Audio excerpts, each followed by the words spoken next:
Chapter 94. When Thales woke up from his weak and unconscious state due to excessive blood loss, he realized that he was leaning against a huge birch tree. Ralph guarded him closely by his side. Seeing that he had woken up, the phantom wind follower heaved a sigh of relief. "How is the situation?" Thales asked weakly as he touched the two fang wounds on his neck that had magically closed and stopped bleeding. "Very good." Ralph gestured strenuously. With Ralph's help, he tried his best to sit up and looked at the two huge, terrifying monsters, one red and one white, under the moonlight not far away. Serena retracted her skeletal wings in a dispirited manner. Covered in wounds, she supported herself against a birch tree and spat out a mouthful of blood in a disheveled manner. She panted violently. She, who once held the absolute advantage, forced herself to raise her head and look at her cold and aloof younger sister in front of her. The true form Katerina only had a few scratches on her body. "It seems that the victor has been decided, patricide sinner," the Night Queen said coldly and raised her pure white right claw. "Are you going to surrender, or be executed on the spot?" Serena tried her best to support her body. She gritted her teeth and shut her eyes tightly. In the second round of the death match, Serena, who was greatly weakened and had used up all her trump cards, faced Katerina, who had instantly recovered and was full of vitality and was even stronger than before. Other than her left arm being cruelly torn off from her back, her right calf was also broken, one of the results of Katerina's tears of blood. She could not even maintain her balance while standing on the ground. One of her skeletal wings was torn into 3 pieces, and her body was covered in layers of lacerations. 2 of Serena's only right claw were broken as well. A terrifying bloody wound down from her ugly face to her chest. Serena resisted the dizziness caused by her severe injuries and stared at everything in front of her in a daze. Did I fail? Racking my brains for a plan. Using every trick in the book. Using Constellation's power to purge the Sacred Blood Army's opponents. Using Constellation's power to ambush and restrain Katerina. Or at least cutting off the wings around her. Even in the worst-case scenario, I must be able to hide and protect myself. These goals. Serena looked at the weak boy not far away in despair. None of them were achieved. Why? Freedom. Serena lowered her head and sighed. Why is it so hard? Her eyes dimmed, and her body began to be unable to support the true form which consumed a huge amount of energy. Her blood and tissues automatically withered and changed. Her body shrank, and she turned from an ugly-faced woman back into the alluring Serena. Very well, if you still have one good point, sister. Katerina narrowed her eyes. Her claws gently scratched a birch tree beside her, leaving a deep mark. That is, you can always seize the opportunity to surrender to save your life. The naked Serena, who had transformed back into her human form, sneered weakly. She forced herself to say, of course. An older sister always loves her younger sister. At this moment, Serena's and Katerina's ears twitched at the same time. Swoosh! From the birch forest nearby came the sound of someone flying at high speed. In the next second, the old butler Criscorleone's figure appeared in front of Katerina. Tong! After exchanging blows with the astonished Katerina, Criscorleone instantly retreated to Serena's side. He took out the cloak he had prepared beforehand and draped it over Serena. The luxurious clothes on his body were tattered. Part of it was torn when he transformed into his true form, while the other part was left behind from the fierce battle with Hestad. Your Highness. With just a glance, Criscorleone understood the current situation. He said with a solemn expression, Your Highness. With a solemn expression, he said, I strongly suggest that we retreat for now. Thales frowned. He remembered Gilbert's evaluation of this old blood clansman. The Night Queen revealed a complicated expression. Criscorleone, with your achievements in battle, you can be conferred a marquis. I still remember the surprise in my father's eyes when you mentioned that you wanted to serve us as a butler. Now that I look at it, he trusted his old subordinate too much. Katerina raised her pure white and strange true form head and furrowed her brows slightly. Where is Hestad? He got what he wished for, Your Highness Katerina. Crescorleone turned around and politely bowed slightly to the second young lady of the family, the true head of the Corleone family. Hestad died in battle in a glorious and joyful manner. He left without regrets and was freed from the pain of immortality, leaving behind only us old comrades. Crescorleone sighed secretly in his heart. To continue suffering in this world full of lies. Hearing the news of her subordinate's death, Katerina roared ferociously and spread her skeletal wings again. At this moment, there was a sound from the trees. Asterisk swoosh. Swoosh. Swoosh. Asterisk more than 10 human figures appeared behind Katerina one after the other, as if a frame skipped. The warriors of the Sacred Blood Army finally arrived late. Crescorleone supported the ashen-faced Serena and observed the worsening situation. His expression was grave and solemn. Your Majesty. Although the remaining 12 men and women of the Sacred Blood Corps had injuries of varying degrees, they all wore resolute expressions as they respectfully saluted the Night Queen. Katerina did not even look at them. She only nodded slowly. Surround them, the traitors, she ordered coldly. At that moment, she seemed to have returned to her proper role, the aloof and mysterious Night Queen who had spread her name throughout the 200 years of war in the Eastern Peninsula. The 12 figures instantly spread out and firmly surrounded Serena and Crescorleone. Although no one gave them a second glance, Thale's heart still tightened when he saw these people appear. This is the Sacred Blood Army. They actually did not have many casualties in such an intense battle. Thales panted weakly and said to Ralph seriously, be ready at any time and act according to the situation. Both sides have a very deep grudge against us. Do not let down your guard. Ralph nodded. Thales began to worry about the others again. The Sacred Blood Army has so few casualties. How are Putre, Cora, and the others, as well as Jadestar's private soldiers?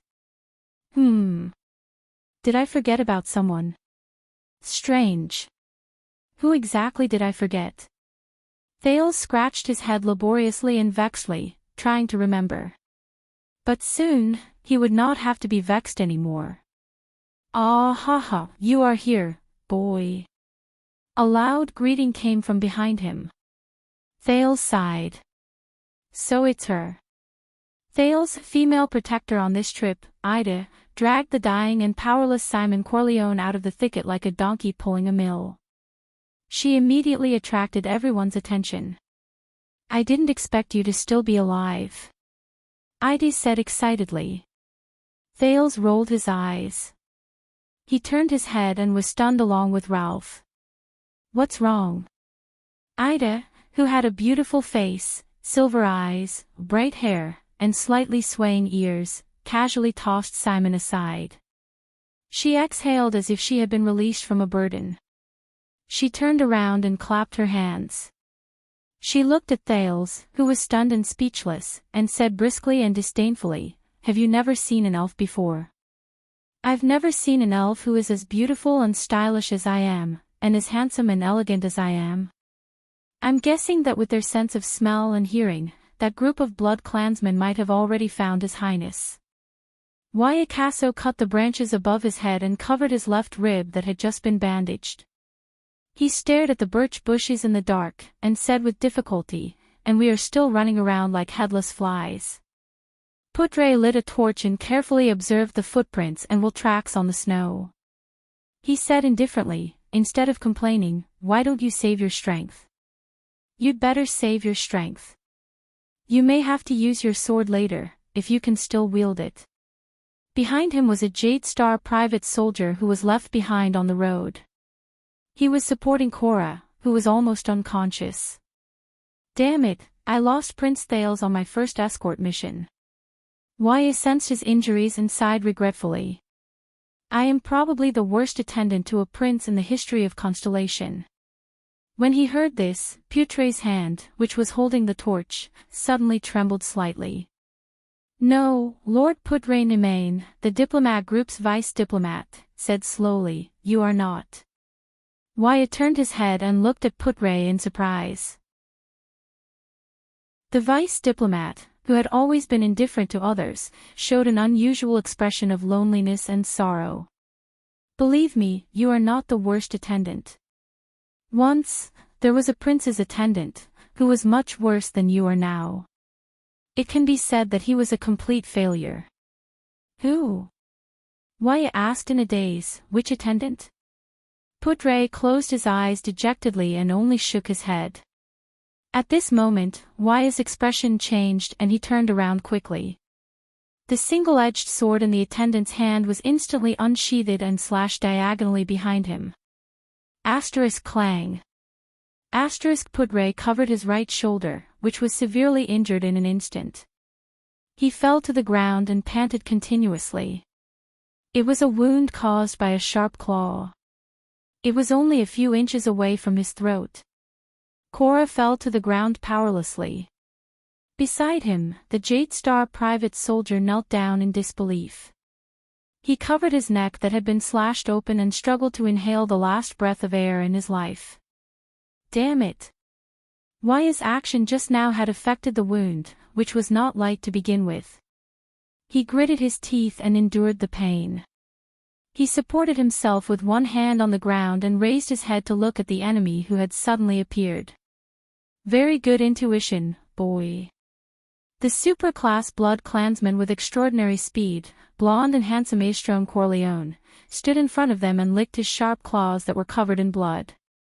He flashed a confident smile. At this age, with such skills and the power of eradication. You are one of the seeds of the Tower of Eradication, right? Astrone took a step forward. His eyes shone with a cold glare. Will it taste even more delicious? No. Thales shook his head in resignation, letting go of the surprise and doubt in his heart. I have just never seen such a, conscientious elf. The next moment, Thales' head was struck violently. Asterisk thud. Asterisk under Ralph's stunned gaze, Thales touched his head with tears in his eyes and looked at Ida pitifully. What kind of protector is this? Hey, hey, hey. What kind of expression and answer is that? Under Thales' tearful gaze and the hostile gazes of all the blood clansmen present, Ida snorted in dissatisfaction. She kicked the unconscious Simon Corleone by her feet without realizing it. I went through a lot of hardships, exhausted all my strength, and used all sorts of methods to capture this terrifying supreme-class opponent alive. Then, I cleverly captured him as a hostage so that you would have more bargaining chips in your negotiations. Capturing him alive is even harder than killing him. I spent a lot of time. Yes, that's right. It's not because I got lost in the bushes. Ida raised her head proudly. Then, I immediately rushed over to provide support, to save you. Thales rolled his eyes in resignation again. Thank you for for rushing over now. There is only one question. Thales held his forehead and sighed. Are you a police officer? Ah, what? Ida was stunned when she came to his side. I mean. Thales supported his weak body and sat upright. His expression changed and he said solemnly, you came at the right time. Capturing the enemy alive, well done. Ida then curled up the corners of her lips and chuckled. Katerina turned her head and looked at the dispirited Simon on the ground. She then stared at Thales. You want to use him as a bargaining chip? Looks like you still don't believe us. Thales stared back at the Night Queen without showing any signs of weakness. Of course, you are Serena's younger sister after all. Enough. Katerina turned her head with a cold expression. She decided to settle the matters within her family first. She shouted, "Serena Corleone, Chris Corleone, surrender yourselves. I promise that I will give you a fair trial according to our tradition." Chris looked at the Blood Clan warriors surrounding them and Ida in the distance. He sighed. He was prepared to change into his true form and fight for the last time. At this moment, Serena suddenly extended her hand and stopped her subordinate's movements. "Do you think this is the end?" Serena smiled wanly and looked at her younger sister, who was certain that victory was within her grasp. Katerina furrowed her brows. It has come to this. What other trump cards does she have? Thales suddenly remembered what Serena had said.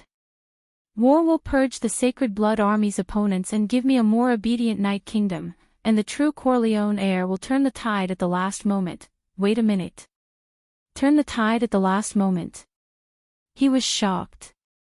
Serena only had 3 people. How could she turn the tide against the attack of the suzerains of Constellation? So, the meaning of this sentence is, Thales furrowed his brows. She has reinforcements. In the next moment, Serena revealed a desolate expression. She opened her mouth abruptly and spat out a crimson ball from her throat. She caught it in her hand. It was a strange, wriggling ball. Chris' expression changed abruptly. Katerina looked puzzled. She did not recognize this thing. Thales thought of something. That strange fluctuation surged into his eyes. That ball. It was emitting crimson-red light. The texture of this light. Why does it look a little familiar? Thales' heart skipped a beat. He turned towards the black coffin in the distance. Is it the light of the legendary anti-mystic equipment? Could it be that the red ball is also, why? Katerina asked sarcastically. Do you still want to fight to the last soldier? Serena ignored her. She only crushed the squirming red ball in her hand under everyone's watchful eyes, as if she had accepted her fate. The ball was crushed in her palm and a red liquid flowed out. It was like blood. You forced me to do this, Serena said desolately with a hoarse voice. In the beginning, nothing happened. But a few seconds later, a loud noise came from afar. Asterisk boom. Asterisk it was like the eruption of a flood. Asterisk swoosh. Asterisk the sound was getting closer. It came from the east. Everyone's expression changed. What did you do? Katerina's expression was gloomy as she looked at the desolate Serena. Serena smiled bitterly and miserably. I made my last and most desperate choice. The loud noise grew louder and closer. Everyone turned their heads vigilantly and observed their surroundings. However, there was nothing around the birch tree forest under the moonlight. Hey, boy, you have a good brain. What exactly is this?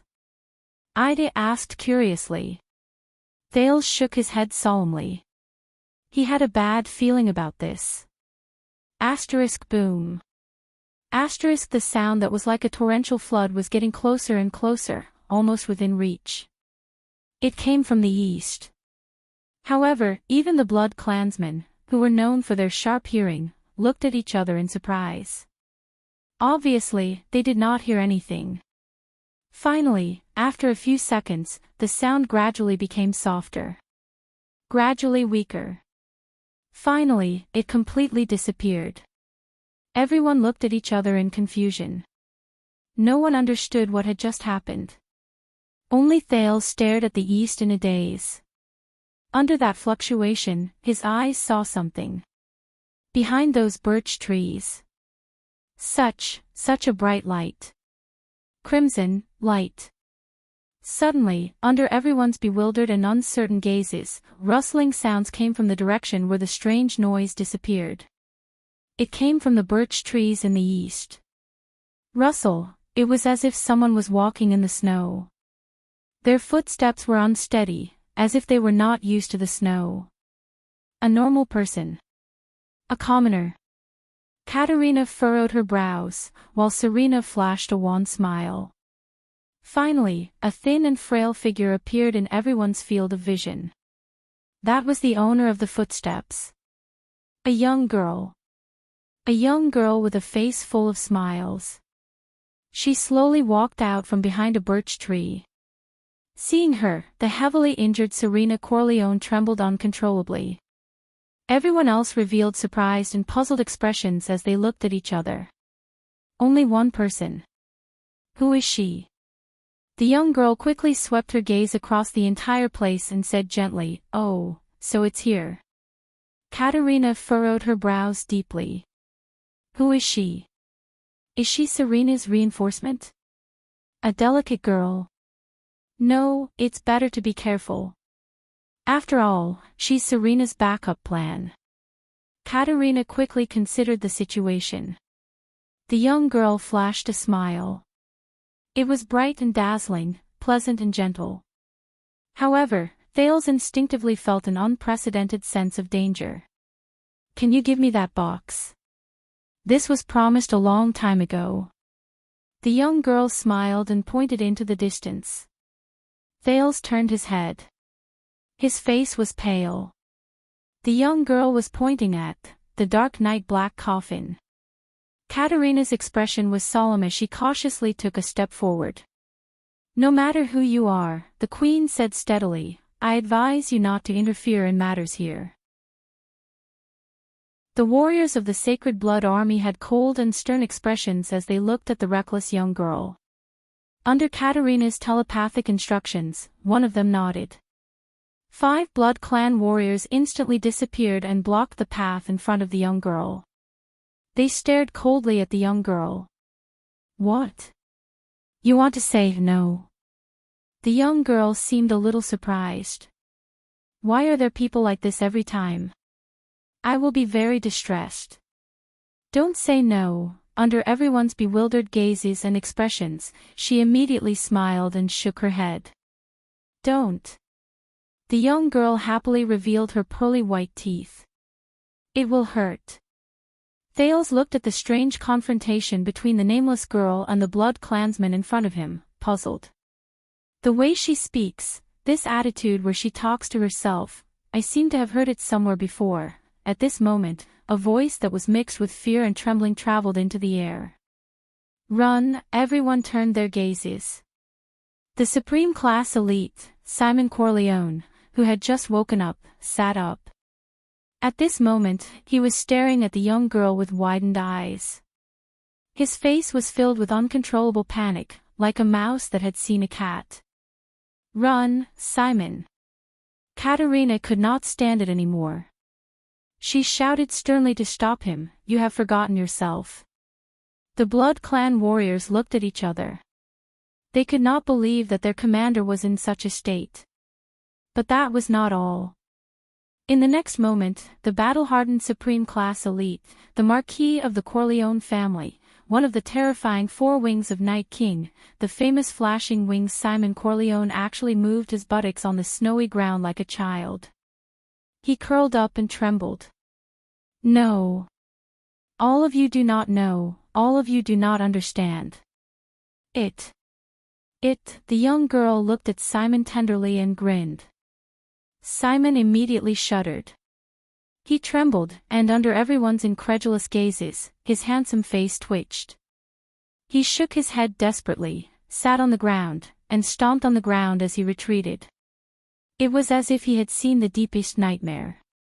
With a sobbing tone and a distorted face, Simon screamed shrilly in a shrill and fearful voice. "Run! In the secret chamber. Take a breath and repeat what you said in detail." In the darkness, Black Prophet Murat Hansen held his staff tightly. His expression was unprecedentedly grave. His right-hand man, Raphael Lindbergh, was leaning against the wall, panting as if he had just run all the way here. He said anxiously, gasping for breath, "Don't worry." Panting, he said anxiously, "Because the prince's diplomat group is heading north, we placed them at the border between Constellation and Ekstedt. The people who are searching for Ramon are also preparing to withdraw, but both of them have not returned. One day ago, someone found one of their corpses. Raphael lowered his body and held onto his knees. He clenched his teeth and panted, trying to calm down this breath of air. And then? Murat asked calmly, how did they die? In the next moment, it's. Raphael raised his head, panted, and said through gritted teeth, it's that. Murat's pupils shrank. He tightened his grip on the staff in his hand and listened to Raphael finish the word. Chapter 95. In front of the castle's gate. Simon Dolly tugged on his heavy chainmail helmet and clenched the polished spear in his hand. He stood behind his master, his cousin who was 17 years older than him, the Knight of Angor Dolly, adjusting his breathing. Beside him and behind him were countless knights and warriors. They stood behind the castle's gate. Everyone had different expressions. Some were trembling nervously, some had a determined look in their eyes, and some looked numb and unfocused. Many people were whispering to each other. Simon vaguely heard words like monster and annihilated. His cousin, Knight Angor, nodded at the middle-aged man in a purple robe beside him. The latter turned around and left. Simon recognized him. He was Wizard Sheely from Soul Tower.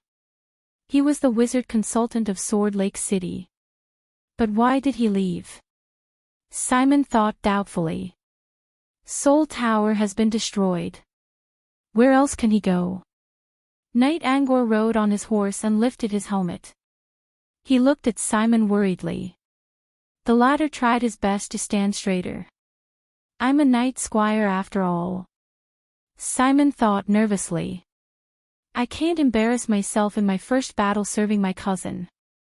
Knight Angor did not look at his cousin anymore.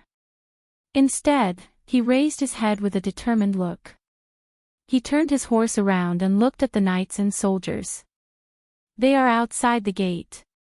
He shouted, those shameful followers. The Redalians, the Nedardians, the Colonsons, the Red Earthlings, the Northlanders, the Far Easterners, and perhaps the damned Empire's people. They come in all shapes and sizes. But I don't care. Angor's determined eyes glanced at everyone.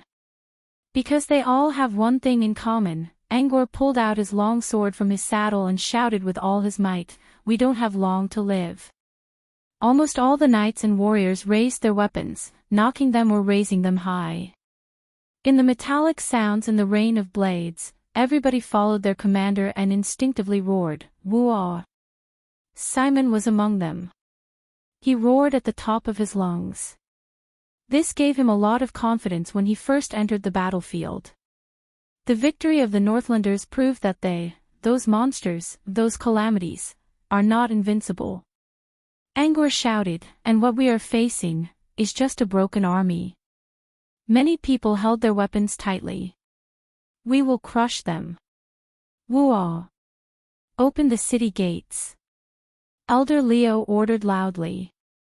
The soldiers at the top of the gate turned the winch, and the gate of the castle began to rise. Knight Angligo, the commander of the assault team, rode his horse to the front of the team. Simon quickly held his gun and followed. After you open the gate, no matter what you see, remember, Commander Angligo raised the iron-colored longsword he inherited from the Temple of Knights. His sonorous voice traveled into every warrior's ears. We are the sons and daughters of Thornland, the warriors of the Thorny Lands, the protectors of the Southwest. Woo-ah. We would rather bleed for freedom than succumb to fear. The light of the Republic once shone on our ancestors, and not even the Empire could erase it. Woo-ah. Dragons, elves, beastmen, and evil empires, none of them can make us bend our knees. The children of thorns are born to resist. Woo-ah. May Errol's light bless Sword Lake City forever. Children of thorns, advance. Woo-ah. The gate finally rose to the top. Simon stood beside his cousin and looked at the shield with the image of a thorny sword on his saddle. I am a member of the Dolly family. He clenched his spear tightly and looked outside the city gate. There was a murderous army there, but they could not hide their exhaustion and injuries. They were also fewer in number than them. These are the supporters and followers of those calamities.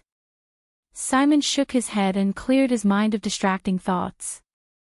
We, the Dolly family, have protected Sword Lake City for generations.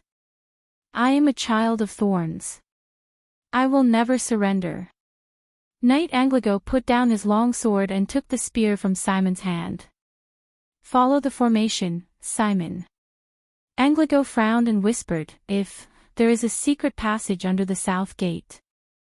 Ha! Secret passage. Before Simon could react, Knight Angligo swung his spear fiercely. Supernatural power surged into his arm, and he urged his horse forward.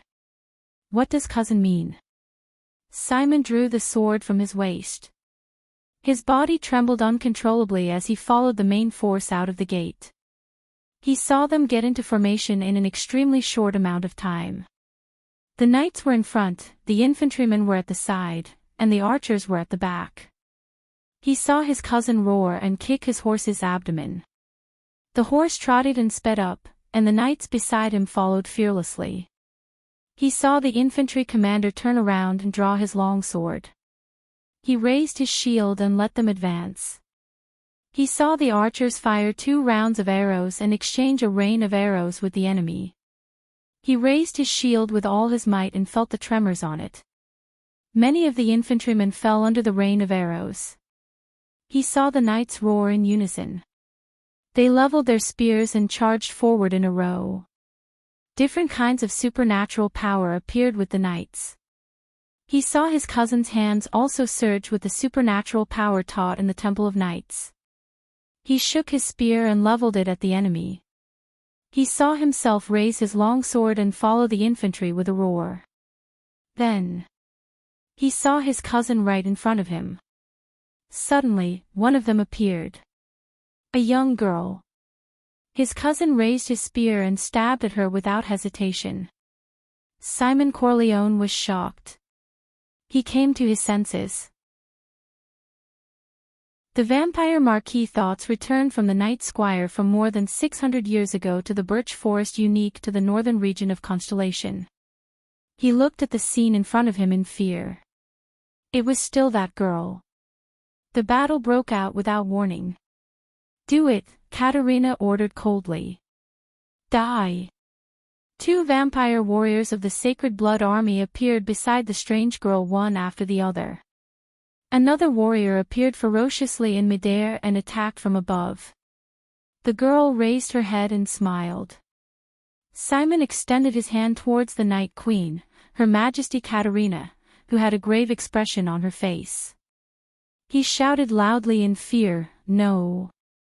Beside him, the 7 or 8-year-old boy, Thales said to the 2 people beside him in annoyance, "Why did they start fighting?" While speaking, the 3 warriors of the Saint Blood Army had already extended their sharp claws that were comparable to steel blades mercilessly. Katerina furrowed her brows tightly and stared at the young girl. However, the girl continued to smile. She didn't care about the danger in front of her and didn't even resist. In the next moment, the pupils of everyone who was watching the battle, including Katerina and Thales, shrank. What was going on? *RIP. The blood clansman in front pierced the girl's chest with his claws and dug out a bloody heart. *swoosh. The blood clansman at the back cut the unresponsive girl in half at the waist. Blood flowed all over the ground. *thud. The blood clansman above grabbed and twisted, pulling the girl's head out from her thin and weak neck. He took out a section of her spinal cord, and blood gushed out like a fountain from her artery. Under the bloody and cruel method, the girl's body was instantly broken into 3 parts. Blood splattered everywhere. Thales endured the nausea and furrowed his brows slightly. He saw that Serena still had a look of despair on her face, but Chris Corleone, who was beside her, had a deep frown on his face. The 3 Blood Clan warriors killed the enemy in an instant. Their extraordinary ease made them look at each other in confusion. However, they still respectfully returned to the queen's side and meticulously handed over the girl's head. Looking at the girl's head and her smiling face before she died, Katerina let out a low roar. That's it. Isn't it too simple? These are Serena's reinforcements. Only Serena, who was surrounded, chuckled strangely with lifeless eyes.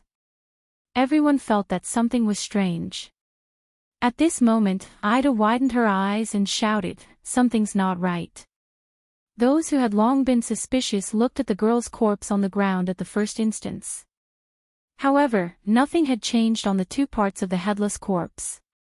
In the next moment, the situation in the field changed abruptly. Ah! A few tragic howls suddenly rang. The ones who screamed were the 3 Blood Clan warriors who attacked and killed the girl. The 3 of them clutched their chests and abdomens tightly and bowed deeply. One of them even fell to the ground in pain. "Your Majesty!" He scratched his chest and abdomen. His face was contorted, as though he was enduring the most terrifying torture in the world. Katerina looked at the tragic state of her 3 subordinates in shock and anger. "Is it poison?" Thales raised his head. Ripples surged into his eyes. Immediately after, he opened his mouth wide in shock. The bodies of the 3 Blood Clansmen emitted a crimson light that was much more dazzling than the others. Katerina was about to carefully examine her subordinate's condition, but a figure that surpassed the speed of sound appeared beside the queen in a flash. Before Katerina could react, the figure dragged her backwards. "No, Your Majesty." Simon, who had transformed into his true form, firmly dragged the furious Katerina and shook his head agitatedly. "We must retreat." "Ah! No! It's so hot. There's something." The tragic howls of the 3 Blood Clan warriors became more and more frightening. 2 anxious comrades appeared beside them and anxiously examined them. Through the special vision brought about by the strange ripples, Thales looked at the field in shock. He said anxiously to Ida and Ralph, "No matter what that thing is, I think we should all leave first," but before he could finish speaking, boom. Thales subconsciously closed his eyes and covered his ears. A huge explosion and roar suddenly rang out violently. Everyone stared at the field in bewilderment. The 3 elite Sacred Blood Army warriors exploded like balloons. They exploded into countless broken limbs and bodies of various sizes. Thousands of crimson drops of blood splattered in all directions. The 2 comrades who were nearby and were affected by the explosion fell powerlessly on the ground. After twitching for a while, they also started to howl in pain. "Damn it!" Katerina roared furiously and shook off Simon. But immediately after, something even stranger happened. The blood and broken limbs all over the ground seemed to have a life of their own. They moved on the ground and gathered in one spot. The blood all over the ground flowed happily and gathered into a blood-red sphere. Thales furrowed his brows. He swore that he saw the most disgusting scene in his life. A Blood Clan's broken hand relied on its fingers to pull on the ground and crawled agilely towards the blood-red sphere. With all its strength, it leaped into the sphere that seemed to be made of blood. It was not just the broken hand that could move on its own. There were also rolling calves, moving lips, shrinking and moving stomachs, thriving organs, and even lively eyeballs, a brain that rolled strenuously, and a spinal cord that slithered forward like a snake. All of them were like servants who were summoned by their master, happily fusing into the crimson sphere of blood. Boom. The 2 Blood Clansmen who were howling in pain on the ground immediately exploded into blood-stained limbs that scattered in all directions. Their blood and broken limbs also came alive, in an instant and fused into the large sphere that had expanded to the height of a human. Katerina looked at everything in front of her in astonishment. This was beyond her understanding of the world. The blood clansmen looked at each other for help in fear. Simon stared at the sphere and recalled the most unbearable and terrifying memory. B*TCH. What did you do? The queen roared at Serena in a frenzy. However, Serena only laughed miserably. As long as we all die here, we will be freed from his curse. Chris sighed at the side. Thales, who had a strong urge to vomit, covered his mouth. What the hell is that? Thales said incoherently as he pointed at the sphere and the broken limbs that were jumping happily around it. He looked at the strange scene before him in disbelief. I don't know. Ida looked at it in a daze, as though she was scared silly. But I don't want to die in that way. Ralph, on the other hand, had a horrified expression as he gestured frantically. Terrifying. At this moment, the sphere finally stopped expanding. The crimson sphere slowly shrunk. At the same time, a hand suddenly stretched out from the ball-shaped blood. It was a person. Everyone was dumbfounded as they watched the strange, smiling girl walk out of the sphere naked with her head and body covered in crimson blood. I told you. The girl closed her eyes and smiled. It will hurt. What on earth are you? Katerina gritted her teeth and shouted angrily. The girl raised her head and wiped away the area around her blood-filled eyes, revealing her skin and eyes. She looked at Katerina. Aren't you His Majesty? The girl laughed and said, Why? Did they not tell you when you ascended the throne? Katerina had a puzzled look on her face. Ah, I suppose you did not ascend the throne normally. The girl smiled gently, but immediately shook her head. Her smile was strange. Or could it be that B***starred, Bloodthorn, has already given up on all of you? At that moment, shock and fear erupted from Katerina's eyes. Thales furrowed his brows. Bloodthorn. It's that title again. And this girl. I hope she is not what I think she is. Thales gritted his teeth. He decided to ignore what was happening here and run away first. At this moment, the girl took a step forward. Everyone's nerves tightened, and they subconsciously wanted to retreat. Only one person, under the watchful eyes of the crowd, walked forward step by step, mournfully. It was Serena. Behind her, Chris's gaze showed hesitation and reluctance. According to the agreement, I brought you the Dark Knight Black Coffin, Thales watched in bewilderment. Serena lowered her head with a pale face and trembled as she knelt down. Lady Blood Mystic.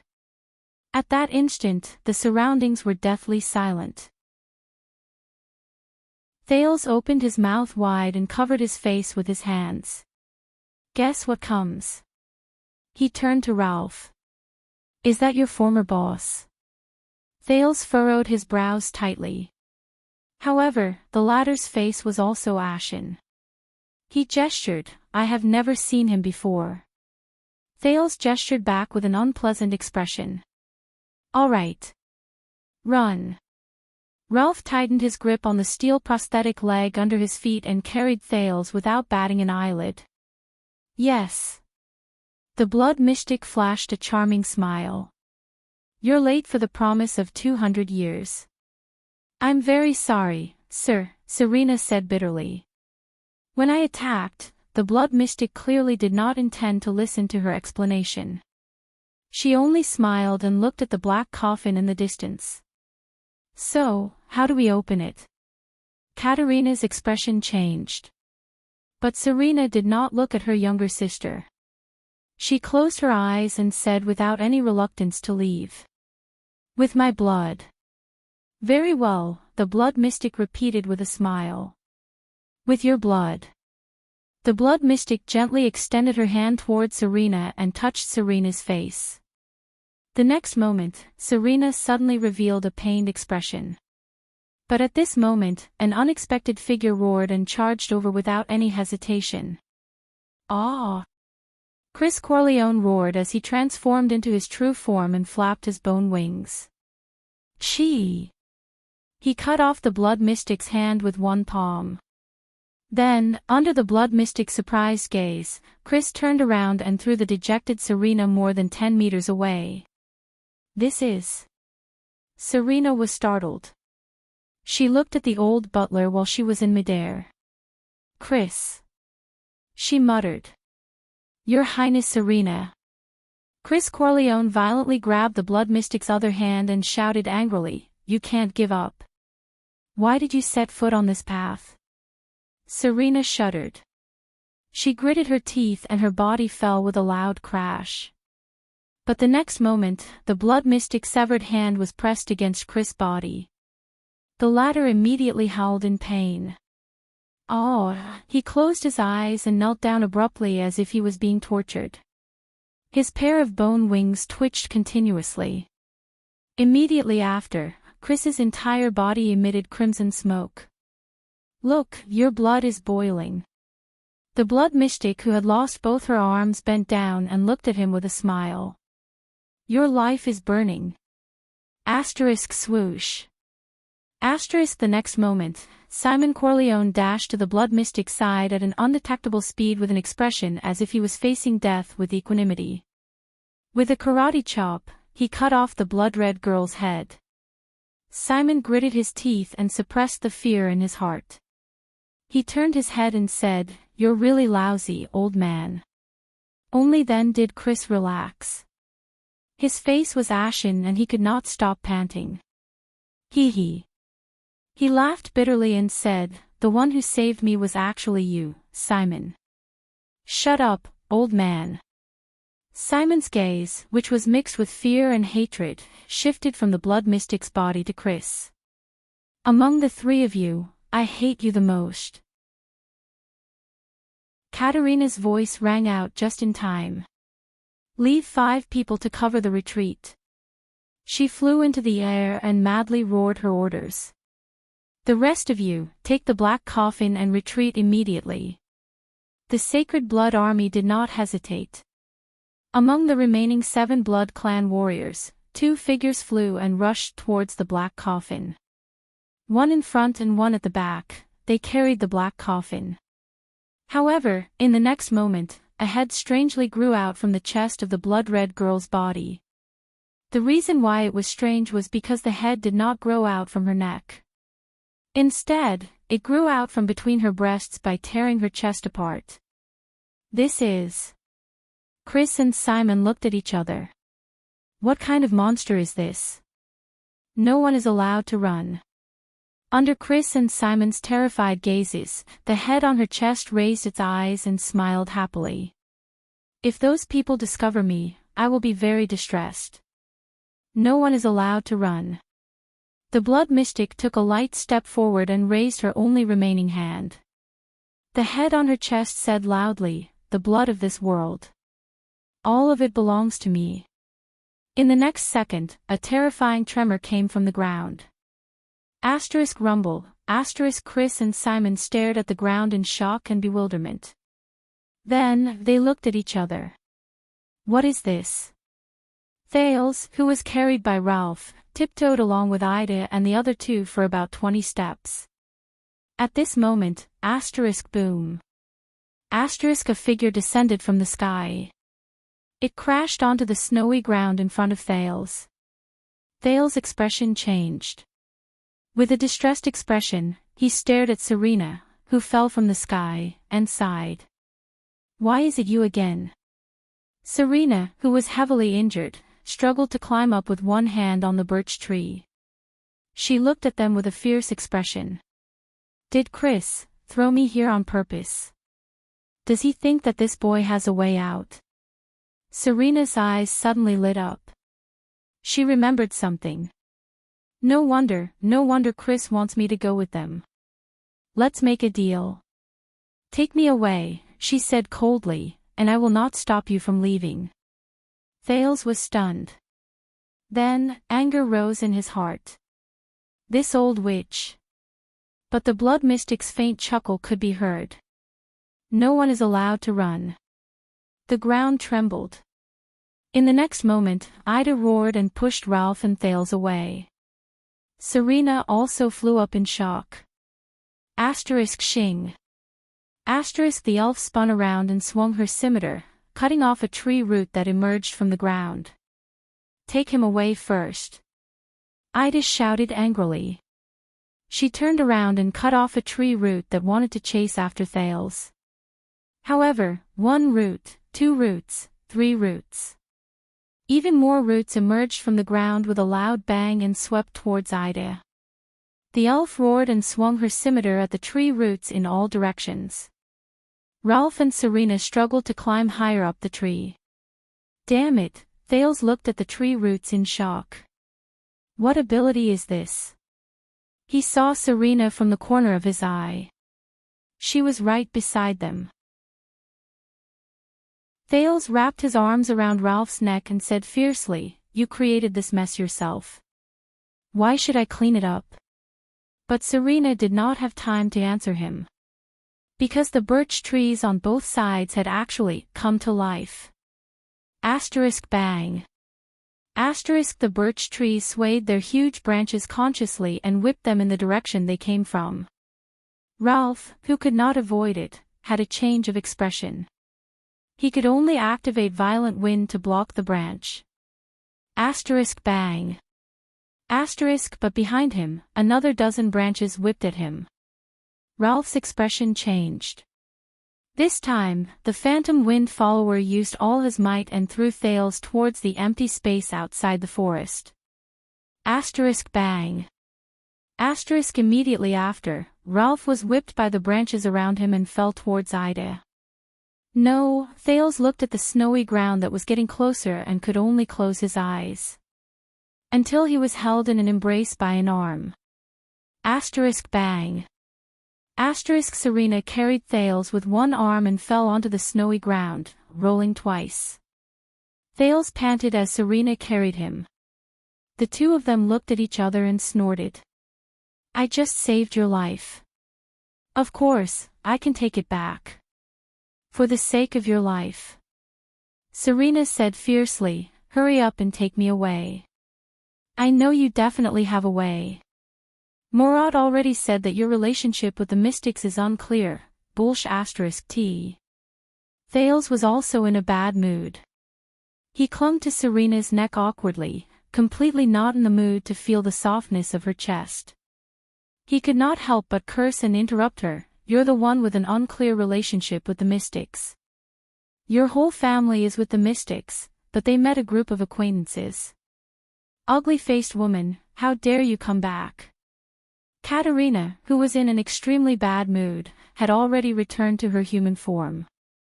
She landed on the ground and said angrily, and you, brat. Do you have a death wish? Behind her, 2 blood clansmen carried the black coffin and rushed over. I didn't want to either. Thales gritted his teeth.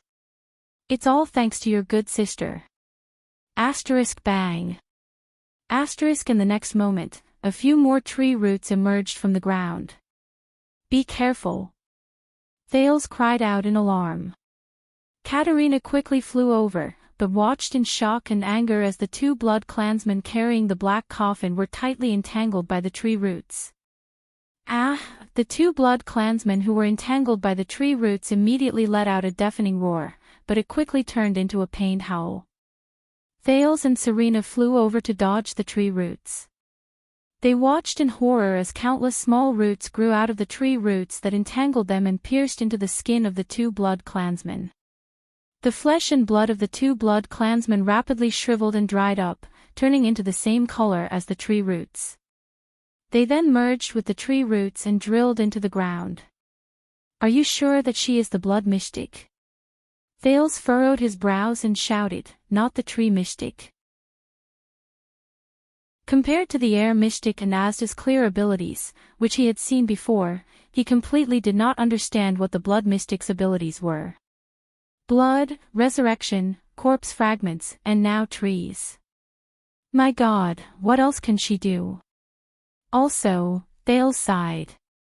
He suddenly sincerely felt that compared to the blood mystic, Asta was a good person in every aspect. Both of them are good people. Compared to that kind of death, pinchball is really a VIP treatment. Serena carried Thales and flipped onto the black coffin, avoiding the attack of the two tree roots. I don't know. She gritted her teeth and said, I'm not a prophet. The tree roots seemed to be extremely wary of the black coffin. They did not dare to enter the vicinity of the black coffin. They only paced back and forth, as if they were consciously waiting. Katerina also flew onto the black coffin. The two sisters' gazes met. Hatred and disgust surged into their hearts at the same time. Both of them roared. Crybaby. Ugly-faced woman. 5 blood clansmen flew up. The strange-looking blood magus sneered. She raised her severed hand. Before the 5 blood clansmen could get close to her, their bodies trembled and they fell to the ground, convulsing beside the mystic. In the next moment, all of them moaned in pain. Monster! Chris pounced forward with a furious roar. His corrosive, strong, acidic blood spread out and instantly corroded half of the blood mystic's body. Ah, you're using blood to deal with me. The blood mystic smiled. The strong, acidic blood that filled the air trembled and all of it flowed into her body. Chris watched in bewilderment as the blood mystic absorbed his blood. As if she had inhaled the best drug, the blood mystic opened her mouth and praised in an exaggerated manner. Then, without a care, she plucked off her crooked head. She pieced it back onto her own neck. Monster! The blood mystic shook her head. Feeling the connection between her neck and head, she exhaled and looked at the 5 blood clansmen moaning in pain.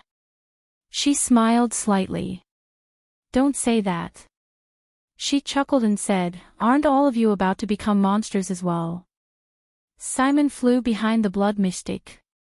He was about to attack when he saw the scene in front of him in horror. The 5 moaning blood clansmen suddenly started to howl. One of the blood clansmen watched in horror as a bloody mist burst out of his chest. A blood-red hand suddenly grew out of the exploded hole and kept twisting. It looked like the color of a newborn baby. Ah! No! This warrior was originally the most determined of the soldiers. At that moment, when he saw the strange arm that kept twisting in front of his chest, he started to cry and scream. Save me! A strange eye suddenly opened on the back of the hand. Then, as if it had a mind of its own, the hand grabbed the warrior's head. Asterisk bang! Asterisk it tore his head off while he was still alive. Blood splattered everywhere. Chris and Simon stared at this scene in a daze. The other 4 warriors met a similar fate. A strange tentacle grew out of one's eye and dug out her heart. Another person's spinal cord was pierced by hair that suddenly grew out of nowhere and was torn into a dozen pieces. Another person's shoulder actually grew another head that looked exactly the same. It laughed at him until the warrior chopped off the head on his shoulder out of fear and died mysteriously. There was one person who was the most terrifying. 2 mouths with fangs grew out of his palms and pounced on the warrior's body and started to eat him alive. Ah! What is this? No! No! Let me go! Monster! Die! Die! Don't! Don't! Ah! Asterisk boom! Asterisk Simon could not take it anymore and attacked decisively. He tore the blood mystic's body into 2 again.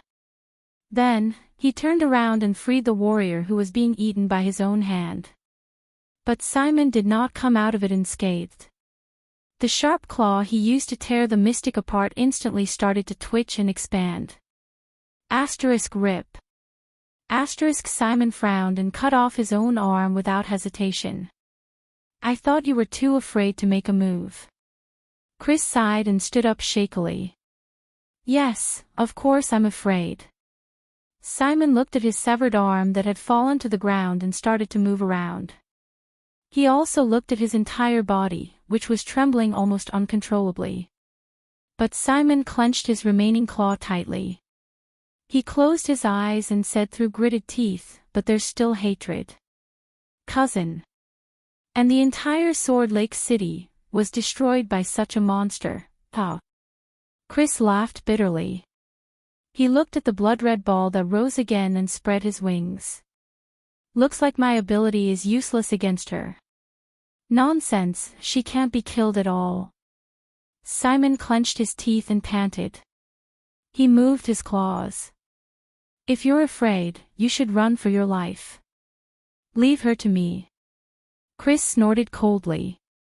"You mean, leave you to her?" The two of them looked at each other and suddenly smiled at the same time. "I really miss the old days," Simon said softly, feeling much less nervous and trembling. "Only the three of you," Chris said quietly. Chris silently said, expelling the huge shadow of darkness that had haunted the four of them in the past from the bottom of his heart. "Guess how long we can stall for?" Simon clenched his fists. 3 minutes. Chris frowned deeply as he watched the blood-red girl walk out of the blood ball again. It was the blood mystic. "I haven't exercised my muscles for a long time," she said with a chuckle. "My pets too." The expressions of the two blood clansmen froze. Asterisk boom. Asterisk a loud sound rang. Under their terrified gazes, a monster that looked like a large, blood-red octopus emerged from the snow and rose from the ground.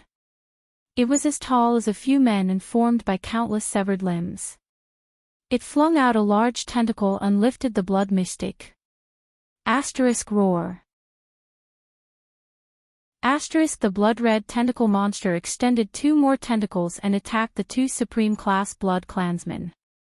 "Is it that?" Simon asked with a pale face. "Ah, it seems so." Chris sighed and prepared to dodge in advance. He was not as fast as Simon.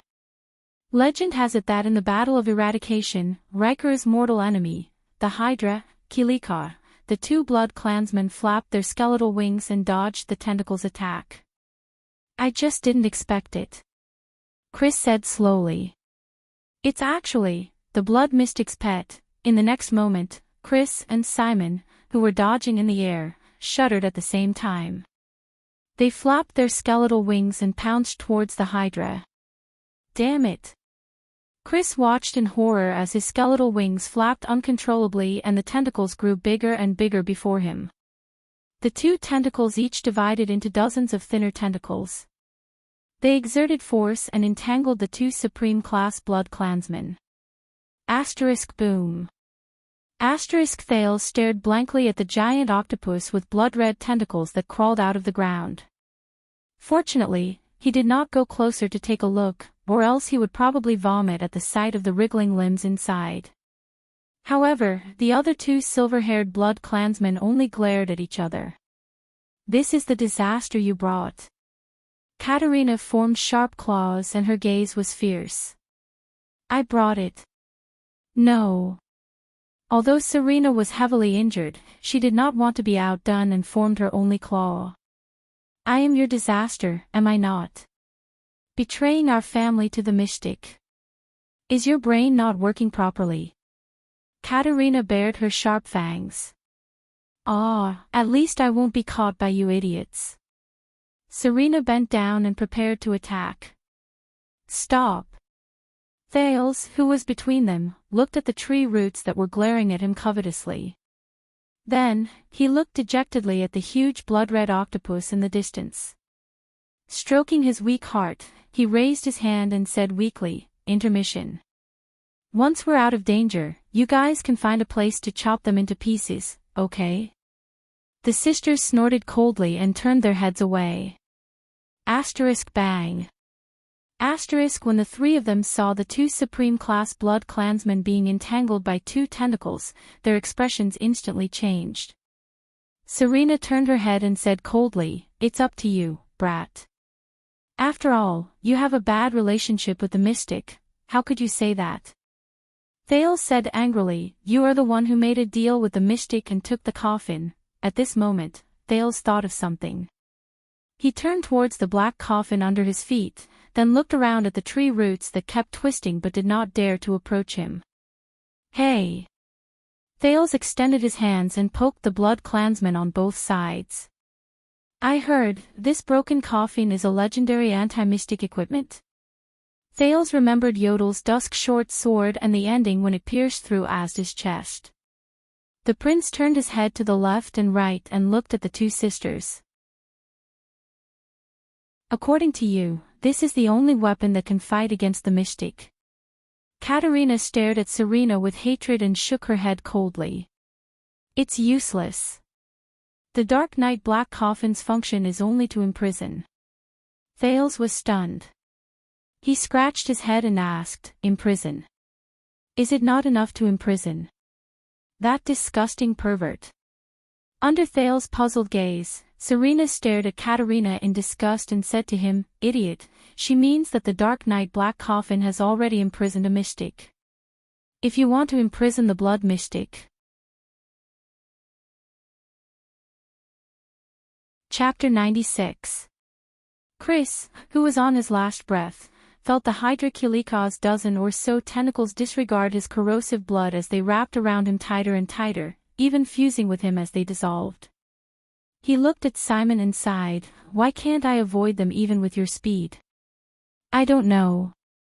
Simon struggled madly, but realized that his limbs were not listening to him at all. I feel like I've lost control of my body, as if I sent myself up. The tentacles wrapped around the two of them and sent them to their master. The blood mystic sighed. Thank you for not jumping up and down anymore. I can have a good meal again. Chris and Simon shuddered slightly. The blood mystic smiled and said, you know, ever since I was hit by the dwarves' damn cannon, I've been a little weak. Under Chris and Simon's fearful gazes, the blood mystic gently finished her last two words. Need supplies. The next moment, the blood mystic stretched out her hands and stroked their faces with a smile. Absolutely not. Katerina's expression was solemn. This black coffin was named after the god of Dark Night. What makes you think that a prisoner imprisoned by a god would be safer than the blood mystic? Of course, turning into dozens of sticky, moving pieces is really the safest, Serena said sarcastically.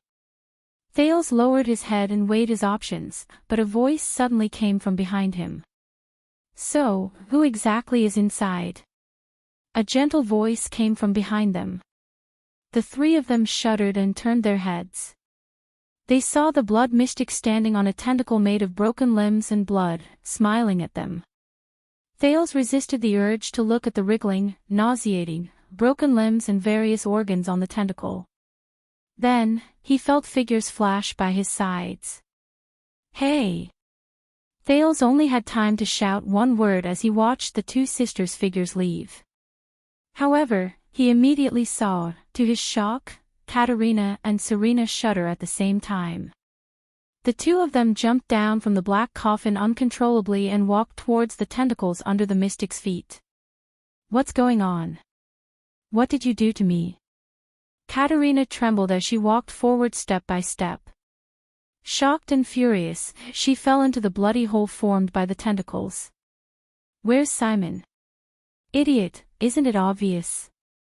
Serena also shuddered and moved. She was convulsing as she was wrapped up by the tentacles. She gritted her teeth and said, she's controlling our bodies. I've just recovered some of my strength. It's been a long time since I last used it, so I'm not very familiar with it yet. The blood mystic smiled and wrapped the two sisters in a tentacle made of severed limbs. Don't be impatient, I still need your blood later. The girl turned her head to look at Thales. The boy felt his skin crawl as he stared at the mystic. His heart started beating violently again. The last time this happened was in a chess room in Red Street Market. The tentacles moved, and the blood mystic's face, which was drenched in blood, slowly approached him. You! The girl scrutinized him. The mystic took a deep breath. The blood flowing in your veins feels strangely familiar. Bloodline. Thales was instantly shocked. That was right. I have one last trick up my sleeve. He cleared his throat. Although I can't remember, for the sake of this bloodline, I won't let you suffer. The blood-colored girl smiled and extended her hand towards him. Wait! Thales roared. This. Miss. Blood mystic. Thales closed his eyes and hesitated for a moment before he slowly and arduously said, I am also a mystic. I am also a mystic. The blood mystic's expression froze for a moment. Thales opened his eyes gently and calmly stated the truth he was most worried about. We are the same kind. The blood mystic was unmoved and spat out a word, lies. She pressed her hand against Thales' face. Wait a minute. I know Asda Sakern, the air mystic. Feeling the warm blood on his face, Thales quickly said, Asda said that I am a newborn mystic after the battle of eradication. The blood mystic's blood-stained hand stroked his face. Asda. A newborn mystic. The girl chuckled and said, how smart of you to choose that guy who was just sealed to testify for you. I'm telling the truth. Thales was scared out of his wits. He raised his hand and said, I can prove it. That loss of control. The girl's face was still full of smiles. But her tone changed. Loss of control. She said softly. How? Thales was stunned for a moment. His understanding of mystic energy was still too little. He could only try his best to recall that night in Red Street Market. Asda wanted to kill me, but my powers seemed to have interfered with him. There was an explosion. He said that only mystic energy can interfere with each other. Thales frowned. He also said that I am the first in more than 1,000 years. He will guide me, if you need me to prove it, but he did not continue speaking. Enough. The girl looked at him solemnly. So it's true. You are a mystic. Thales widened his eyes. You've believed me just like that. Isn't it too easy? But the girl seemed to see through his doubts. Your blood and vitality are telling me, you are not lying. Blood. Vitality. Thales remembered Asda's control over the air. Curiosity surged. You really believe me? He still asked, not daring to be certain. But the blood-red girl ignored him. So, you are the one with the potential to become a mystic, the first in more than 1,000 years. Thales breathed a sigh of relief. Looks like I saved my life again. That's what Asda said. He also said, but the girl still did not let him finish speaking. So, Asda found you. Thales could only shut his mouth and nod. The blood mystic only stared at him and asked warily, which faction did you choose? The extremists, the obfuscators, the moderators, or the magic empress? Ha! Thales looked puzzled. The girl frowned. Did Asda not tell you about the history of mystics? The 3 mystics' internal wars and the 3 great treaties? Thales shook his head, not understanding. Internal wars. Aren't mystics immortal and indestructible? The mystic stared at Thales. He also did not explain the rules of the mystics' 3 deaths and 1 prohibition. Thales widened his eyes and shook his head. The blood-red girl's expression became more and more unpleasant. Did Asda talk about the difference between matter and perception, and the connection between chaos and purity? Thales sighed and shook his head helplessly. So, which stage are you at in the 4 stages of mystics? You should know this, right? Thales still shook his head in shame. Then, which magic tower's inheritance of knowledge did you receive? The girl spat out words that Thales had seen in books before, but he had no clue about. Alchemy Tower. Soul Tower? Or ascetic tower? Or is it an independent inheritance that has wandered outside? Thales was already numb. He just shook his head mechanically. The girl looked at him in disbelief. So, you don't even know the connection between mystic energy and magic, and the difference between mystics, wizards, and witches? Wait, do you know about wizards? Thales stared at her innocently. You don't know anything. How did you become Asda's so-called newborn mystic? The mystic sighed. Thales lowered his head and spread his hands in secret. No teacher, no education. It's not my fault. You're no different from a normal person now, the mystic said quietly. Thales did not know how to answer. Silence. Giza suddenly chuckled and said, Asda, did that fool go to the capital because of you? Well. Thales scratched his head. I don't think so. We bumped into each other by accident. But he was indeed sealed because of me, he thought to himself. But of course, I can't let you know. The girl suddenly said softly, Giza. Thales was stunned. He raised his head. What? The blood mystic looked up. Giza Streelman. That is my name. If you are also a mystic, or a candidate to become a mystic, then you have the right to know my name. Both of them were silent for a moment. Very well. Her hostility disappeared. Thales felt assured. Then the next step, Miss Giza, Thales said cautiously, I have a few friends. Why? The blood-red girl, Giza interrupted him with a smile. Ha! Thales was puzzled. Giza looked at him with a meaningful gaze. If you are determined to become a mystic, why are you mingling with humans, elves, and blood clansmen? Damn it, who wants to become a mystic? A mystic who is treated like a rat on the street every day. But of course, he could not say that. Thales scratched his head. I was born there after all, oh. Giza shook her head and laughed hoarsely. You can't get rid of your past either, can you? Just as Thales was thinking about how to answer, something unexpected happened. In the next moment, the blood mystic, Giza pressed her hand against his face again. Ah! Thales cried out in surprise. Youth, don't worry, I will act quickly, Giza said calmly, her words filled with a frightening chill. You will die without a sound. Die painlessly. Thales' pupils instantly shrank to the smallest. Wait. Why? He shouted angrily. Why do you want to kill me all of a sudden? Aren't we the same kind? Thales asked in shock and anger, your goal is to save the mystic in this coffin, isn't it? If you want to save him, why do you want to kill me?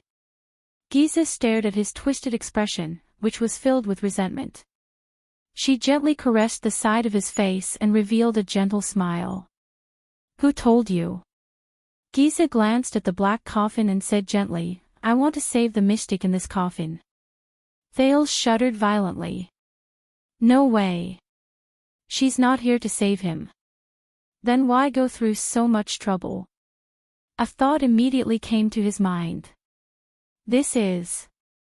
Thales trembled and asked in disbelief, the civil war of the mystics you mentioned just now. Giza smiled softly and did not answer. Thales suppressed the panic in his heart and tried hard to organize his words. We are already enemies with the world and are at a disadvantage. Why do you still want to kill each other? If you kill me, you will have even less help in the world. At least, think about the future of mystics. Giza smiled. This time, her smile was happier than usual, but it was also more bitter. The future of mystics. Giza closed her eyes and shook her head slowly. Asda and the moderates he belongs to might still have the thought that mystics can always win their own future. Thales watched in surprise. The blood slowly faded from Giza's face, revealing her originally elegant face. But he did not have the energy to observe her appearance. But I gave up a long time ago. Giza smiled shakily. To Thales, she looked more like she was crying. Existences like us, the fewer, the better, isn't it? What? The pain in our bodies and the pain we caused is already enough. Why do we still need a newbie like you to bear it? This. Thales' eyebrows twitched. He looked at Giza, his heart filled with panic. Giza gently covered his face with her hand. The blood in Thales' body began to tremble uneasily. Don't worry, child. You will die peacefully here. Giza looked at him pitifully and gently stroked his hair. You will never become a mystic. I will never let you suffer the pain of being a calamity. This is for your own good. At that moment, the boy used up all the grief and indignation he could muster in 2 lifetimes.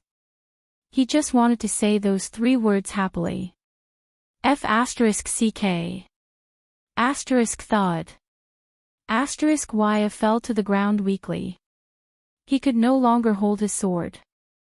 Putre fell limp on the ground and watched helplessly as Ishtron easily lifted the powerless Waya. Damn it. You're that brat's attendant. God knows how much I hate him. Ishtron grinned savagely and bared his fangs at Waya's neck. But his expression suddenly froze. He let go of Waya and disappeared in an instant. Clang. Clang. The sharp claws and the sword clashed in the air, sparks flying everywhere. Who are you? Ishtron roared furiously. He dodged the sword and took 3 steps back. A young, cool-looking, black-haired swordswoman in light armor with a heroic aura stood in front of him. She looked at the blood clansman indifferently. Ishtron narrowed his eyes. That strength and angle. Is she another person who has mastered the power of eradication? Thump. The sound of dozens of horse hooves rose from the forest around them. It's right in front.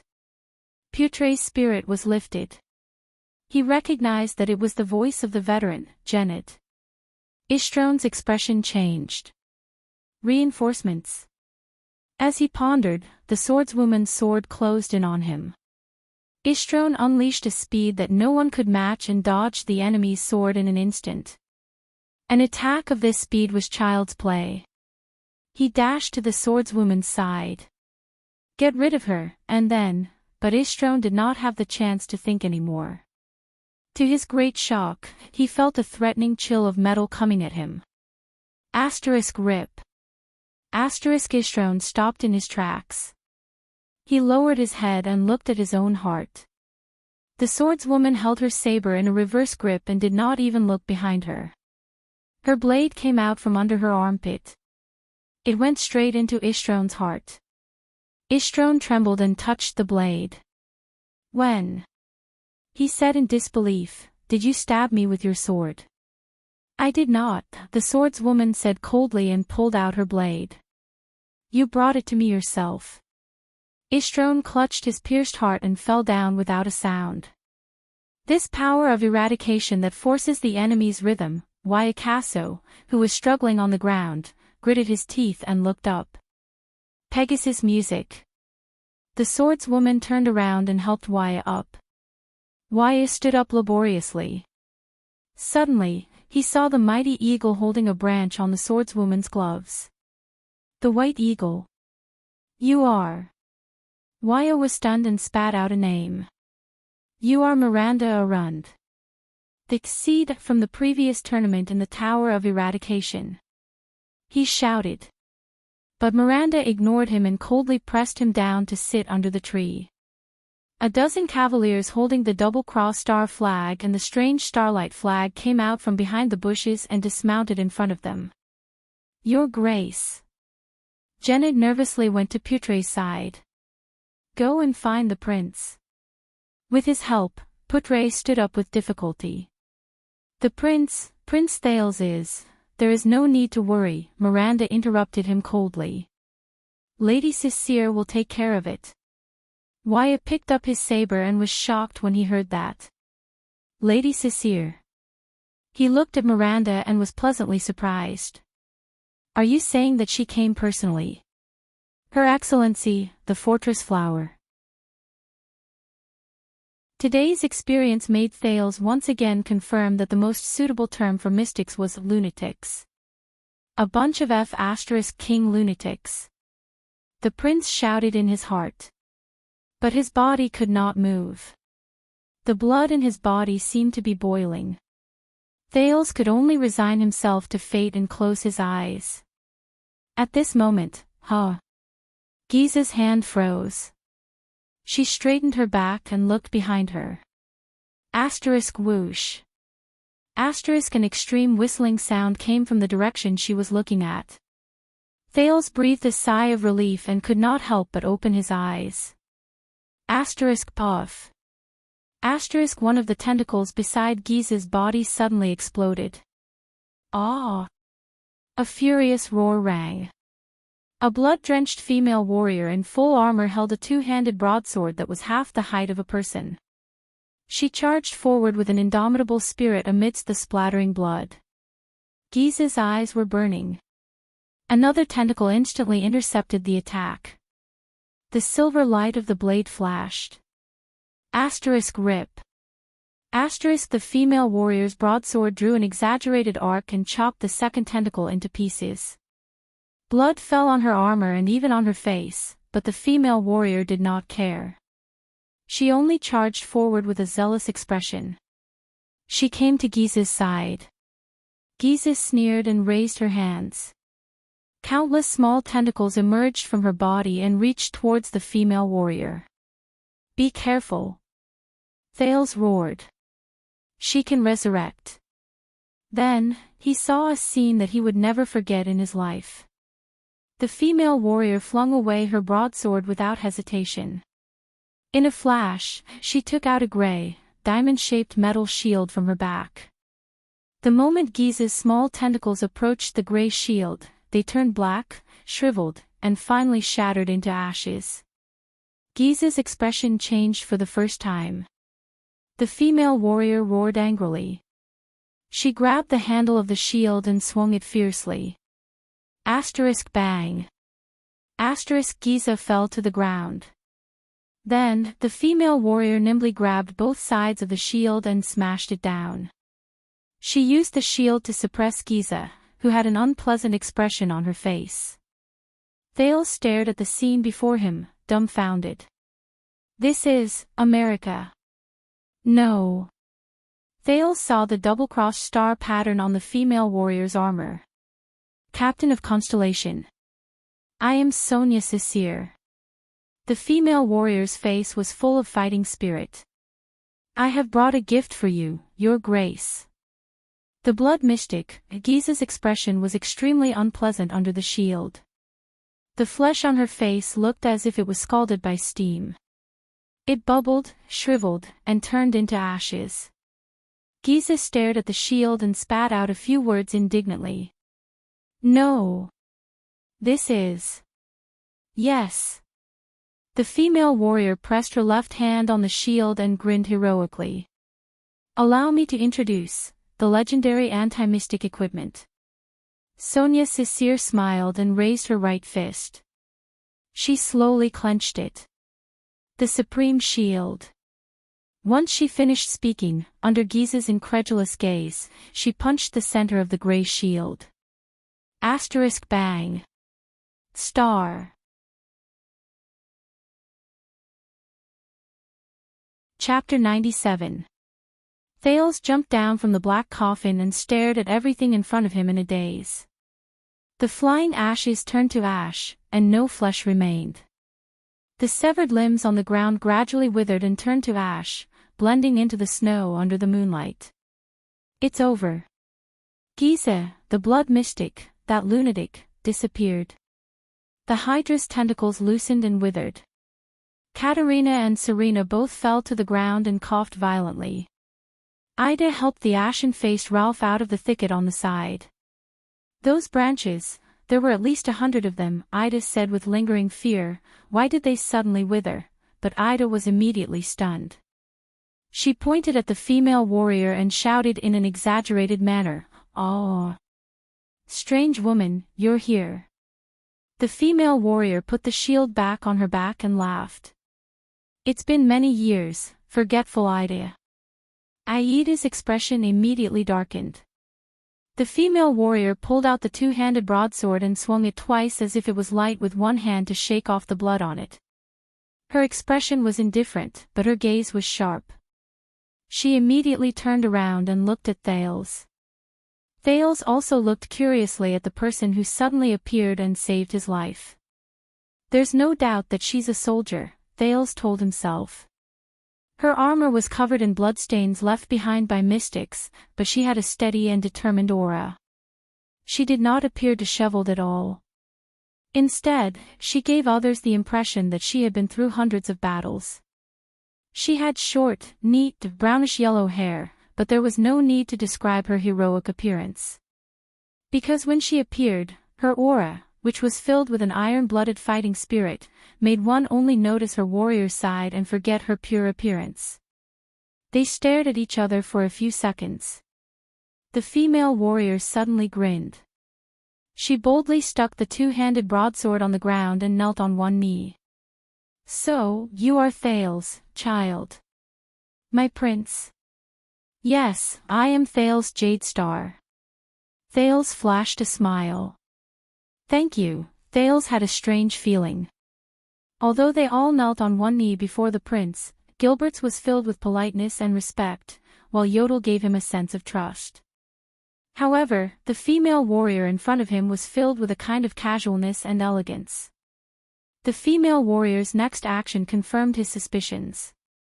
Because she actually raised her hands, which were covered in blood and covered in iron gloves, and ruffled the hair of the second prince of Constellation. "Good job, kid." She laughed heartily, her voice sharp and valiant. "Many of my recruits would have vomited in fright if they had encountered such a situation." Thales saw stars from the rubbing. He felt the greasy blood on his hands and said awkwardly, This lady." The female warrior laughed and interrupted him. "I am Sonia Cecere, little lord." Sonia's words did not show the slightest bit of awareness that she was a little lord. She was in a good mood, and she even punched Thales' shoulder, causing the weak man to cough violently. The broken dragon fortress that is temporarily guarding the border between the two countries. Thales snapped back to reality. "Ah! Why, you are the fortress flower." Even though he had been prepared for this, he was still a little excited when he saw Sonia in person. The fortress flower.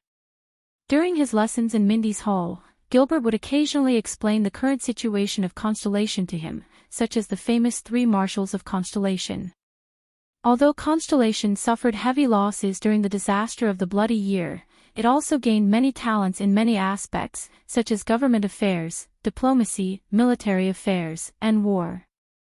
Many members of the king's party and the new nobles became pillars of Constellation from unknown pawns under such circumstances. The cunning fox Gilbert Casso was one such example. Amidst the blood and fire, in the battlefield against Extet, the Western Desert Orcs, and the Barren Bone people, as well as the Southwest Rebel Army, many young people who were born commoners rose to power and were conferred titles. After the Bloody Year, King Kessel expanded the regular army of the royal family. He even recruited many commoners and young people to guard the 4 corners of the kingdom.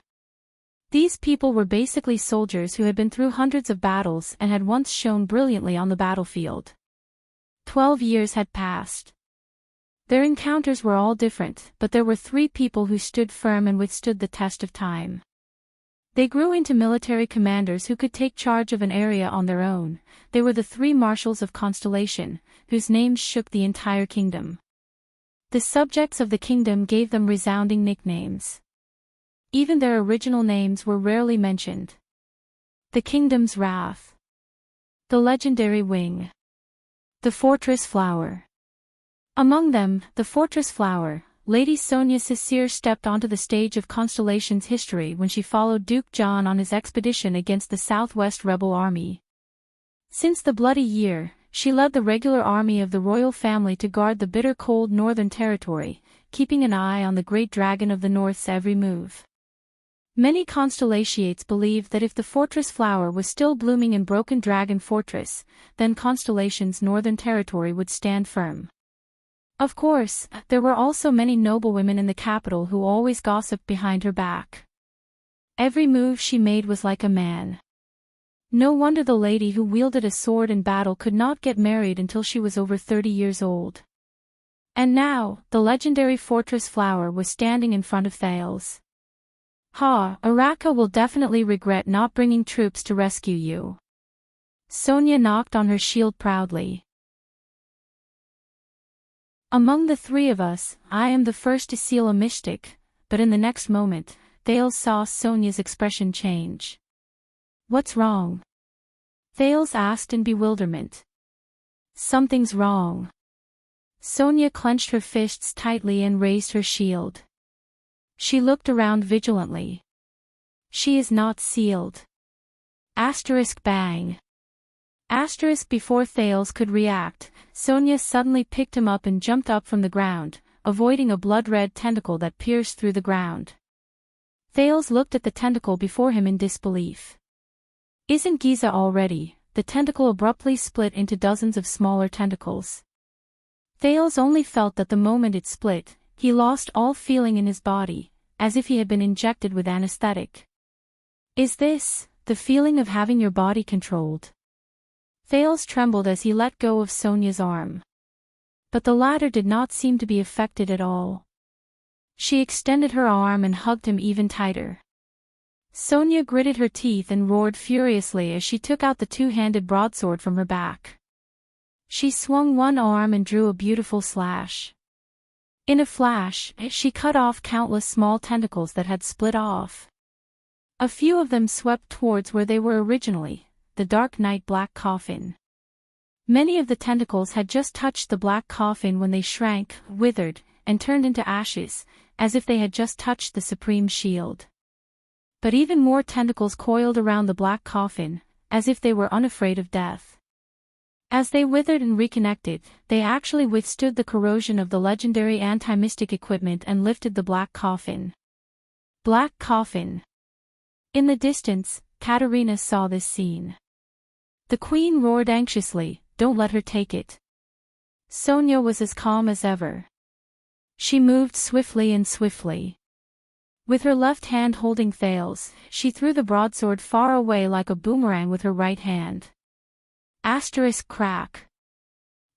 She forcefully cut off the tentacles that coiled around the black coffin. Thud. The black coffin fell to the ground again. Sonia stepped forward and quickly leaped onto the black coffin. She put Thales down and took down the shield on her back.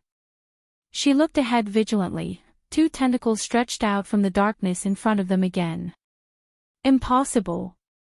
Thales cried out in shock when he saw the situation in front of him clearly. Under the protection of the two tentacles, Giza Streelman appeared before them with a smile on her face. She still looked like a naked girl covered in fresh blood. Thales shuddered, but Sonia calmly stepped forward with her shield and protected him behind her. Sonia furrowed her brows tightly. On the other hand, Thales was dumbfounded. How did nothing happened to her? Did Serena not tell me that the legendary anti-mystic equipment can be used against mystics?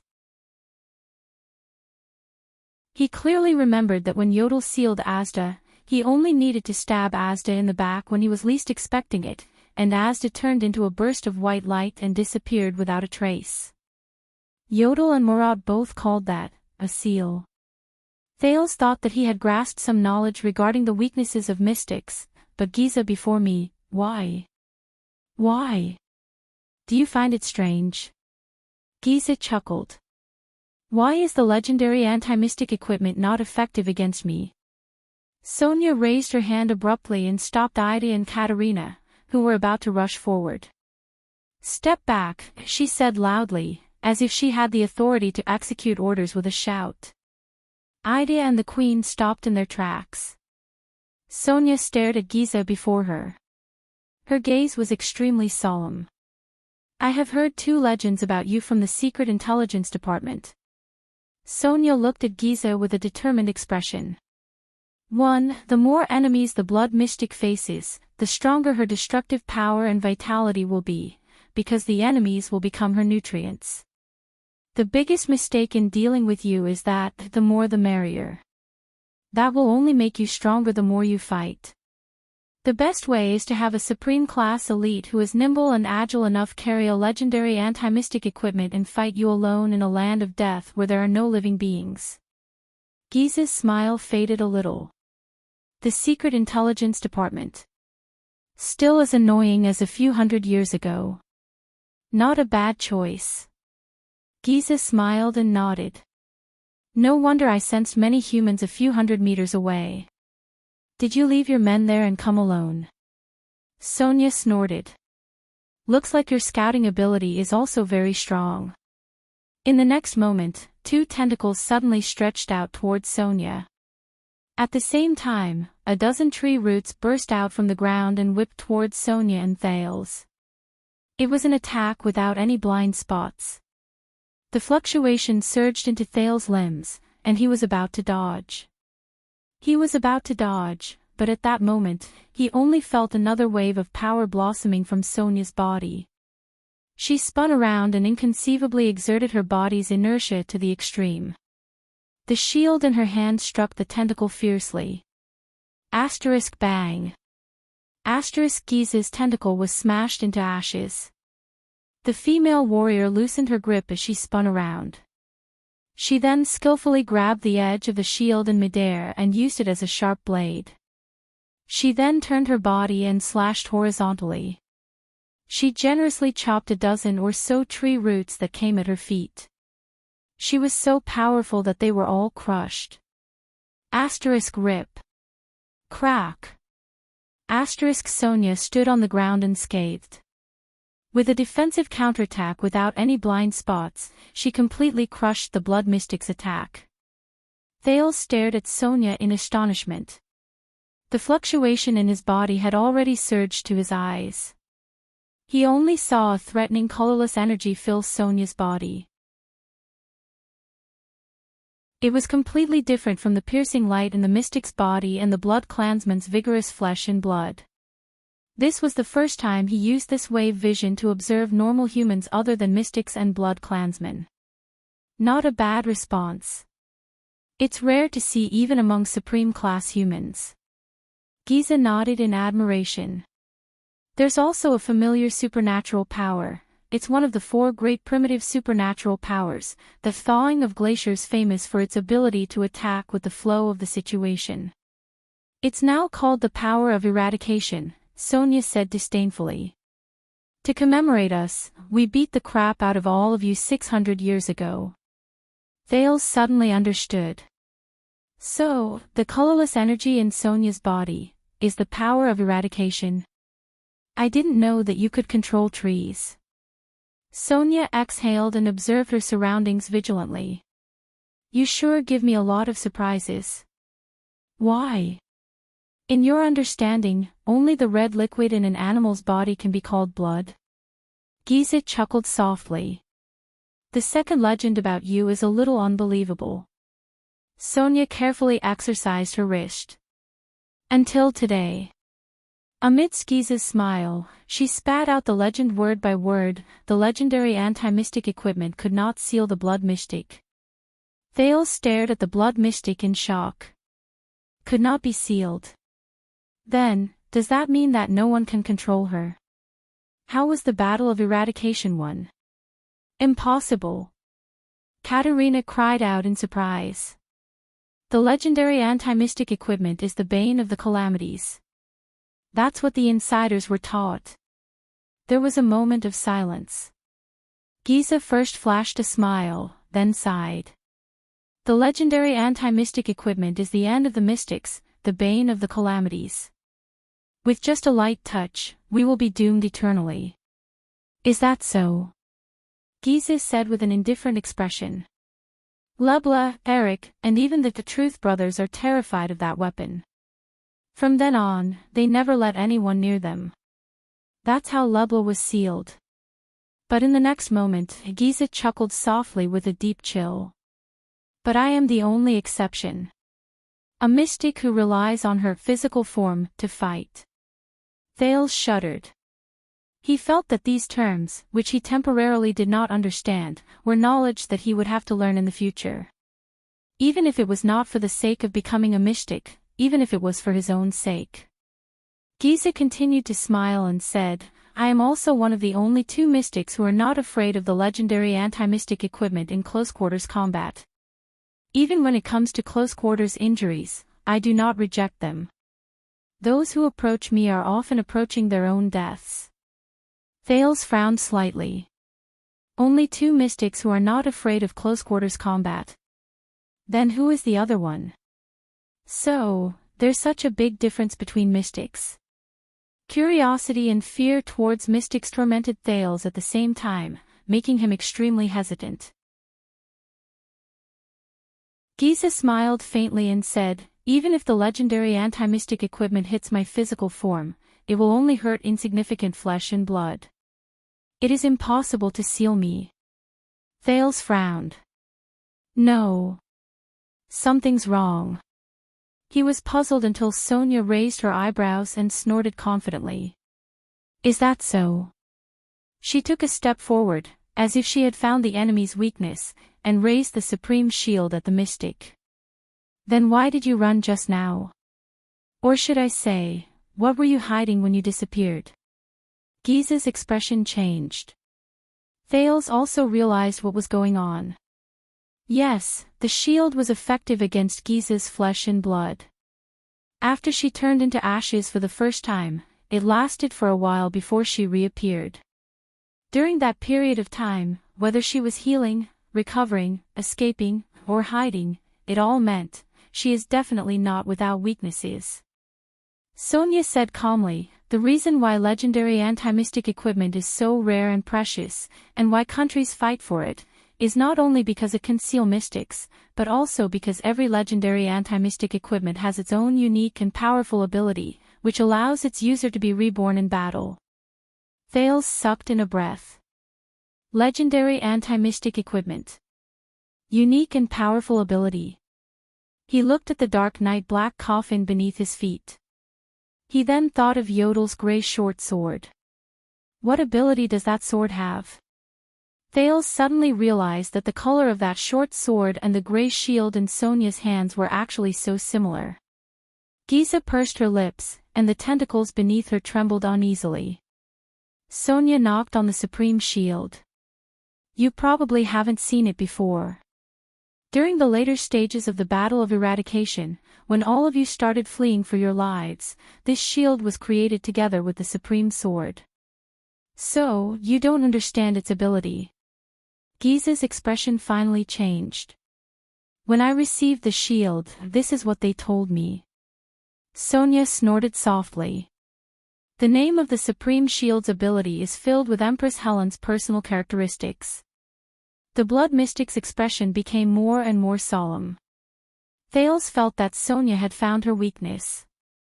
The female warrior grinned and laughed heartily. The name of its ability is, Hunt.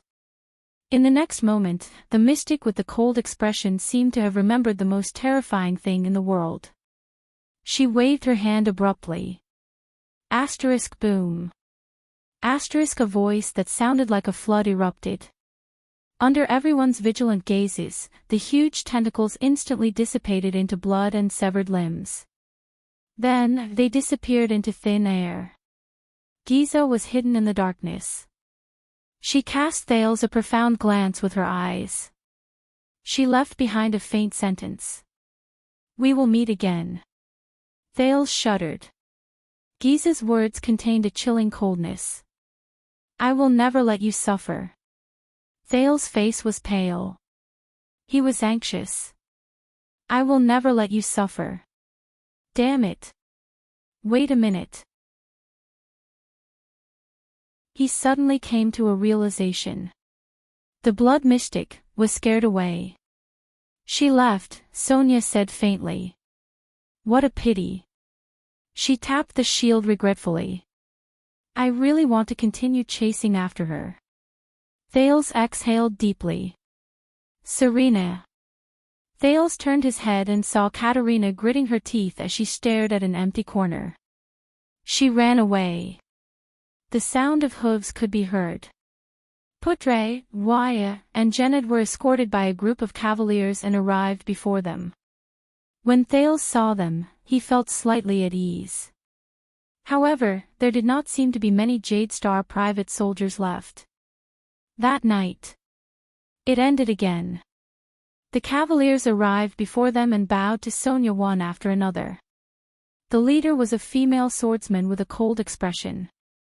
When her gaze swept past Thales, the latter only felt a chill. Did I offend her? Thales scratched his head, baffled.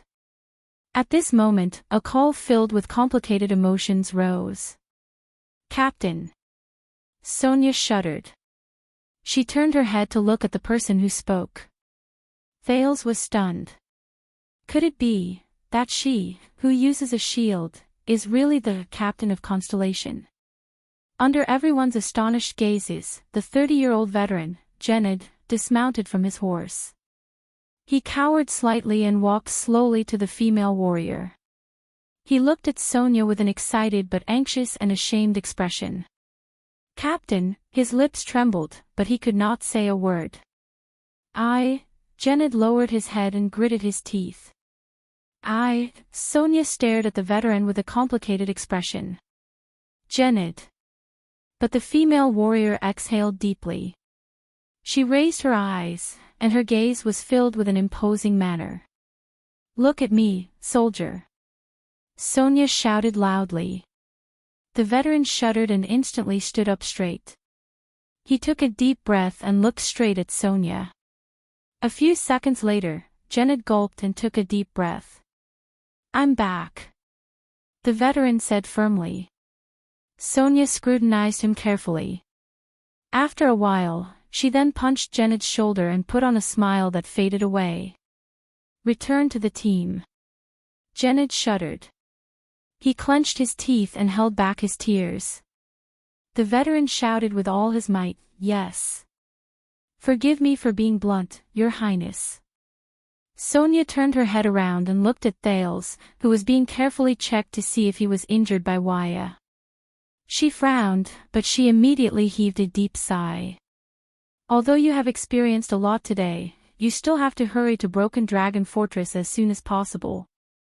Thales was a little puzzled, but he still nodded. Only the experienced vice diplomat behind him, Putre's expression changed as he pressed down on his own wound. Lady Cecile, he asked solemnly. What happened? The group was silent for a second. Sonia frowned and looked straight at Thales. Extet's Archduke of Black Sand region, Chapman Lampard, has already sent out small units multiple times to cross the border between the two kingdoms without any qualms. Sonia was expressionless, but her gaze was solemn as she answered, they have begun to clear the area around Broken Dragon Fortress, especially the path for reinforcements from Cold Castle and Lonely Old Tower. Thales' pupils shrank. Sonia nodded and said solemnly.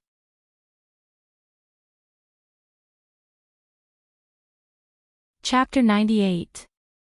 Broken Dragon Fortress was built on the northern plains, the border between Constellation and Extet. The main body of the fortress was located on a highland, only a few hundred meters away from the border between the two countries as stipulated in the Fortress Treaty.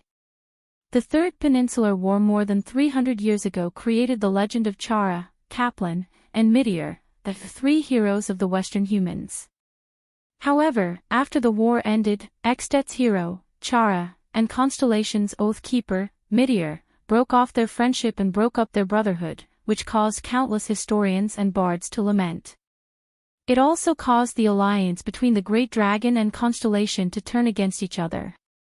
Hence, Broken Dragon Fortress was built on the border between the two countries. This was a building that had both political and military purposes. 12 years ago, the famous Fortress Treaty between Constellation and Extet was signed here. The northern plains, which stretched for several miles, was the only place between the two countries that could bypass the snow and pine forests and send a large number of troops to the border. However, the defenders of Broken Dragon Fortress could clearly see any troop of more than 10 people from Ekstet's side on the plains. On Constellation's side, the Arund family's Cold Castle and the Zamunto family's Overwatch City were in the southwest, while the Freese family's Lonely Old Tower was in the east. All three parties could rush to the fortress aid at any time. If any castle was in danger of being besieged, Broken Dragon Fortress could also send a timely warning. Broken Dragon Fortress was not a lone fortress. It was formed by the largest and most sturdy main body of the star-shaped fortress on the highland, 8 medium-sized fortresses that guarded the periphery and provided cover for each other, and 12 simple sentry posts further away. To take down Broken Dragon Fortress meant that they had to charge through countless trenches and barricades, remove the threat of crossbows in the 8 medium-sized fortresses, and then follow the only 3 narrow slopes to reach the main body of the fortress. They had to brave the bombardment of the mystic guns on the star-shaped convex wall and launch a siege against the fortress walls that were more than 10 meters tall with limited terrain. If the army bypassed the fortress and went straight south to the important cities of Constellation, then this fortress that could accommodate 10,000 people, had sufficient supplies, and could be used by the garrison to attack at any time would instantly become a major threat, like a thorn in the back. When Ekstet's Archduke of Black Sand region, the 41-year-old Chapman Lampard looked up at the giant that was easy to defend but difficult to attack from the north of the fortress under the moonlight, the sense of threat that Broken Dragon Fortress gave him was especially strong. Since 12 years ago, when he had a fair duel with his older brother in front of his father and the entire family, and pierced his older brother's heart to win the right to inherit Black Sand region, Chapman Lampard's ambition grew uncontrollably. For example, he wanted to bring the glory of the common elected king into the Lampard family's embrace, turn Ekstet's capital into Black Sand City, and bring Constellation's northern territory under his jurisdiction so that the ancient Northland territories that were scattered between the two countries could be reunited. The Archduke himself wore a thick robe lined with heavy chain armor. He rode on a sturdy Northland horse, and the knights behind him held flags that were painted with the image of an iron fist that represented the Lampard family. Not far behind them were densely packed military camps. From time to time, small groups of sentinel riders or infantry troops who received missions would leave the camps and cross the border without a care in the world. A strong and heroic knight in grey helmet, Lord Tolja, one of Ekstet's 5 war generals, galloped over from the front. He reined in his horse in front of Lampard and bowed respectfully. Lampard nodded without any expression on his face. Regardless of whether it is the merchant groups, hunters, supplies, or the other party's patrols, we have already cleared all of them and placed our scouts there. If Cold Castle's Arund and the other 2 families come to reinforce us, we will know immediately. The knight in grey helmet, Tolja, said in a low voice, "Are we really going to attack?" "Of course. We have more than 13,000 men. We have light cavalry scouts, heavy knights, elite light axemen, double-handed heavy swordsmen, and enough archers. We have also prepared mystic guns, catapults, and other siege weapons." The person who answered him was a knight in plate armor behind Archduke Lampard. He was the Archduke's supporter and the Archduke's #1 vassal, Count Levon. "We have the advantage in terms of both quantity and quality. Defeating them will be a piece of cake. That is a field battle. But as long as they are holed up in Broken Dragon Fortress, it will be difficult for us to win easily." Tolja shook his head. "Since the fall of the previous time, they have strengthened their fortifications. I suspect that they have equipped half of the mystic guns and city-guarding crossbows in the kingdom. Forcefully attacking the city will only bring about huge casualties.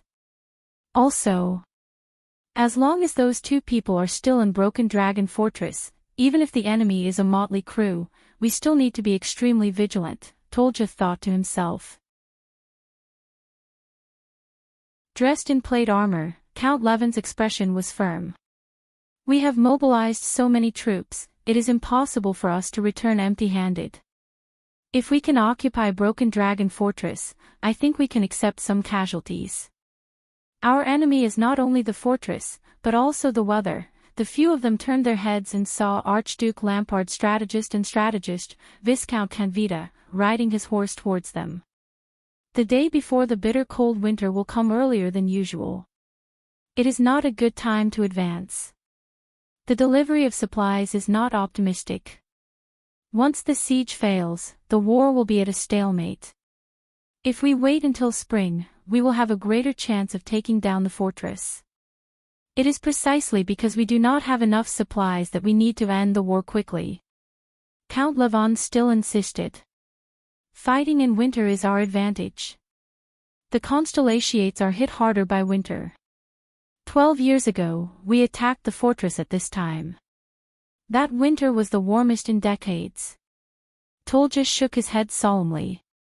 Also, at that time, they could not even take care of themselves. There were no reinforcements in the Northern Territory, but at that time, we gathered the armies of 7 archdukes. Moreover, we could only replenish our supplies on the spot after we have breached the fortress and moved south.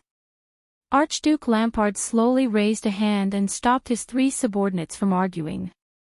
What happened after that? The Archduke's voice was dull and hoarse. It had a power that could make people calm down without them realizing it. King Nuven's envoy has arrived. We cannot hold him back for too long. After all, we are mobilizing our troops in the name of avenging Prince Maria. Viscount Canvita bowed. Moreover, I heard that the Prince of Constellation is on his way and will arrive soon.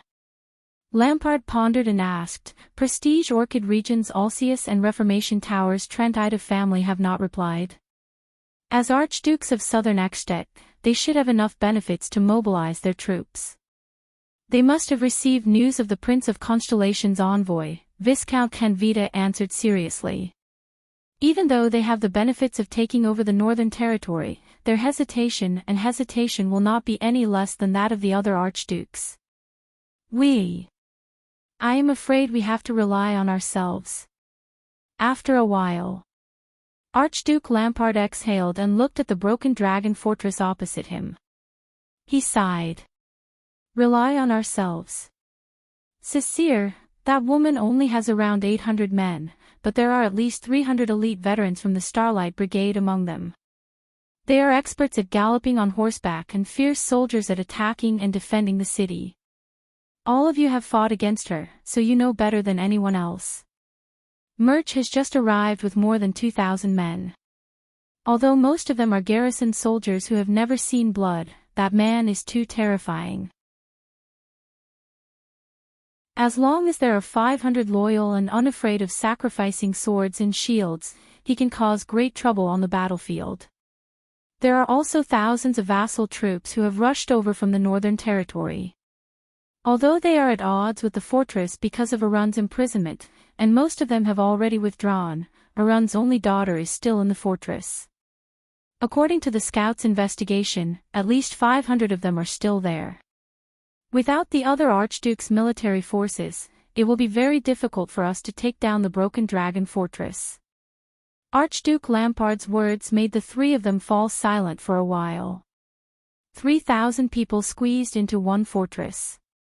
Count Levon frowned and said, with the pitiful level of supplies in the Northern Territory, how long can they last? That fortress was built according to the standard of 10,000 people.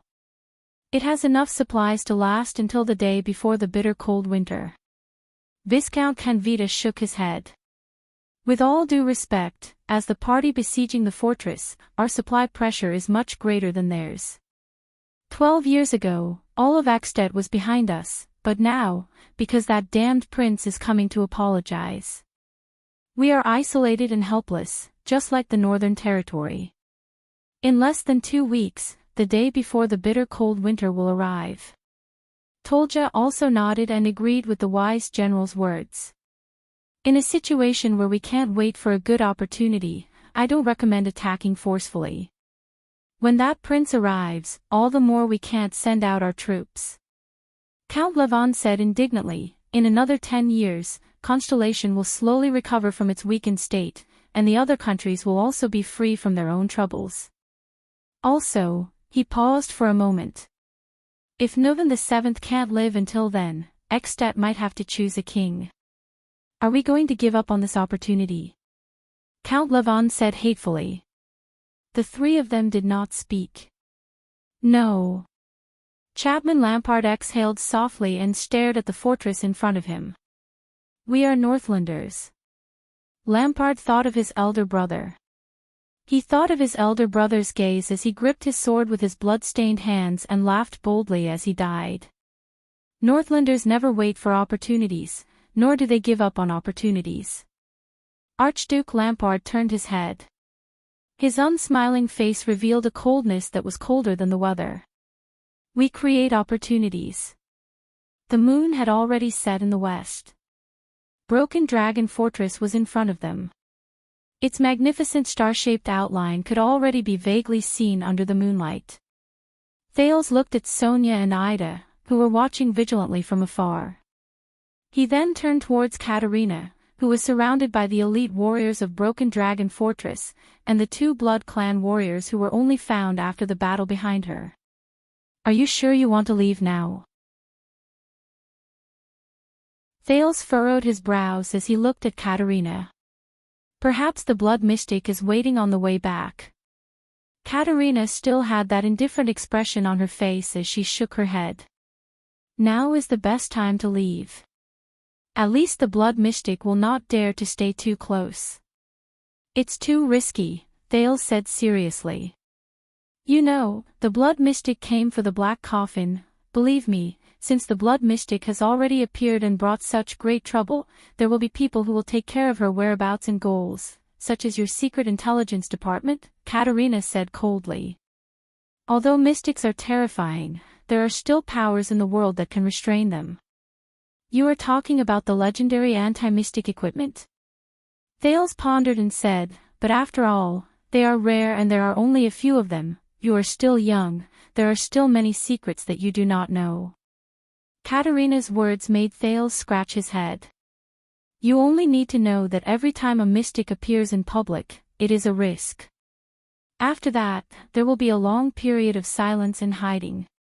What threatens them is not only the legendary anti-mystic equipment. The two of them stared at each other for a second. All right, since you insist. Thales sighed. You must know that the supreme class beside you has died in battle.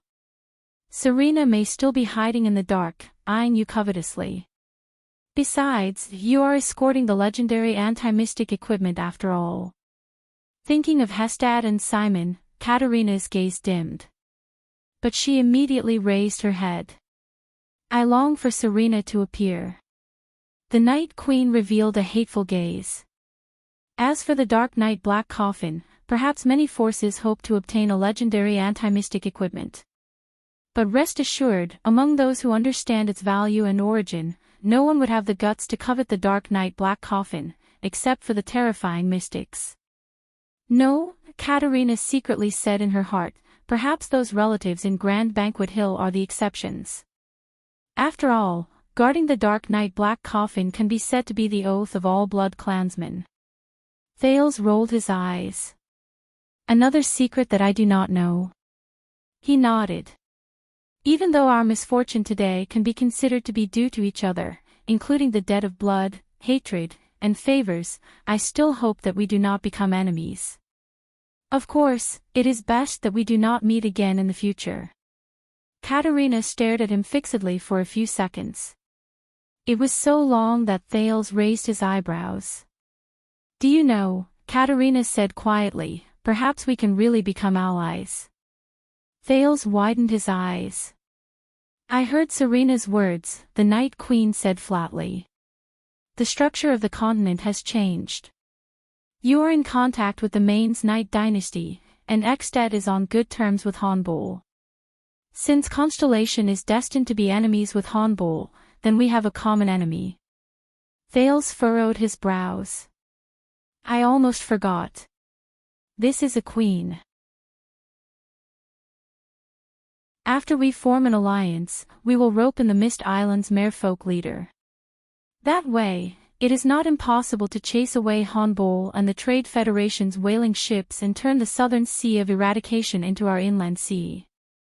Think about the eternal oil that Hanbol and the Trade Federation have embezzled together, please, because of your dear sister. Thales exhaled and shook his head with lingering fear. Right now, I really have a deep fear of the word ally. For your own good, and for my own good, can we talk about this when I grow up a little? Katerina, who was inexplicably interrupted, was stunned for a moment. She could not close her parted lips in time. When he saw those lips, for some reason, Thales remembered how they tasted. Ahem. Thales patted his head and chased the messy thoughts out of his mind. He had enough troubles, and he could not even take care of himself. The Night Queen, who had always been unsmiling, suddenly curled up the corners of her lips slightly. Thales was a little surprised. It was the first time he saw the unsmiling Katerina reveal a smile. I am sorry. Thales raised his brows. What did you say? Katerina could be heard saying slowly, when you stretched your neck over. My original plan was to suck all of your blood dry. Thales quivered. What? After all, we have already formed a grudge in the previous battle. Katerina returned to her ice-cold expression and continued to speak. Thales felt a chill run down his spine as he watched the queen narrate how she wanted to suck him dry. As long as I get rid of Serena, then go back and annihilate the rest of your subordinates and clean up the traces, no one will know the reason for the Prince of Constellation's death except for Covendier. Thales revealed a look of disbelief. Is this the farmer and the snake? But your life is very tenacious. You did not die of blood loss like I expected. Katerina said coldly, so, my attempt to kill you failed. I think you have the right to know about this. Thales' expression changed several times. He sensed the weakness in his body and touched the 2 holes on his neck that had already closed. Then, he raised his head and stared at Katerina with a surprised and furious expression. You. Thales furrowed his brows and said furiously, and Serena. Both of you are truly a pair of good sisters. However, Katerina only stared at him quietly. Her gaze was complicated. No, please take my honesty as the sincerity of an alliance. I did not hide anything from you, and I do not intend to hide anything from you. This is something that Serena, who has been acting all her life, could never do. The queen nodded slightly. If this can dispel your wariness, and build a foundation of trust for our possible alliance in the future, Thales was momentarily stunned. For a moment, he did not know how to reply. He furrowed his brows and said, You told me that you once wanted to kill me, and then said that this is your sincerity, and that you hope that I will trust you. Don't you think that something is not quite right? Thales said mockingly. I believe that you are mature enough to be able to tell whether I am being insincere or sincere, Katerina said plainly. You must know that I have never treated you as a child. Thales was speechless for a moment. However, he could not help but feel angry when he recalled his experience of almost being sucked dry. Thales snorted and said in a vengeful tone, Oh, speaking of this, was that your first kiss? Katerina's pupils suddenly contracted. Her expression instantly turned cold and she said in a chilly voice, What did you say? Her purple eyes stared straight at Thales. Under the queen's murderous gaze, Thales immediately felt his scalp go numb. It was only when he saw the soldiers and the 2 supreme-class elites around him that he felt slightly at ease. I mean, some readers want to know, no, many people from the Eastern Peninsula seem to be very concerned about this, so... Thales scratched his head awkwardly. I want to know if I have offended you in any way so that I can apologize. No, of course not, Katerina said coldly. Do you think I am some teenage girl who has just experienced her first awakening of love? First kiss. Childish. The years I have lived are longer than all of your ancestors combined. These words sound a little familiar. Thales shrugged and scratched his head in slight embarrassment. Oh, an ice queen like you would also have a first love. He looked at Katarina's cold, ice-cold face and stuck out his tongue. Your first love, hey, I can only say, that person is really pitiful. All right. Thales sighed. He immediately raised his head and said solemnly, I wish everything goes well. Never see her again. He added in his heart. Katarina stared at him in silence. Suddenly, she extended her hand towards him and passed him a bracelet with 2 fangs strung on it. The fangs looked fierce and unadorned. There were fine blood-colored patterns on them. They looked like a souvenir from a previous life. Thales widened his eyes and looked at her in puzzlement. This is the Corleone family's keepsake, the blood fangs. Her Majesty Katarina said with a stern expression, if you come around one day, bring it to me. However, it is not a good reputation among the humans to form an alliance with a long-lived race. Before you make up your mind, please keep this a secret from the others. I suggest that you personally keep this keepsake. Thales furrowed his brows. In the end, he still sighed and casually grabbed the fangs bracelet. I'll throw it away when I get back. Thales thought to himself. Be careful on your way back, he said in his heart. Take care, little Prince Thales. Katarina nodded expressionlessly. She turned around and walked towards her subordinates and the black coffin. Do not forget that this is the inland sea that belongs to us. Thales rolled his eyes behind her back. In the next moment, the Night Queen and her subordinates disappeared from his sight along with the black coffin. Thales sighed emotionally for a second before he turned around and left. At this moment, the Blood Clan's unique secret voice transmission faintly flew into his ears. But that was indeed my first kiss with a member of the opposite sex. Thales shuddered and staggered. Didn't we agree that this is not the world of the little white literature? He sighed and looked into the darkness where Katarina left.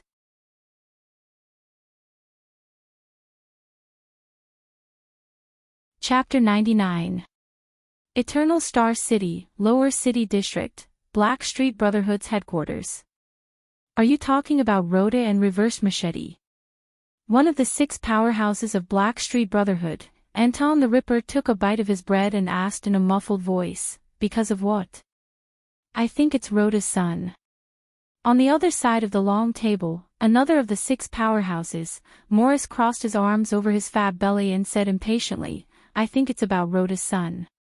You know, that piece of trash has been taking care of child beggars here all this while, until he played himself to death at Red Street Market. Because of this, Rhoda's relationship with me and Lance is very strained. So you're saying that Reverse Machete is very unhappy? Has Sunset Pub been closed? Anton chuckled and drank a mouthful of ale. What a pity. I quite like that chick in the pub. TSK, that figure. Her surname is Charlton. You can't afford to touch her. Morris' cold words made Anton choke. I haven't been back for a long time, so I'm not really sure. Anton swallowed his bread. After the incident in Sarah Dukedom, the Charlton brothers still haven't shown themselves. Morris shook his head. Prison Lock Sickle has been tracking them for a few years. For this, they did not hesitate to cooperate with the people from the Secret Intelligence Department. They fought against young Charlton twice, but they did not gain any advantage. What about Senior Charlton? Anton immediately asked, the one who killed 82nd. It's best not to mention him. Morris sighed. You know, back then, in front of the palace gate, whether it was intentional or not, he saved Black Sword's life. All these years, Black Sword has been brooding over this. It can be said that he has been tormented. And they will have to fight in the end. Anton sighed. At this moment, a figure draped in a scarlet cloak pushed open the door and entered. He sat beside the table. Morris and Anton's expressions became solemn. Then, the figure in the scarlet cloak spoke. It made the other two people's expressions change. Speak clearly. What do you mean by losing contact? Anton slammed his fist on the table. With a surprised expression, he looked at Lance, the sleepless eye, and asked in bewilderment. Lance pinched his scarlet cloak and furrowed his brows. What I mean is... He pinched his scarlet cloak and furrowed his brows. Since 7 days ago, we have not received any messages from Ramon. The last time he sent a message, he was at the eastern border of Constellation and Extet. There is only one explanation: he has met the enemy. Morris crossed his arms and muttered, his mission is only to divert the Secret Intelligence Department's attention with the news of the reappearance of wizards so that we can safely obtain the equipment. When the Black Prophet finds out that he's not a wizard, he'll naturally give up on hunting him, right? The plump man shook his head and looked puzzled. He's just an ordinary gang doctor. Neither the secret room nor the Secret Intelligence Department have any reason to arrest him. No, of course they don't have a reason. Unless this is a move by our opponents against the Brotherhood, or even the sponsor behind us.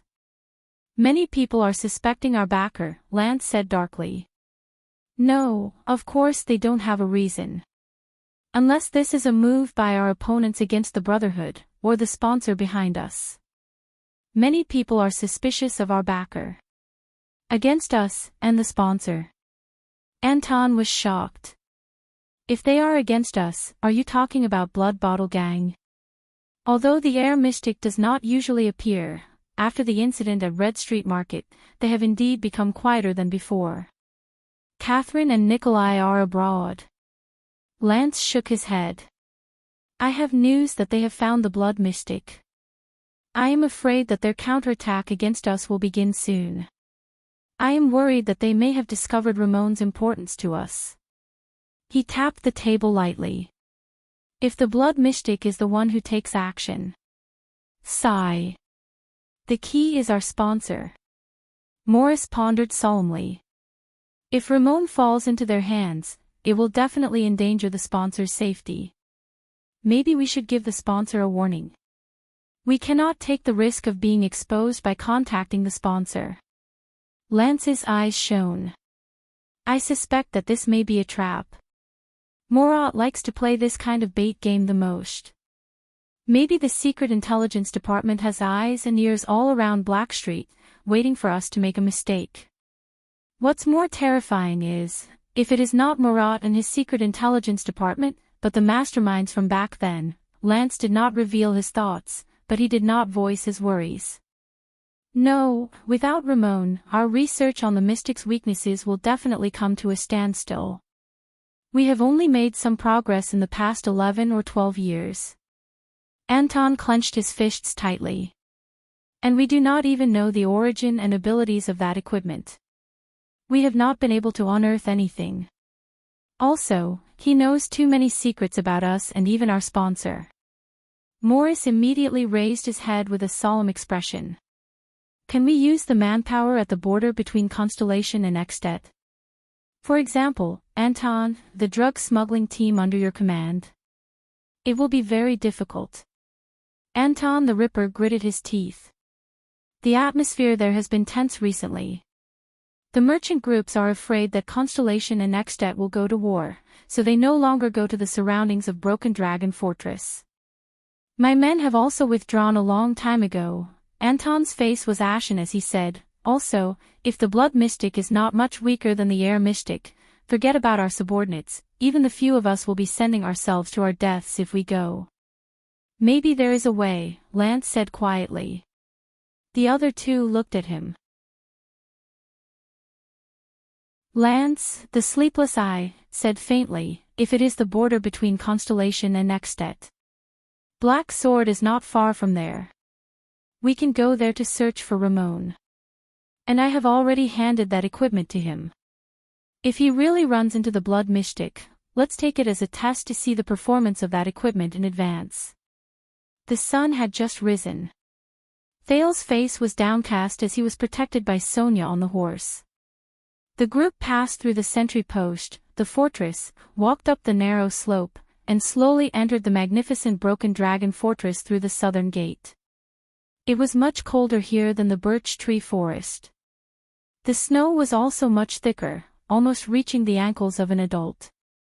This was a very large fortress, but the two-layered city wall made the space between the fortress gate and the inner city wall seem rather narrow.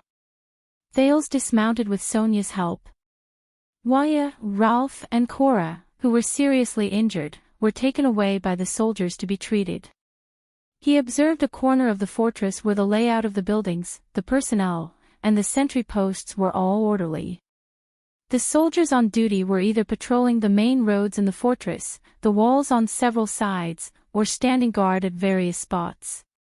The quartermaster in charge of logistics and supplies was urging the civilian laborers who transported the supplies back and forth. In a few rather large stables, the cavaliers were skillfully brushing their mounts. On the other side of the training field, there were a few teams of recruits who had just been drafted into the army. Under the guidance of a few veterans, they were methodically practicing defense and slashing movements. In the distance, a few teams of soldiers who had just returned from duty were lining up, putting away their weapons and receiving rations from the quartermaster. Janet followed behind Sonia and hugged a dozen valiant veterans who seemed to be old acquaintances. So this is Constellation's northern barrier. That's Baron Murch's regular soldiers of the royal family. They've just been expanded. At this moment, Putre dragged his injured body behind him while leaning on a tree branch. He looked at the group of recruits who were training and said, "They haven't really fought in battles." Thales nodded. "I thought you would at least leave her, that important queen, in Broken Dragon Fortress. You know, our strength is already stronger than hers." Putre said quietly, and regardless of whether she was deceived or not, she still attacked the diplomat group's convoy and committed a heavy debt of blood. And then? Capture her and spank her. Thales shook his head. She is an important political figure in the Eastern Peninsula. We would need a lot of legitimate reasons to keep her, and there would be a lot of trouble in terms of diplomacy. It also involves mystics. It involves my secret. The less trouble, the better. Putre raised his eyebrows. Thales sighed. Believe me, the real culprit is still out there at large. Letting Katerina go is also creating trouble for him. Zayn's face appeared before his eyes. No matter why you want to kill me, I will not sit still and wait for death. Also, Thales thought, I might have found the key. The key is in the conversation on the day of the journey. Something must have touched Zayn's nerves. Otherwise, he would not have done such an unwise act, deceiving his allies and endangering himself. And she still has that black coffin with her, Thales continued. His words made Putre frown slightly. With that thing by her side, it is equivalent to the blood mystic coming for us again. Although she will definitely come for me. I will never let you suffer. Thales sighed and thought worriedly. Do not worry. Putre seemed to have seen through Thales' thoughts. He said slowly, Extet also has its own legendary anti-mystic equipment. They even have more than Constellation. It is the country with the most legendary anti-mystic equipment in the world. After all, in the Battle of Eradication, Northland spared no effort in fighting against the Calamities. Thales nodded reluctantly. As for the Calamities, as long as you are not interested in them, they will not be interested in you, Putre said with a profound gaze and a hidden meaning in his words. Thales was shocked. Putre. What does he mean? At this moment, Sonia's dignified voice came from the front. What is going on? Thales and Putre raised their heads curiously and looked in front of them. It seemed to be a scaffold. At that moment, it was crowded with soldiers who were not on duty. There was a person standing on the scaffold. He was being escorted by soldiers behind him. It looked like he was going to be executed. An officer who seemed to be in charge recognized Sonia and said awkwardly, "Don't worry." He said a little awkwardly, "Lady Cecile. This person is a deserter." Sonia frowned and looked at the person on the scaffold. It was a young man with black hair, brown eyes, and slightly dark skin. He struggled to raise his head in front of the scaffold and shouted, "I am not a deserter. I am not." He wore a tattered cotton shirt and his hands were tied behind his back. He still shouted at the onlookers indignantly, "They are alone. They're alone. I'm going back to save them. I did not escape. Just look at the blood on my blade and you will know." Thales looked at everything and whispered to Pudray, "Have we already engaged the enemy? Have we already engaged the enemy?" "I am afraid that it is a clash between small units," Pudray muttered. "It seems like Lampard is still unwilling to give up." Thales sighed in his heart. The officer in charge of the hanging looked at the struggling black-haired young man and said in disdain, "This man is lying. There is blood on his spear, but it has long been broken into two." "You ran back with the broken weapon in your hand, and then tell me that you went back to save them." "I did not." The young man whose hands were tied behind his back said anxiously, "That is not broken into two. That is my spear. They have two, one in my left hand and one in my right hand. I can use both at the same time, enough." Fisherman full of lies. The officer in charge waved his hand with an unpleasant expression. "Quibbling will not help you. Be like a Northlander, be more straightforward, wait." Sonia looked at the person in charge with an unpleasant expression. "He is a soldier I recruited from the local area. Before executing him, shouldn't he ask for my permission first?" The officer was stunned. But the evidence is conclusive." "We have asked Baron Murch," Sonia interrupted him impatiently, "Put him down. Put him down. I'll ask him myself, then I'll punish him." The officer in charge frowned. "But this is Baron Murch's order." He said, "Murch." "I am the commander of Broken Dragon Fortress," Sonia said in a deep voice. "Murch has only been here for a few days. You and him are just reinforcements who are stationed here as guests." The fortress flower's expression turned cold. "Or do you have an opinion on my right to command?" The officer's words came to a halt. He looked around in a troubled manner. But the fortress flower's dignity and prestige made him have no choice but to obey. The black-haired young man on the scaffold breathed a sigh of relief. He was immediately brought down and pressed down in front of Sonia. Sonia came before him and said coldly, "Soldier, report your name and where you belong."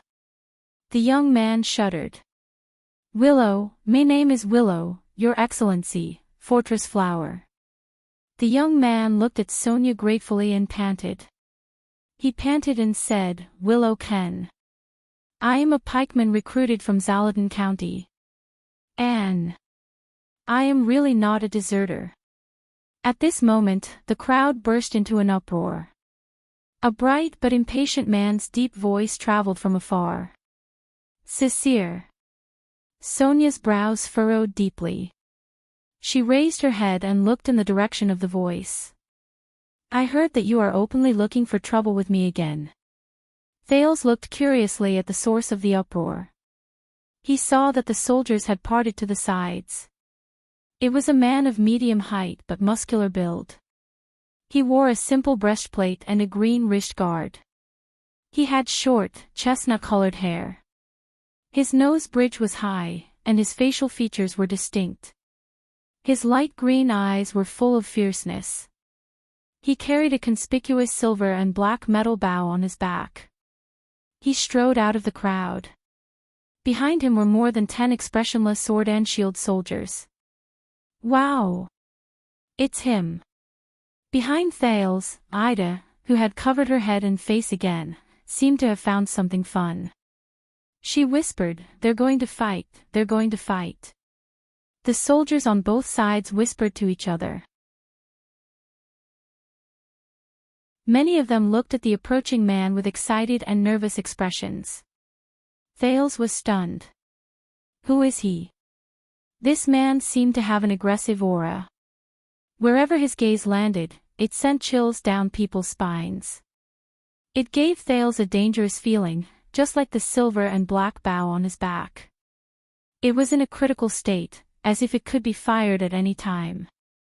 Sonia looked at the man with a solemn expression. She said slowly, Enrich. Once again, you interfered with my troops when I was away. Enrich.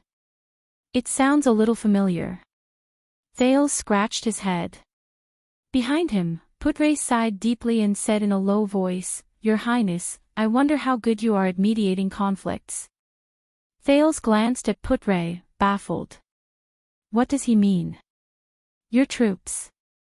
The aggressive Araka did not show any weakness. He pointed at Willow Ken on the ground and replied to Sonia in a cold voice, Are you talking about these cowardly deserters recruited from the local villages? I am not a deserter. I am just. The young Willow spoke again nervously. However, before he could finish his sentence, Araka mercilessly interrupted him. Shut up, deserter. The man with the silver and black metal bow on his back was furious. Araka shot a fierce glare at Willow, forcing the latter to swallow his words. Cowards do not deserve to speak to me, he said coldly. Willow Ken, who was under the gallows, looked helpless. His mouth opened and closed, and in the end, he looked aggrieved. The atmosphere in the field was getting worse. Hey, Merch. Sonia's expression was gloomy. You are in my territory, and without confirmation, you accuse my soldiers as deserters and cowards. Sonia, the fortress flower, seemed to be boiling with anger. She looked at Araka with a sharp gaze and enunciated each word clearly. Are you provoking me? Thales only felt that the atmosphere in front of him was getting more and more tense. The soldiers around him did not even dare to breathe loudly. Araka suddenly grinned and laughed out loud. If you say so, then so be it. Under Sonia's increasingly terrifying gaze, Araka stopped smiling. With an uncomfortable gaze, he swept a glance at Thales. So, you brought the prince back. Araka smiled and shook his head. Thales flashed him a smile and nodded. However, Araka Merch only smiled contemptuously, as if he did not care about the prince's friendly gesture at all. Thales was stunned. The transmigrator remembered. This was the baron who led the army, Araka Merch, when King Kessel replied to the Ekstedt envoy, saying that Baron Merch has brought 2,000 regular soldiers of the royal family to Broken Dragon Fortress. He did not expect that he would dare to confront Sonia Cecere, the fortress flower, without showing any signs of weakness. Baron Merch exhaled softly. He looked at Sonia and said plainly, Why? Do you think that you have the right to condone deserters just because you have flattered the king's little bastard? The king's little bastard. The surrounding soldiers burst into an uproar again. Many gazes swept towards Thales. Thales' expression also became unpleasant.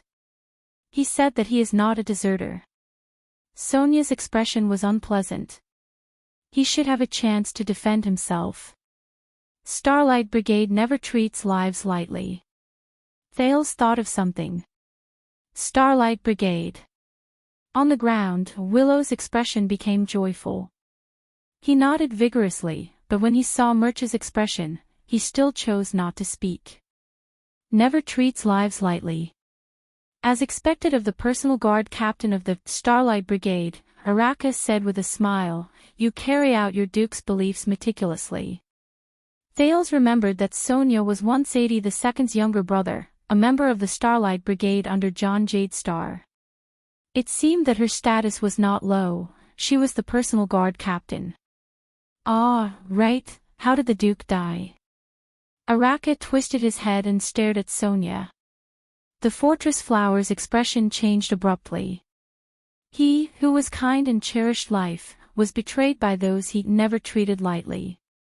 As Sonia's face trembled, Araka spoke in a mocking tone. He died in the hands of his most trusted personal guard. What was that traitor's name again? Norfolk. Sonia clenched her fists tightly. The expression on her face was unreadable.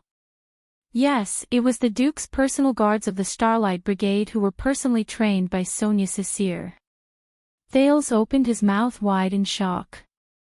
Araka's words had obviously stirred up a lot of people's nerves. Because Thales could feel that the temperature around Sonia instantly dropped the moment she finished speaking. The expressions of the dozen or so brave soldiers behind her, including Janet, changed at the same time. The dozen or so burly men with fierce expressions walked forward together and stood behind Sonia.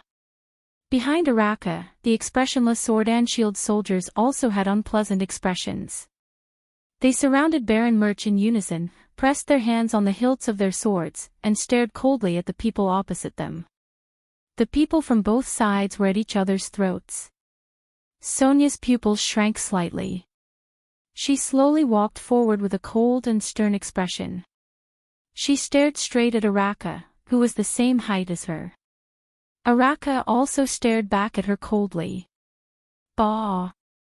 Sonia spat at Araka's feet in an unceremonious manner. One could even say that she was very rude. You are a wild dog barking furiously, Araka. Araka only chuckled and did not speak. Of course, I remember now. The bloody year. The fortress flower looked up at the chestnut-haired man and said coldly, Prince Horus died on the battlefield, but you came back alive. Thales thought of something. Prince Horus. The sword of reversing light. This time, it was Araka's expression that changed drastically. His eyes were filled with hatred and anger. Who knows, was it you? Sonia's tone was filled with ridicule. She chuckled and said, stabbed him in the back. Thales no longer had to doubt what the word contradiction meant by Putre's words just now. Because in the next moment, Araka's fist and Sonia's palm collided violently. Filled with anger, they collided violently in the air. At the eastern border of Constellation and Nextet, around the lonely old tower. No, I can't smell the scent of the Brotherhood's doctor. I can't go any deeper. In front of us is the road to Broken Dragon Fortress. I heard that the two countries are in a standoff. I don't want to get involved in the war. The leader of the 8 psionic warriors of Blood Bottle Gang, Red Viper, Nikolai clenched his fists in anger. He waved his subordinates away and looked at the blonde woman beside him. Also, can't you ask Lady Giza for help? Damn it. This woman. Why was she the first to find the blood mystic? One of the psionic warriors of Blood Bottle Gang, Illusory Blade, Catherine, who was second only to Nikolai, turned around and showed a bright but inexplicably chilling smile. Oh, looks like we lost him again. As for Lady Giza. Catherine chuckled, which made Nikolai even angrier. I said that she suddenly had an urgent matter and went west temporarily. Catherine looked at Nikolai coldly. The blood mystic trusts me more, and she will only trust me. Even if the air mystic disappeared and chaotic divine soldier song died, Blood Bottle Gang cannot be taken over by an idiot like you. However, she was also extremely anxious in her heart. A day ago, they finally managed to persuade the blood mystic to come here with them to track down the Brotherhood's strange doctor. However, Giza seemed to have suddenly sensed something. She hurriedly said, I'm going to the west to take a look. Then, the mystic disappeared before their eyes. My God, the west is the road to Broken Dragon Fortress. Countless armies from both countries are there. The atmosphere is tense, and there's even an existence like the fortress flower. No matter how strong a mystic is, she can't fight against an entire army, can she? It's better for us to solve the problem here as soon as possible, Nikolai said in an unpleasant tone. Blood Bottle Gang has lost a lot of business. Many of our partners are. The women in Sarah Dukedom are very dissatisfied with our population shortage. The Barren Bone people in the desert have started to contact the Brotherhood. The Forerunners have even directly closed their trade with us. And that group of rude swordsmen even questioned us about Groudon's death. We are pressed for time. I know. Catherine shook her head. They are even more aggressive, asking us to provide more orphans. It's time for us to regain our prestige. So, that Dr. Ramon better be as important as you say. Nikolai looked at his colleague and competitor with a displeased expression. Of course, this was leaked to us by the Cullen family from the kingdom's secret intelligence department. Catherine chopped off a branch in front of her and continued to walk forward. The news said that if we capture Ramon, we will know many of the Brotherhood's secrets. The Cullen family. Nikolai frowned. And you should stop fantasizing about the Covendier family, Catherine said sarcastically. They don't treat us as humans at all. Will the Cullen family be any better? Nikolai retorted subconsciously. Maybe the news this time is just the kingdom's secret intelligence department wanting us to cause some trouble for the Blackstreet Brotherhood. That's right, Catherine said nonchalantly. Nikolai was stunned. He did not expect that this woman would actually agree with his words. The Brotherhood has expanded too quickly, especially after that night at Red Street Market. Almost all the underground forces in Eternal Star City have surrendered to Blackstreet. So, there are people who dislike them and want to cause trouble. Catherine stopped walking and frowned as she pondered. There are also people who want to catch the mastermind behind them. I'm afraid that the kingdom's secret intelligence department and the Cullen family have the same goal. Supporting us is the most direct way. Nikolai smiled disdainfully. So, we lost the battle at Red Street Market, and it was actually a good thing. That was a heavy lesson. It reminded us that the mystics are not omnipotent. Catherine concealed the disgust in her eyes and tried her best to speak sincerely. In the past, we did things our own way and even fought against each other. But on that night, we lost our most capable subordinates and manpower. For the sake of the Blood Bottle Gang's survival, perhaps it is time for us to let go of our former enmity, damn Viper. She cursed in her heart. Do you think I don't know that you were the one who killed Ralph?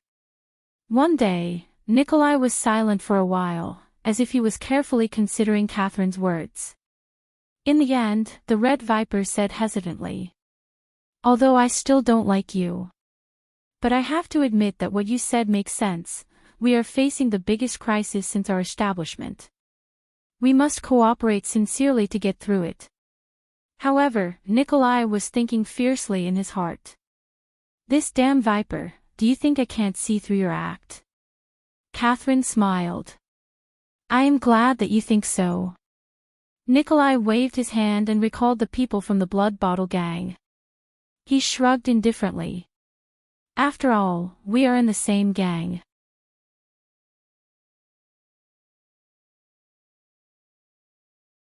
Chapter 100. The fist and palm collided. Araka and Sonia trembled slightly. Thud. It was a low thud, like the sound of a sandbag falling to the ground. But Thale's heart trembled, as if a blunt and heavy hammer had struck his heart. This is a battle between supreme-class elites. It was quiet and simple. There was no waste of energy, no unnecessary movements. Thale saw the crowd whispering. Many soldiers pointed at the two of them. Oh, no, how many times has it been? Must they tear each other apart before the attack from the north? The two commanders faced each other with equal harshness. They stood where they were and blocked each other's fists and palms without backing down. Sonia's eyes were cold, while Araka's face was fierce. The soldiers behind the two of them finally reacted. Clang. The old soldiers behind Sonia drew their swords in unison and surrounded the commander in an orderly manner. Thud. The sword and shield soldiers around Araka had solemn expressions. They took a step forward in unison and formed a wall with their swords and shields to protect Araka's flanks. The two groups of people were murderous as they glared at each other angrily with swords drawn. The chaos in the crowd deepened. My God, the Starlight Guards and the Fury Guards are here at the same time. Didn't the officers who arranged the shifts deliberately stagger their duty times? Are people going to die this time? I have a bad feeling. However, when almost everyone was watching the conflict between the two commanders with complicated emotions, the atmosphere became even more tense. Stop. Thales frowned and took a step forward. Everyone turned their heads in unison to look at the prince, who had an unpleasant expression on his face. Thales looked around him. What on earth is going on? Sonia and Araka, he sighed. This is what I wanted to say, Putre whispered behind him, you are the only one who can show up, young prince. Thales shook his head. Stand back, soldiers, he shouted at the two groups of people who were in a tense atmosphere. Put away your weapons, considering that we are all constellations. But no one paid attention to him. Sonia and Araka heard him, but the two of them, who had unpleasant expressions on their faces, seemed more interested in each other. The subordinates behind them, according to the crowd, they seemed to be the Starlight Guards and the Fury Guards, did not look sideways either. They only stood loyally and attentively behind their commanding officers. His Royal Highness was ignored in the middle of the field. Putre closed his eyes and shook his head helplessly. The whispers of the onlookers became louder, and they pointed at Thales. Many people's eyes were filled with mockery and contempt. This child was their new prince. Thales only felt very awkward. It was extremely awkward. What should I do? Rush up and pull them apart. However, Sonia was in a state of extreme annoyance, and that Araka did not seem to care about him at all. I have to find something that they care about. His brain worked quickly. The conversation between the two of them surfaced in his mind. Thales was struck by a thought. He took a deep breath. The prince heard his own childish voice rise. I am Thales Jade Star, the second prince of Constellation. Thales raised his right hand and pointed to the north. Perhaps some of you know, for the peace of Constellation, and for the lives of everyone in the fortress. I will soon head north to Axtet to pay for their prince's death with my life. The onlookers burst into an uproar. Broken Dragon Fortress was not alone. The news of the national conference had long since spread here. Many people looked at Thales with different emotions in their eyes. There was pity, indignation, anger, and sighing. But Sonia and Araka's gazes were still locked on each other. Thales adjusted his breathing and tried to appear as casual as possible. He walked closer to their confrontation. As for the two commanding officers and your subordinates, before you dig out each other's hearts, towards a Jade Star prince who is about to die. Thales spread his hands and revealed a helpless smile. At least give him the respect he deserves, right? For example, starting the fight after I go to my death. The whispers of the onlookers became louder. Putre nodded slightly. Sonia and Araka realized that they furrowed their eyebrows in a barely noticeable manner. But Thales immediately changed the topic and snorted softly as if he was mocking them. Oh, of course. Perhaps you are already used to it. Thales turned around and looked at the soldiers around him. He put his hand into his pocket in a relaxed manner. He was about to take out the Jade Star royal family's 9-pointed star pin and show it to everyone. Thales' next sentence relied on his family name. But he did not touch the 9-pointed star pin.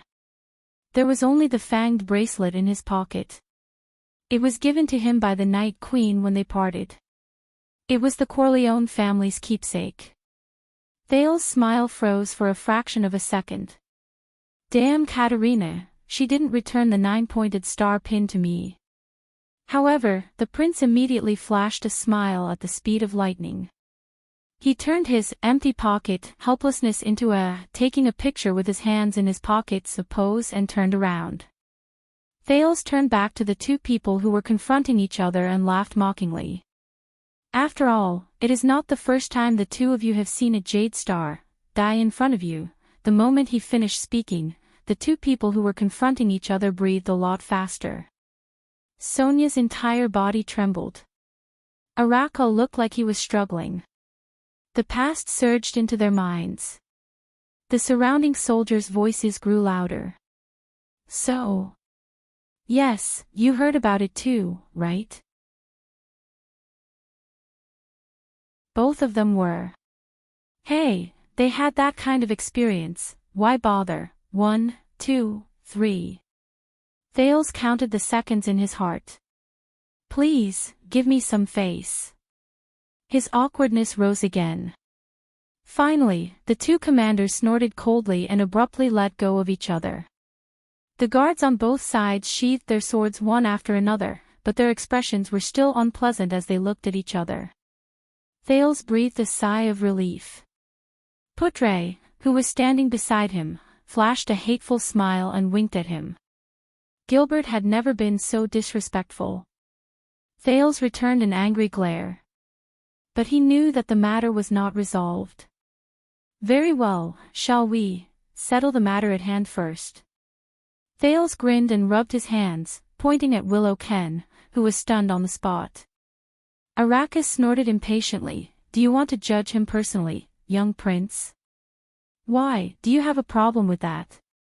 Sonia snorted. With his highness status, he is the most suitable person here. Thales sighed. No, this is not just a trial. It might also be the friction and discord between the two commanders. Anne. He looked at Willow, who had a pleading look on his face. This concerns a person's life and death. He raised his head and looked at the officer in charge of the hanging. Can anyone prove what he said? The person he saved. The officer in charge seemed to have never spoken to anyone from the royal family before. He took a step back in a flattered manner, then shook his head. None, so we all suspect that he is lying. Thales furrowed his brows. This is bad. If you want to confirm whether he is a deserter, please bring him his weapon. The officer nodded nervously. Soon, under everyone's gaze, a wooden stick that was much shorter than a long spear was brought up. This pair of damaged wooden sticks still had dried blood stains on them.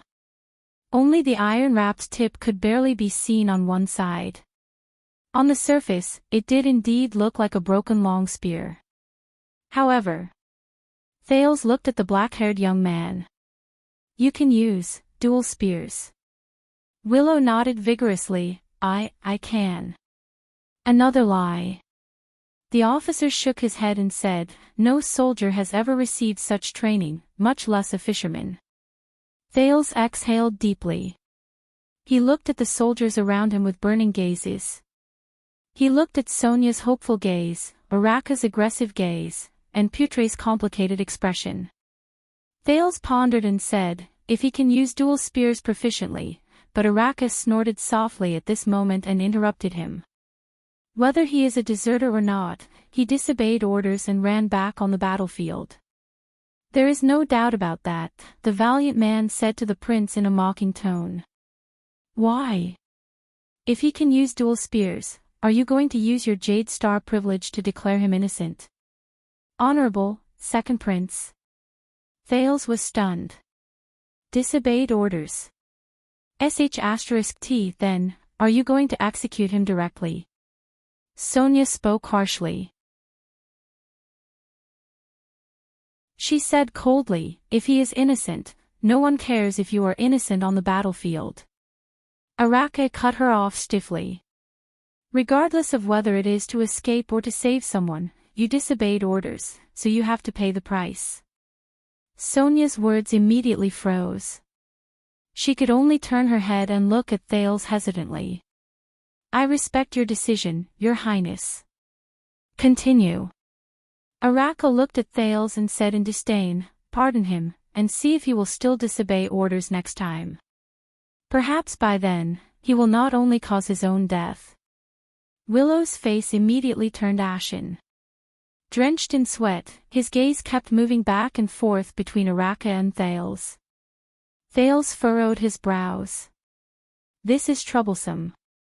Araka, Sonia, Putre, and the soldiers around them, including Willow, all fixed their gazes on him. What should I do? Hang him. What will Sonia and the soldiers around them think? Forgive him. What about Araka, military orders, and military rules? Or should I just change to another punishment? No, it's not appropriate. Damn it. Gilbert never taught me this. Wait. Gilbert. Thales muttered to himself. He made a decision. Willow can. I cannot be sure if you are a deserter. The prince walked in front of Willow and said to him, hence, I cannot convict you and hang you. Willow breathed a sigh of relief.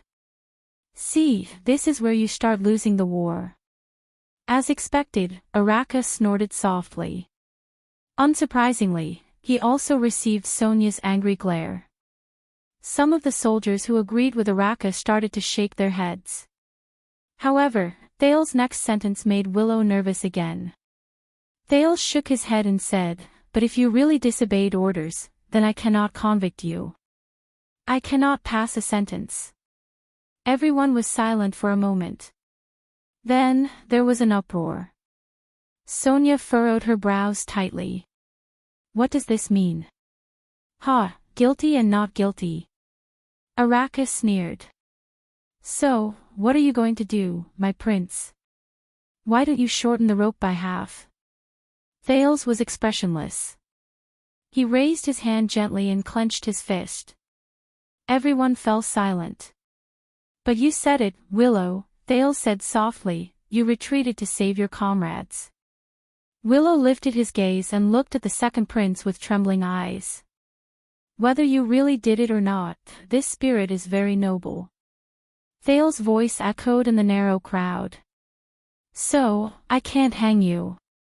Willow shuddered and looked at the prince in disbelief. Thales continued to say, yes. It's not because of whether your actions are innocent or not. It's because I cannot let others hesitate to save their comrades just because they are afraid of what will happen to you. This is not something that they should hesitate about. Thales said faintly. The way everyone looked at Thales changed. Sonia's face lit up, while Araka frowned deeply. Only Putre's gaze was complicated and profound. But Thales' expression turned solemn and he said sternly, this does not mean that you are not guilty, and you do not have to pay the price for disobeying orders. Willow can. Willow's breathing started to quicken. In the future battles, you must save the lives of more than 10 comrades, Thales said sternly.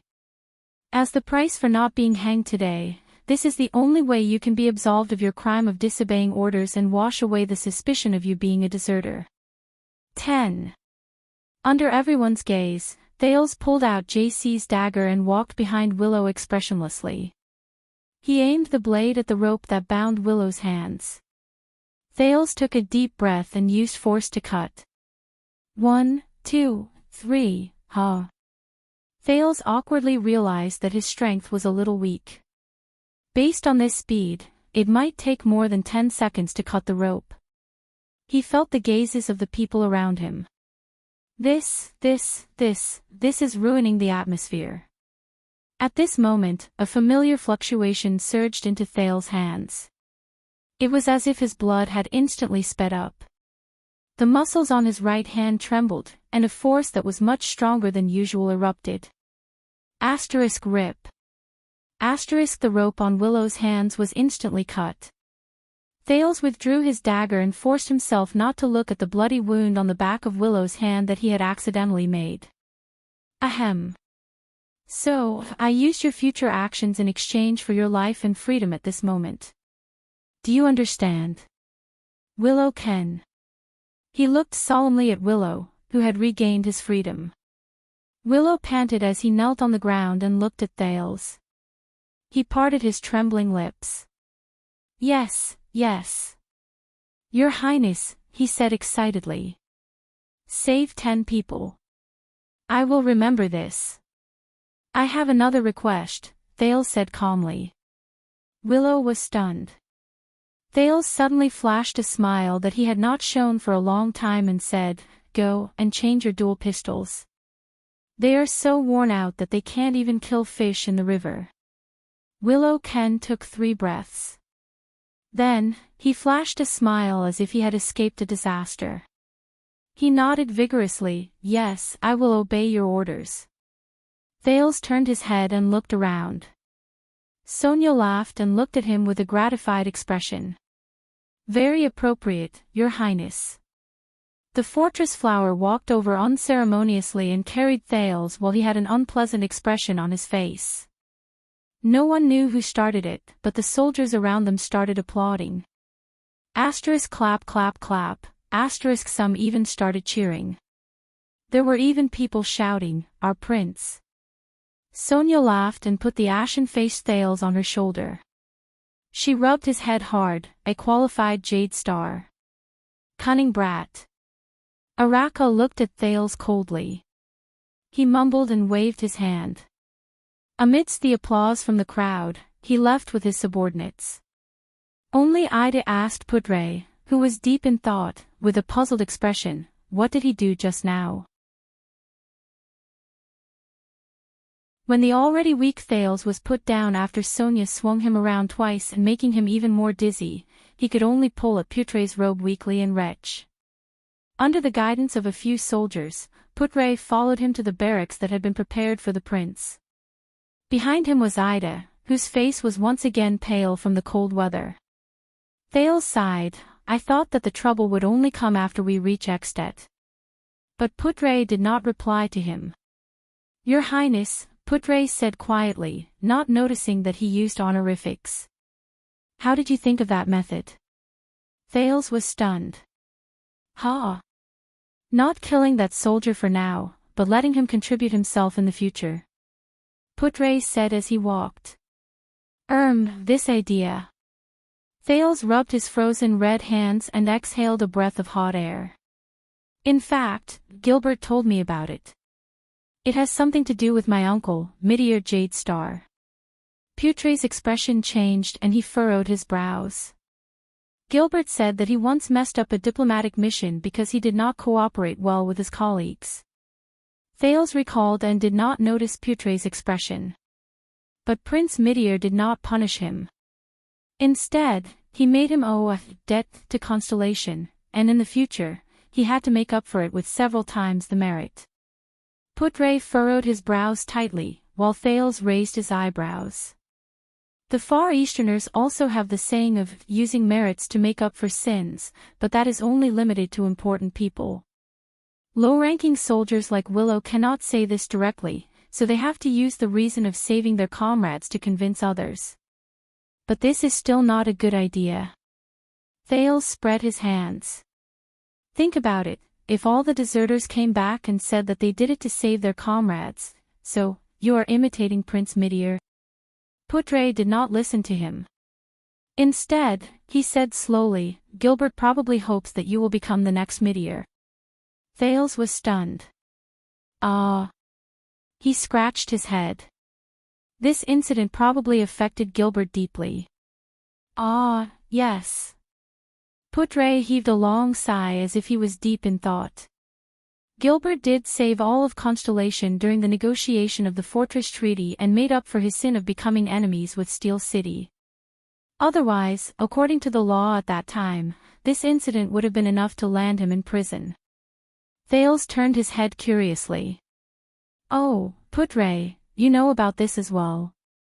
Of course, Your Highness. Putre seemed to be used to addressing Thales as Your Highness. He said flatly, Gilbert did not mess up that incident because he did not cooperate well with his colleagues. Thales widened his eyes. At that time, Gilbert was just a descendant of a declining noble family. As the prince's attendant, he was ostracized and even deliberately framed by his colleagues when he first came to the Foreign Affairs Department. That was why he ended up in such a state. Putre sighed. Ha! Thales said in surprise. Is that so? Putre nodded slowly. That was why he worked so hard for Constellation. He thought that this was a debt he owed to Meteor and Constellation. Everyone has their own life journey, and their encounters are unpredictable. Thales sighed and shrugged casually. Did he tell you about this? No, he did not. Putre's gaze was profound, and there was a hint of sorrow and regret in his words. But I know more than he does. Thales raised his head. Putre took a deep breath and slowly enunciated his words. Because, I was the person who ostracized and framed him in the Foreign Affairs Department back then. Thales was stunned. So awkward. About this, he said awkwardly, perhaps, if you had not done what you did back then, Gilbert would not have become such an outstanding diplomat and administrative officer. Yes, perhaps, Putre said bitterly. Constellation is very lucky to have such an outstanding and selfless, no. A familiar voice came from behind them. He seemed to be suppressing his anger. Thales and Putre turned their heads in astonishment. They saw the second prince's attendant, Waiakaso, looking at them with an unhappy expression. Waia. Thales said strangely. Is he angry? Your Highness. Waia seemed to be trying his best to control his emotions. He took 2 deep breaths before his expression returned to normal. He said slowly, Cora. Cora is dying. Thales' expression changed drastically. Cora, the leader of the Jade Star family's private army, was currently lying on the bed in the barracks with a pale face. I have a younger sister, Lucy. Cora's eyes were out of focus, and he said in a daze, in the capital, Your Highness, Waiakaso, who was wrapped in bandages, said with a regretful expression, the vampires injured him too badly. Thales let out a long sigh. Is there no other way? We searched for military doctors in the fortress. Waia shook his head with a sorrowful expression. But they are only military doctors. I am afraid they do not have such good medical skills. Thales frowned. Are there other doctors? Putre frowned. Cold Castle is the closest, and there are doctors. But I am afraid it is too late. Also, the extensions have cleared the area. In short, the road is very unsafe. Accept reality. I decide under the cloak. At least let him leave with peace of mind, and not have any regrets on his way to Hell's River. Thales looked at Cora on the bed and remembered the first time he made him laugh in Mindy's hall. And the time he led the swordsmen to fight against the mercenaries. Together with his colleagues, they stood between him and Serena. And, the fight against the Blood Clan in the Birch Tree Forest, he closed his eyes sadly. Damn it. Prince Thales. Everyone turned their heads. They saw a young man with black hair and brown eyes standing at the entrance of the barracks. It was Willow Ken. The deserter who was almost hanged. Willow bowed respectfully to Thales and showed a grateful smile. I am so happy to see you. I was sent to inform you. He glanced into the barracks and glanced at Cora, who was on the verge of death. Willow immediately put away his smile and said while trembling with fear, that the 2 commanders ask you and the vice diplomat to go over. Thales sighed. He could not bear to look at Cora on the bed. He nodded and walked out of the room with Putre and Ida.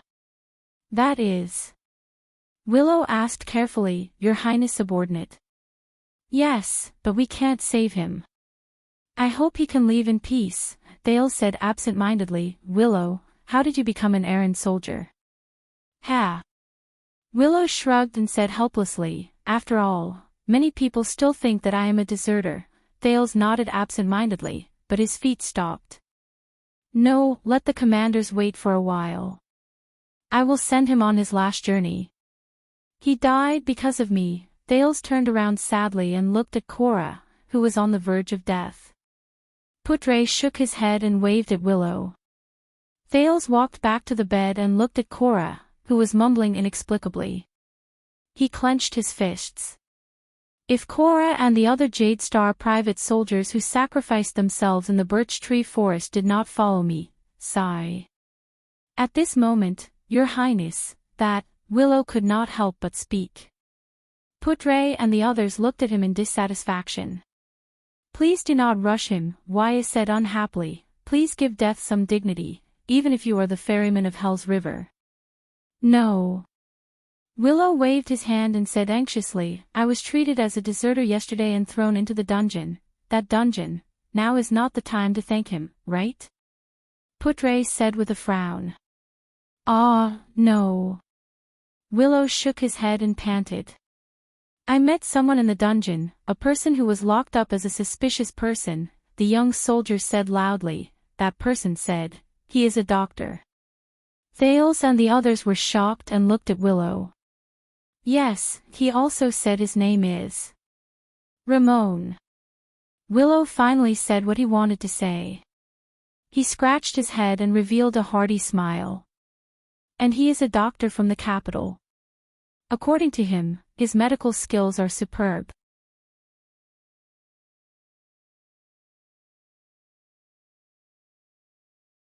Chapter 101. The doctor Willow mentioned was quickly escorted over. Thales carefully observed the strange man in front of him.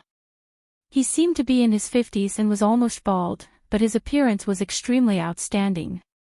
He had a large nose on his narrow face, and his dark green eyes darted around nimbly.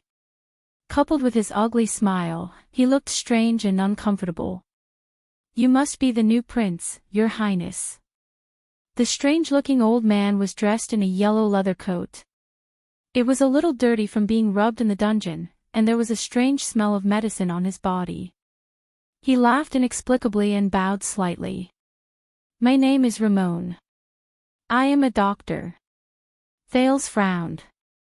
He waved his hand and gestured for Wyatt to close the door of the barracks that was left behind after the soldiers left. You know who I am. Ramon stretched his head forward strangely and nodded from time to time. Coupled with the smile that seemed to have frozen on his face, he looked like an entertainer performing a magic trick.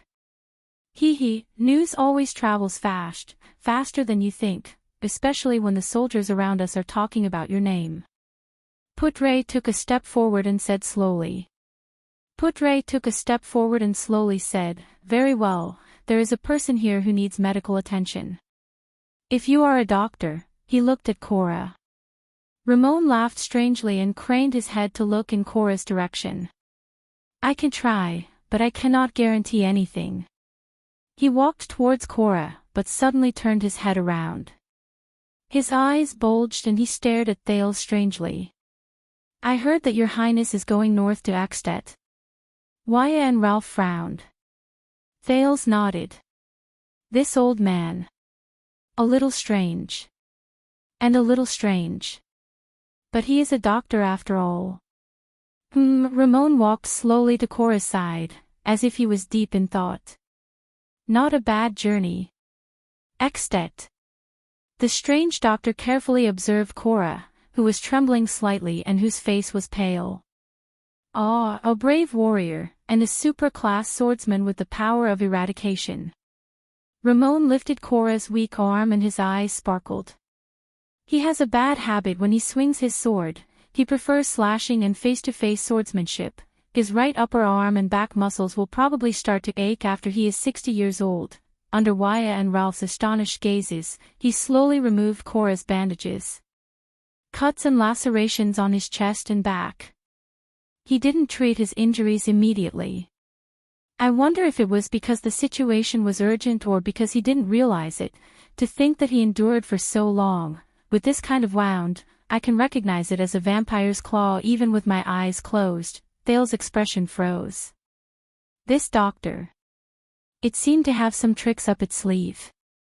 Moderate blood loss, weak body. The key is that the 2 wounds were improperly treated. There's quite a lot of ulceration. If we don't deal with it immediately, I guess he can still hold on for another day. One night. Hee. Ramon turned his head and clicked his tongue. He looked at Thales and smiled without saying a word. What is it? Putre asked slowly. Can you save him? Hee. Ramon stared at Thales with a contemplative gaze. Most doctors are probably at a loss right now. Thales' expression darkened.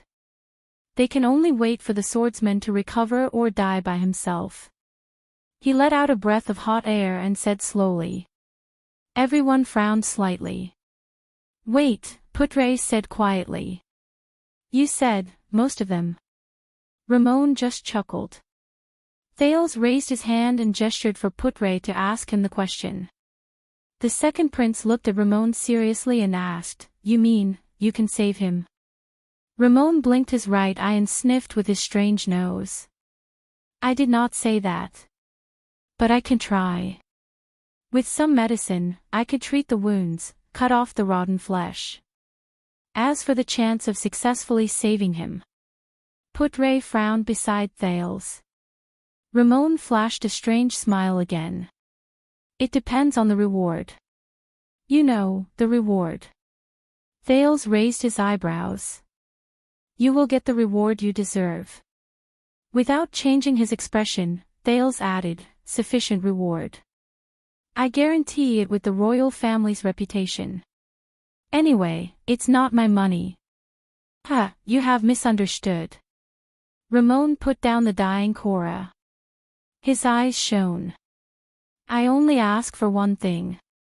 He narrowed his eyes and scrutinized Thales carefully.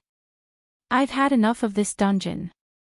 He tried his best to put on a friendly smile and said, when the prince heads north to Axtet. Please bring me along. The barracks was silent for a moment. Thales looked at the ashen-faced Cora on the bed and clenched his fists lightly. Bring him along. You know that I have no right to let you go. Thales suppressed the discomfort in his heart. I am not the commander here. Ramon revealed his upper teeth and sneered cunningly. But your father is the commander of the commander of the commander here, isn't he? And you are not letting me go, but placing me under your custody. Ridiculous. Wyeth snorted softly. Are you negotiating terms with His Highness? It's just a request. Ramon put his hands together and smiled. If I can get permission, I believe that I will do my best to treat this seriously injured and dying Mr. No. Thales stared at him with an unpleasant expression. Not only do you want to negotiate terms, you are also threatening me. Also, not saving a dying man. Are you really a doctor? How dare I? Ramon spread his hands and revealed his mottled yellow teeth. What I mean is, even if I am a doctor, I can only try my best to save him. If I fail, His Highness can throw me back into the dungeon or even cause me some trouble, of course, if he is lucky enough to be saved by me. I only need your kindness to bring me out of the dungeon, and the one on the bed looks like he is in pain. You only need to bring me along. You have a lot of conditions. Wyeth took a step forward and said coldly. I am only making a suggestion. Ramon smiled. Whether you accept it or not is entirely up to His Highness. What if I say no? Thales said quietly, if I do not agree to let you out of the dungeon and bring you along, will you refuse to treat him? Ramon chuckled. Of course not, but a cold glare flashed in the doctor's eyes. Hee. But you know, my medical skills are actually very dependent on luck, hee. If I can't treat him, you can't blame me. Hee, what a pity for such a brave soldier. Sigh. It looks like he blocked it for his comrade. Putre's expression changed. You are bargaining with the Prince of Constellation. He snorted and said, this is disrespectful. How would I dare? Ramon shook his head. I only believe in the prince's kindness and wisdom. Anger also surged in Waya's heart. You know, we can also send you back to the dungeon. The ferryman can also send him across Hell's River. Ramon pointed at Cora on the bed and slyly spread his hands. Ralph, on the other hand, stared coldly at Ramon. Putre looked at Cora, who seemed to be struggling in a nightmare on the bed. With a displeased expression, he moved closer to Thales's ear. Maybe we can promise him first, as long as Lady Cicere appears and detains him at the last moment, you will not be considered to have broken your promise. Thales pursed his lips tightly. He raised his head and stopped Putre's whispers. Thales looked at Ramon. This is the only licensed doctor around Broken Dragon Fortress. You know, I can actually promise you, he said quietly. Putre's expression tensed. Thank you. Ramon chuckled and said, this is nothing for you, Your Highness. I think Lady Cicere will respect you, but Ramon, who was chuckling, was interrupted. But I just had a very bad day, Mr. Ramon. Thales exhaled with a hostile expression. He raised his head. And do you know why? Ramon's words instantly froze in his throat. Because I allowed a stranger to enter my diplomat group, even if he was actually loyal. Thales took a deep breath. Under Waya and Putre's worried gazes, he slowly said, but in the end, I lost more than half of my men. They all bled for me and sacrificed for me. They might even include Cora, who is lying on the bed. He said coldly, I don't like it when people use this to bargain with me. Ramon was slightly startled. Thales raised his head and heard himself say in a low voice, also, this lesson taught me to always be vigilant when it comes to things that you cannot understand. Ramon lowered his head and listened to Thales enunciate each word clearly. For example, at the border of the conflict between the two kingdoms, a doctor who was locked up in the fortress dungeon for no reason asked to join my group with a body full of peculiarities and suspicions.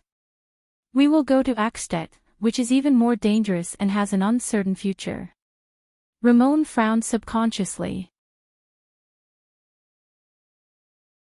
This prince, Thales continued, the dungeon of Broken Dragon Fortress may not be comfortable, but it is safer and more reliable than the border between the two kingdoms, where the atmosphere is tense, and compared to my diplomatic journey with an uncertain future. But you asked to go north to Axtet. You did not ask to leave the dungeon at all. Thales raised his head slightly and said faintly. Ramon stared at the young prince before him with a strange expression. Thales sat on the chair and crossed his arms. You are willing to sacrifice your own safety and interests to provide medical services for the prince's group, and then continue on a dangerous journey with him. You must be a saint, Dr. Ramon. Thales shook his head and said slowly, if not, then you must have some ulterior motive. Ramon frowned. **T. It looks like this young prince is not as easy to fool as I thought. I just need to leave this place. Ramon exhaled through his nose, raised his head and said, and the war outside is imminent, and it is too dangerous. I thought that the prince's diplomat group might be safer. Thales stared at him coldly.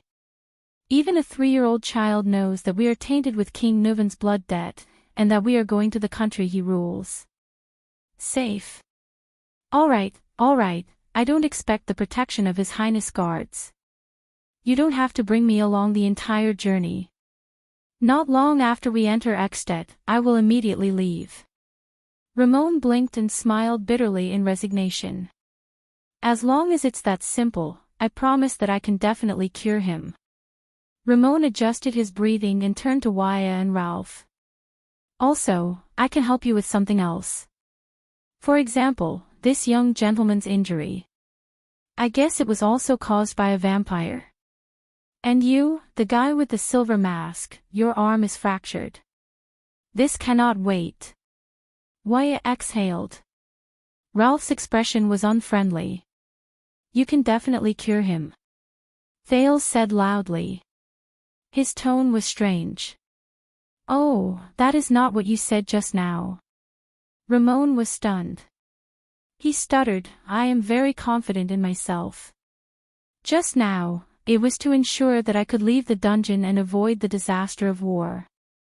But Thales did not buy it. The prince interrupted him again, Your Highness. I will give you one more chance to answer my question. What is your goal? Ramon stared at him in a daze. Damn brat. A second later, Ramon suddenly laughed. All right. He spread his hands and shrugged indifferently. Since His Highness does not believe me, then I will return to the dungeon, but he could not finish his sentence. You have used up your chance, Dr. Ramon. Thales suddenly smiled. You forced me to do this. Ramon's pupils shrank. What? What is he going to do to me? Arbitrary torture is the privilege of a tyrant. Ramon grinned and said slowly, and you are still young, aren't you? If this gets out. Putre stared at Thales, puzzled. The boy slowly leaned back and looked at Ramon, who had a puzzled expression on his face. Thales raised his right hand and pressed it against the side of his forehead. Let me apologize first. Thales chuckled and said slowly, I also did not want to treat you like this. That forbidden ability. What? At the side, Putre, Waya, Ralph, and even Ida, who had been absent-minded, were all stunned. Ability.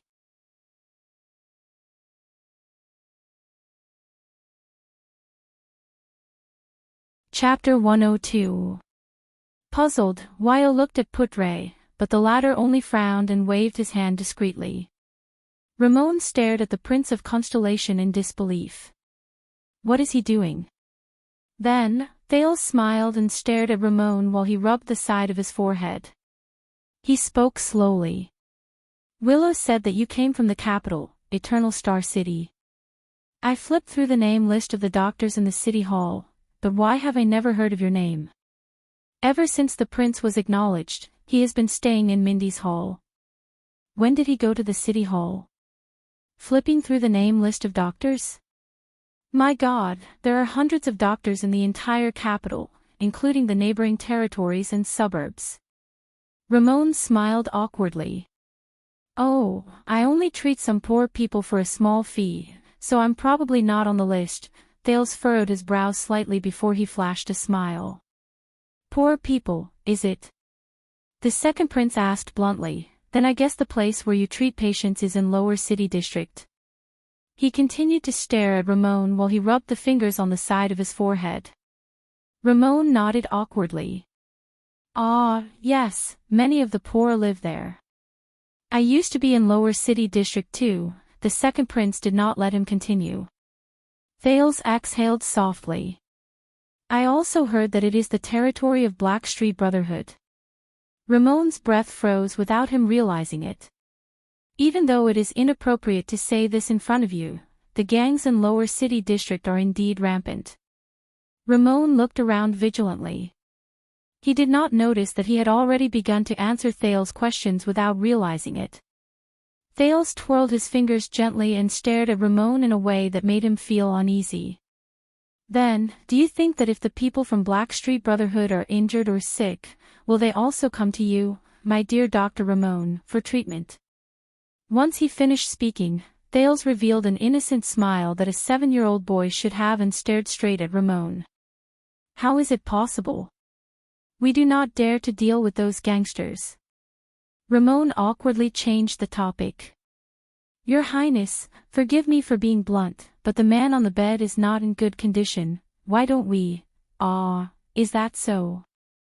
Thales suddenly revealed a cheerful smile. But that is not what you think in your heart. Ramon was startled. In my heart. But Thales' next sentence made Ramon widen his eyes. You seem to have treated quite a number of people from the Brotherhood. Thales pressed his temple with one hand, while the other hand seemed to be desperately trying to recall something. Yes, a guy with a knife. Ah, that guy looks quite fierce. but he doesn't really like to talk. But it's a gang, it's normal to have such people. Ramon's expression instantly became strange. Take the knife. Ruthless. Don't like to talk. A figure that fit the description popped up in his mind. But how could that brat? Thales stared at him in amusement.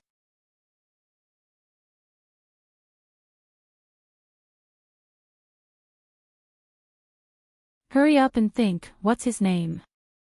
Oh, Rhoda. Thales chuckled softly. Is he considered your most troublesome patient? Quite Rhoda. Putre, why, and the rest were even more puzzled. Ramon parted his lips unconsciously. His palms were already wet with sweat. Quite. Rhoda's son. His injury. It's true that I was the one who examined and treated him.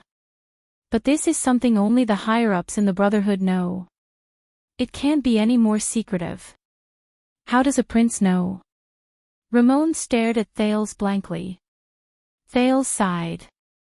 He loosened his right hand and stared straight at Ramon with a cold smile. Don't be surprised, this is my psionic ability. Yes, Dr. Ramon. The next moment, Thales smiled and uttered a simple but effective sentence to the dumbfounded Ramon. I know how to read minds. Ramon stared at Thales blankly. His mind was blank. Thales continued to smile brightly. All your thoughts and thoughts are mine. Mind reading. Putre, Waya, and Ralph all had their mouths wide open as they stared at the second prince in a daze. On the other hand, Ida furrowed her brows tightly as she stared at the back of Thales' head. Mind reading. Ramon struggled to change his expression. He revealed the most incredulous expression. No. Even in Soul Tower's notes. Mind reading is the most untouchable domain. And he's only 7 or 8 years old, but he has this. No, the Brotherhood's strange doctor shook his head subconsciously. Thales turned his head and looked at Putre, Waya, Ralph, and the rest who were all shocked. Beside him, Ida crossed her arms with a doubtful look on her face. Please keep this a secret for me. Thales flashed a bright smile. When he trained me to use this ability, he did not want others to know, but I trust all of you. Trained, you? Putre asked in disbelief. Who? Who else could it be? Thales chuckled cheerfully and turned his head. He looked at the terrified Ramon and said a name in a relaxed and cheerful manner. Murat Hansen. There was silence. Everyone stared at Thales in a daze. As if he was some kind of monster. Ramon stared at Thales in a daze. Murat Hansen. He knew the meaning of this name.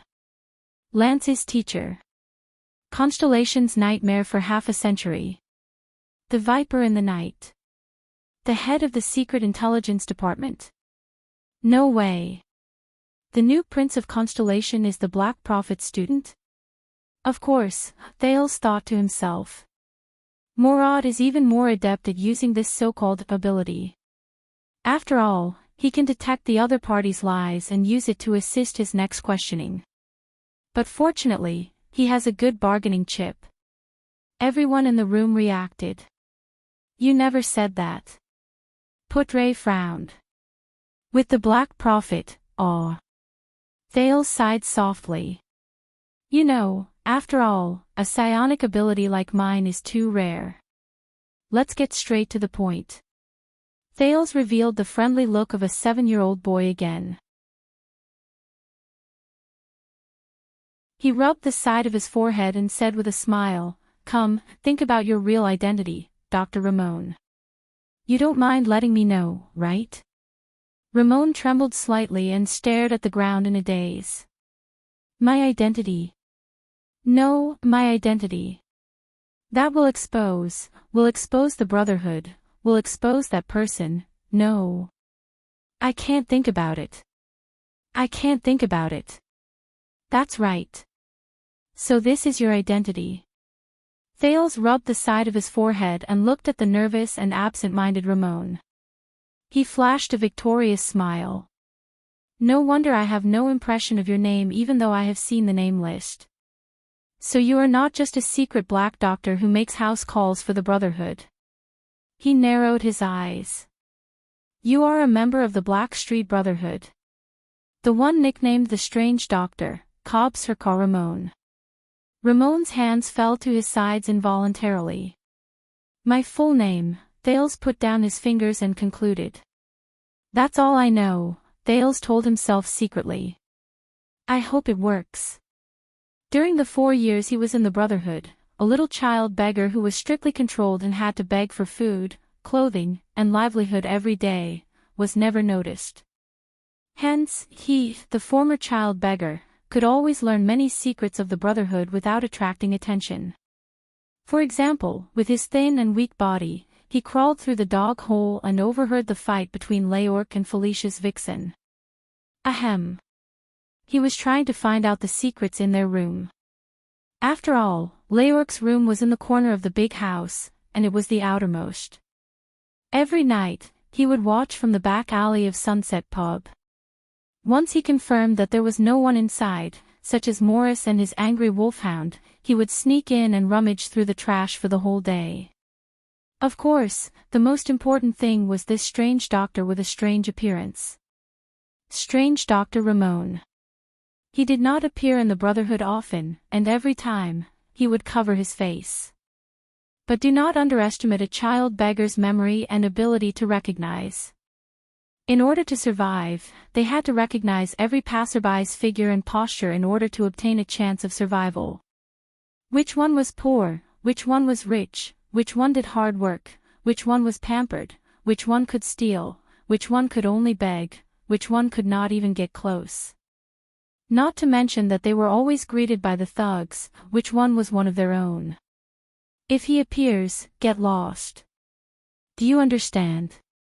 This was what Quide said while holding the collar of a poor boy. The strange doctor always appeared after the Brotherhood's big operation. He would come with the smell of medicine and leave with the smell of blood. It was obvious that he was going to treat the injured. One day, Thales, who had just finished digging the secret tunnel and returned late, secretly lay by the roadside. He saw Leorc being carried back and saw the terrifying wound on his shoulder. Then, Ramon's figure appeared. Child beggar Thales remembered this figure at that time. Prince Thales also remembered this figure at that time. Quide, who often drank heavily, this name was so old that Thales had almost forgotten about him, would regularly go for body checks, but every time he came back, he would bring with him the unique smell of medicine of the strange doctor. Every time Quide came back from a check, he would be furious and drink to his heart's content. When he beat the child beggars, he would occasionally mention the strange doctor's full name. Cobb Sircar Ramon. Thales buried the past memories in his mind. Unfortunately, this godly mind reading was only effective on Ramon. Ramon was drenched in cold sweat. But he breathed a sigh of relief. Fortunately, he did not read my true identity, that fatal secret. Wait. Thales observed Ramon's expression and shook his head. It seems like your identity is not that simple. Of course, Thales thought to himself. I only know Ramon's name and nickname, but how can a person who goes in and out of the Brotherhood and often meets the higher-ups be a simple doctor? Could it be that you have other secrets? He asked faintly. Thales looked at him with a profound gaze. The 7-year-old boy slowly raised his finger. Come, think about it carefully. Ramon could not help but tremble. The scene was a little strange. An old man was trembling in front of a neurotic boy. Something else. Secret. No. Ramon cried out in terror. He did not dare to meet Thales' gaze. He lowered his head in fear. Please stop, Thales narrowed his eyes. You don't have to be too shocked. I have seen this expression many times. Thales stretched his body. Thales rotated his neck and said softly in satisfaction, "From a criminal to a king." Ramon bit his lip in anguish. "Tell me the truth." Thales stared at Ramon. "I am the Prince of Constellation, the only heir to this country, and you are just a gangster. I am not interested in you at all. I don't want to care about your secrets either. But, when it comes to matters that involve me," he said faintly, "so, before I tear apart your clumsy lies and dig out your dirty little secrets from that big head of yours. Dr. Ramon, tell me, why do you insist on following us to the north?" "So that I don't have to dig out some boring things from your head." Ramon was shocked. "Yes. And those secrets." "I understand, Your Highness," Ramon said bitterly. "I will be honest about my motives. Thank you for your cooperation. After all, it is not easy to use this mind-reading ability. I can only maintain it for a short period of time." Thales sighed and put down his right hand. He smiled slyly and said, "The next time I can use it, I will have to wait until tomorrow." Ramon trembled slightly again. "Oh, also, you can start your treatment." Thales pointed at Cora with a smile. "We have wasted a lot of time." Ramon lowered his head dejectedly. The others looked at their prince with different expressions. It was as if they were meeting him for the first time. Blood Bottle Gang. Nikolai and Catherine. Thales furrowed his brows. Ralph, who was behind him, could not help but tremble slightly. "Catherine, big sister." "Yes, I am hiding from them." Ramon's expression was profound and mysterious. He held some medicine, scissors, and strips of cloth as he tended to Cora's injuries. He glanced at Thales from time to time, and wariness flashed in his eyes. "Of course, you have never heard of these people's names." Thales thought of something. The scene of Nikolai, the burly man in red, fighting with Istrone in Vine Manor appeared in his mind. "I have been chased by them for 6 or 7 days. I just hid in the fortress. But it is only a matter of time before they discover my location. As long as they guard the perimeter, they will eventually catch me. And Extet and Constellation are about to go to war. If I appear alone in the wilderness and run into any army from either side, I will not end up any better than falling into the hands of the Blood Bottle Gang. So, when we came here and looked for a doctor," Thales muttered, "you suddenly thought of using us as a cover to leave Broken Dragon Fortress? And to leave when you reach Extet?" Ramon nodded bitterly. "How suspicious." Thales thought to himself. Why would a secret doctor who makes a living in the capital come to the border between the two countries? "A member was injured at the border," Ramon said quietly. He did not dare to look at Thales. "I came over to treat him, but was discovered by the Blood Bottle Gang. That's not right." Thales thought to himself. A gang doctor who is only in charge of treating injuries is really so important that the Blood Bottle Gang would mobilize their men to chase him at the border for 6 or 7 days. There are some other secrets. Unfortunately. I told him just now that I can only use the mind-reading skill tomorrow. Otherwise, I can scare him again. Thales nodded and said, "Continue with the treatment. Since you are so honest, maybe I will reconsider." Ramon nodded dejectedly. Thales exhaled.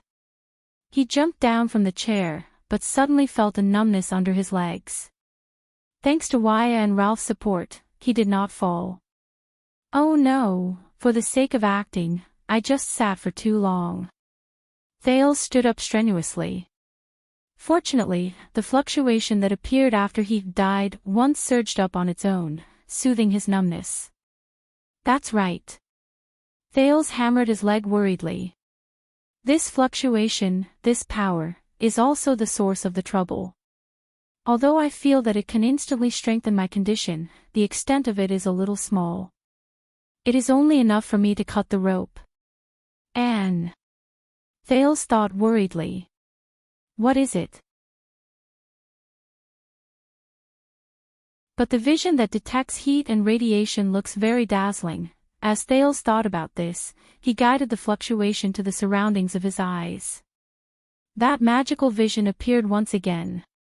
He turned his head and saw that everyone's body was radiating light. Aida's was a piercing white light, Waya's was a sharp gray light, Putre's was filled with a gentle purple light, and Ralph's was a continuous stream of faint green light. Are these different powers? Vitality? Or is it an energy attribute? Thales tested his vision curiously. He turned towards the house. In the next moment, Thales was stunned. In the vision that the fluctuation gave him, he saw the most unbelievable scene. The light on Cora's body flickered, like a waning light that was about to be extinguished at any moment.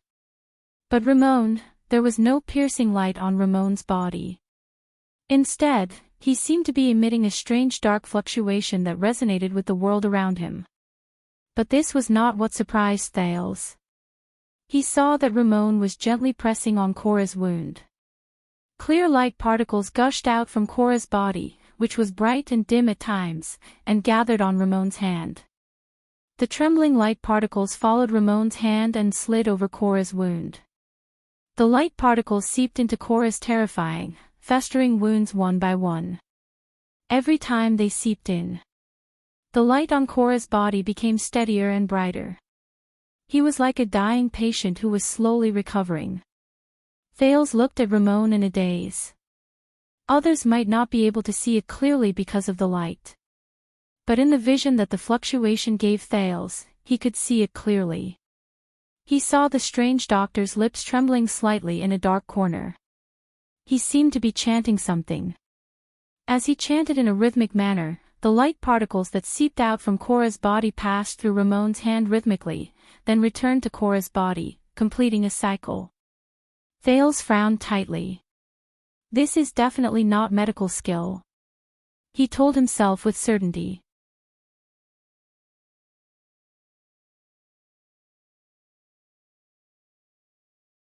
Chapter 103. 3 days after the second prince arrived at Broken Dragon Fortress. The emissary sent to Lampard's military camp has returned. Standing on the fortress wall, Commander Sonia Cicere stared solemnly at the front of the fortress. Chapman replied that he is waiting for your highness' arrival. I'm afraid you will have to leave for the north today. Thales was lying on his stomach in front of the observation window on the city wall, looking at the wide snow-colored plains in the north. He could vaguely see the continuous expanse of a vast military camp. The iron-fished flag representing the Lampard family of Black Sand region was erected there. There were also quite a number of military camps hidden beyond his sight, with smoke rising from the chimneys in the distance. Waiting for my arrival with thousands of people? Thales sighed. I didn't know I was so popular. The fortress flower turned her head and said to Thales, Chapman Lampard is the Archduke of Ekstedt, which borders Constellation. After the Ekstedt diplomat group was assassinated, he quickly mobilized the vassals of Black Sand region. Within a few days, he gathered an army of more than 10,000 people and approached the border. They have already been stationed there for 2 weeks. At first, they were just observing and deterring him. But in the last 3 days, Lampard began to send small troops to clear out the main roads around the area.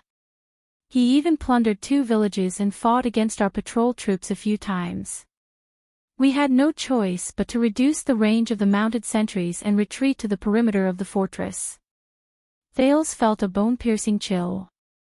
He rubbed his hands together and exhaled a breath of warm air into his palms. I have already arrived at the fortress, and the Jade Star family's 9-pointed star flag has also been raised. Why hasn't he withdrawn his troops? He obviously doesn't have an excuse to invade Constellation anymore. Behind Thales, Putre raised his eyebrows. Based on Chapman Lampard's unique life, he is a standard gambler. One of the characteristics of a gambler is that he is unwilling to turn back even at the last moment when he loses and leaves the game. So my arrival has no effect on this gambler. Thales snorted. Even in a situation where he is bound to lose, he still wants to place his bet. Not necessarily, Putre answered seriously. What we were most worried about was the other two archdukes who shared a border with Constellation, Trentide of Reformation Tower and Alceus of Prestige Orchid Region, sending their troops. The three archdukes and even more of Eksted's vassals gathered their military forces to oppress the lonely old tower, the Watchtower, and Cold Castle, who were mutually supportive of the fortress. In a situation where they could not provide reinforcements, they attacked the isolated Broken Dragon fortress at all costs. Eksted's soldiers are more suited to the cold winter compared to our reinforcements from the north, be it in terms of physical strength or quality. If they manage to take this place, they only need to wait for the coldest day before the bitter cold winter to pass. Sonia continued Putre's words. Then, at the beginning of next spring, they will use the fortress as their base of operations and march south en masse, just like they did 11 or 12 years ago. Putre nodded. But after you left for the north as an envoy, the two archdukes have yet to appear. This means that we have completed half of our mission. In the coming day before the bitter cold winter, Archduke Lampard cannot rely on his own 10,000 men to take down the fortress before his supplies run out. He has already lost. Putre said faintly. In that case, I am afraid that the other half of our mission, completely eliminating the war disaster between the two kingdoms, will have to be completed by me personally walking up to King Nuvan, right? Thales shrugged in resignation. First, I have to pass through Archduke Lampard's military camp. There are more than 10,000 strong and energetic Northland men waiting for me there. They have nowhere to vent their energy. Putre shook his head. Lampard does not dare to endanger your safety. Attacking the fortress to invade the northern territory and plotting to kill the heir to fight against Constellation are two different concepts. Lampard may not dare to do so, but his opponents might be happy to see such a thing happen. We still have to be careful. Sonia flashed a hearty smile. Araka will bring his Fury guards and escort you to the entrance of Lampard's military camp. Araka. Thales recalled the aggressive and dangerous man and the disdainful gaze he had when he looked at him. He shook his head. Are you sure he is willing to do this? I do not deny that I hate him. Sonia snorted coldly. But he is indeed the one who has fought against the Extensions the most on the battlefield. Moreover, he insisted on this. Originally, I planned to let Miranda, Thales could not help but be stunned. Insisted on escorting me. He began to recall the man's appearance again. Araka Murch. What a familiar name. I must have heard it somewhere before. At this moment, a black-haired swordswoman slowly walked up the city wall. She bowed slightly to Sonia without any expression on her face.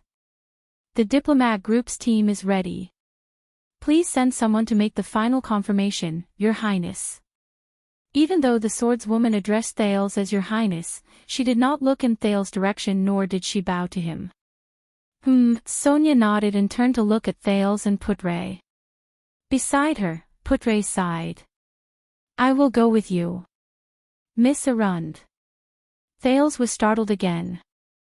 Arund, the swordswoman, Miranda Arund nodded stiffly and followed Putre down the city wall. She still did not look at Thales. Don't mind her. Sonia smiled faintly. Miranda is Duke Arund's only daughter. Her father was imprisoned in the capital. Her family was humiliated because of this. It is normal for her to hold a grudge against you. Oh. Thales nodded awkwardly. I seem to have heard from Wyatt that there is a particularly famous female swordsman of eradication in the fortress. I heard that she is a seed of the Tower of Eradication. She is a seed. Sonia looked at Miranda's back and sighed. The Tower of Eradication has a large number of battle skills and inheritances of the power of eradication from before the Battle of Eradication. Most of them are swordsmanship. Its inheritors are still continuously developing new swordsmanship, skills, and even the power of eradication. They are training generation after generation of controllers of the power of eradication for the human world. Only a few of the most outstanding students can be given the title of Seed, such as Miranda. Thales looked at Sonia and frowned slightly. The power of eradication. The supernatural power that humans awakened on their own. Another piece of news worth paying attention to. What does it have to do with my fluctuations? Sonia did not know what Thales was thinking.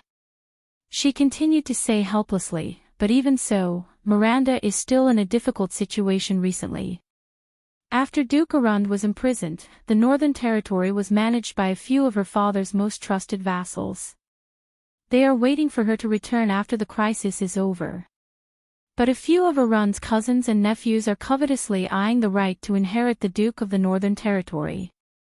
Fortunately, although Val Arund is imprisoned, he is still the Duke of the Northern Territory. His Majesty did not charge him with treason, nor did he strip him of his title and territory. He only accused him of murdering a foreign political figure. This is a little consolation. Sonia sighed deeply. It is just that I did not expect him to do such a thing. You know, Val has always been our backup in Broken Dragon Fortress for more than 10 years.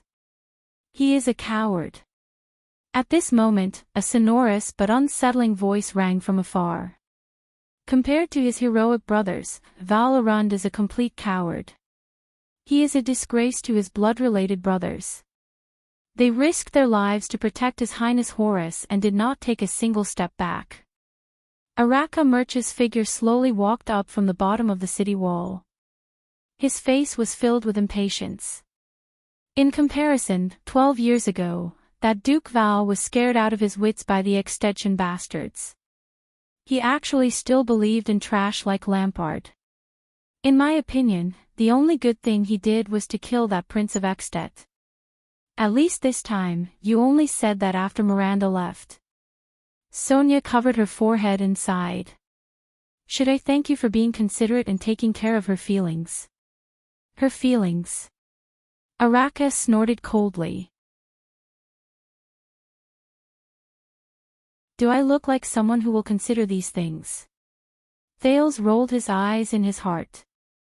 Why does this guy always look like someone owes him money? Sonia snorted softly. What do you want this time? Araka gave her a disdainful look. I came to look for this brat. Araka's fierce gaze landed on Thales, making the latter slightly nervous. The 300 Fury Guards are ready. If you really want to go to Extet to die, at least don't make me wait too long. Thales could not help but ask, it seems like you are not very satisfied with my trip north, Baron Murch. Then, why are you still sending me to Lampard's military camp? Sonia heaved a sigh of relief. Araka fixed his gaze on Thales, making the latter a little anxious. Because I owe Jade Star a favor. After a while, he slowly said, and you, annoying, dawdling brat, happen to have the surname Jade Star. After saying that, Araka turned around and left without looking back. We will depart in the afternoon. Stop dawdling. Thales and Sonia watched Araka's figure disappear into the distance. Do not misunderstand, Sonia said to Thales sarcastically, that is his unique way of saying hello. You know, Araka is a little shy. Shy. Thales could not help but stick out his tongue. Is it because of the difference in ideals? Thales suddenly asked. Sonia revealed a puzzled expression. The dispute and discord between you and Baron Murch does not seem to be a specific grudge, Thales said quietly as he pondered. Also, what you said about him and my uncle, Prince Horus. Thales hesitated for a moment, but still said, even though he seems rather annoying, Araka does not seem like someone who would stab someone in the back. Sonia was silent for a second. Those were indeed words spoken out of anger. Sonia smiled bitterly and said, back then, it was Araka who led the remaining troops and fought his way out of Extet's tight encirclement while bathed in blood. He snatched Prince Horace's remains. Before the fortress treaty, the Starlight Brigade headed north to meet up with the remaining remnants of the kingdom's army. They fought 3 fierce battles against Ekstedt in the Northern Territory, the Land of Cliffs, and Central Territory without caring about the casualties. We suffered heavy losses, but the other party also suffered heavy casualties. I saw it with my own eyes. Araka was on the verge of madness. His impact and lethality on the battlefield made even Ekstedt's most proud heavy swordsman fearful. I think this is also the reason why Ekstedt was willing to sit down and negotiate in the end. Thales was shocked. That impatient-looking man is actually, as for ideals, that's right. Sonia sighed and said, John, your father's uncle, the Starlight Brigade's combat principle is to be steady and cautious, to try their best to protect themselves, to move forward flexibly, and to wait for an opportunity to attack. However, Prince Horace's army is known for being merciless and having harsh military rules. Under his command, Araka is even more used to fighting tough battles and bloody battles. Due to the high number of casualties, Araka's army always has a large number of new soldiers, but he only keeps those tough men who can withstand blood and death. Sonia shook her head. I don't understand why His Majesty put the 2 of us together. We can't even reach an agreement on how to advance or retreat on the battlefield. Perhaps this is the king's true purpose, Thales suddenly said. Under Sonia's puzzled gaze, Thales raised his head. When defending the fortress for a long period of time, he needs a chief commander who is steady and cautious. However, when Ekstedt's army presses on the border, he needs someone who can fight tough battles head-on. Sonia raised her head and glanced at him. Perhaps. Sonia chuckled softly. They are right. You are indeed not like an ordinary child. His Majesty did not choose you to head north without reason. Ahem, Thales scratched his head awkwardly and tried to find something to change the topic. Oh yes, with such a glorious battle record, why is Araka not very famous? Sonia was completely stunned for a moment. Not very famous. Sonia widened her eyes and stared at him with an expression that said, how is this possible? Thales narrowed his eyes in puzzlement. No. Sonia came to her senses and shook her head with a smile. You definitely know him, even if you don't know his real name. Under Thales' confused gaze, Sonia raised her head and looked at the Ekstedt military camp in the distance. Her eyes shone brightly. From the beggars to the king, every constellatiate knows him. At least, they know his nickname. Thales widened his eyes in shock. Everyone knows. At that moment, he knew who Araka Merch was. Under Ramon's treatment, Cora's injuries had stabilized. However, he obviously could not follow them to the north. Yes, we need to replenish our entourage. Behind them were Waya, who was wrapped in bandages, Ralph, whose arm was in splints, and Ida, who was still extremely dispirited because of the cold. At least there are some benefits. The ones we replenish from the fortress are veterans who have been on the battlefield for a long time. They are not the private soldiers from the Jade Star family's manor who are mainly trained in single combat and protection. Thales stared at the 30 veterans in front of him who stood with stern postures and firm gazes. They were equipped with weapons ranging from swords and shields, bows, pikes and axes. The former Duke's personal guard of the Starlight Brigade, Gened, stood resolutely at the front, causing Thales to be a little stunned. Putre continued to speak. Thanks to your trial under the gallows, many veterans are willing to join our diplomat group, even though many of them think that our journey is very dangerous. They walked past the last row of soldiers. A black-haired young man with 2 pikes waved at him happily. Thales frowned. Veteran. He insisted on coming. Putre looked at the cheerful Willow Ken and spread his hands. But there are only 29 veterans among the volunteers. The rest are new recruits. If I want to gather 30 volunteers, at least this new recruit who owes you a favor is more reliable. Putre looked at the cheerful Willow Ken. Thales smiled at Willow. At least they gave him a new pair of weapons. Putre shrugged. There were many broken pikes in the warehouse. It was not difficult to cut a pair of short pikes, but that suspicious doctor. Do you really want to bring him along? Putre turned his head to look at Ramon. He pursed his lips and shook his head. I thought you had learned your lesson from the Duke of Iris Flowers. Ramon was cowering in the group. He inadvertently raised his head and saw Thales' gaze. He was slightly shocked and immediately lowered his head. Don't worry, I have asked about his background and made an agreement with him. Thales stared at Ramon with a complicated gaze. And he did save Cora. Strange doctor. The power in his hands. If my guess is correct, then it is. I need to know more. If you have no more questions, Your Highness, according to the agreed time, it is time to depart. Sonia walked over from afar. Behind her was a cold-looking Miranda. Araka has already chosen 300 sword and shield soldiers of the Fury Guards. The fortress flower squatted down and patted Thales' shoulder. But this time, she used a little more force. I am sorry, but I cannot bring more people.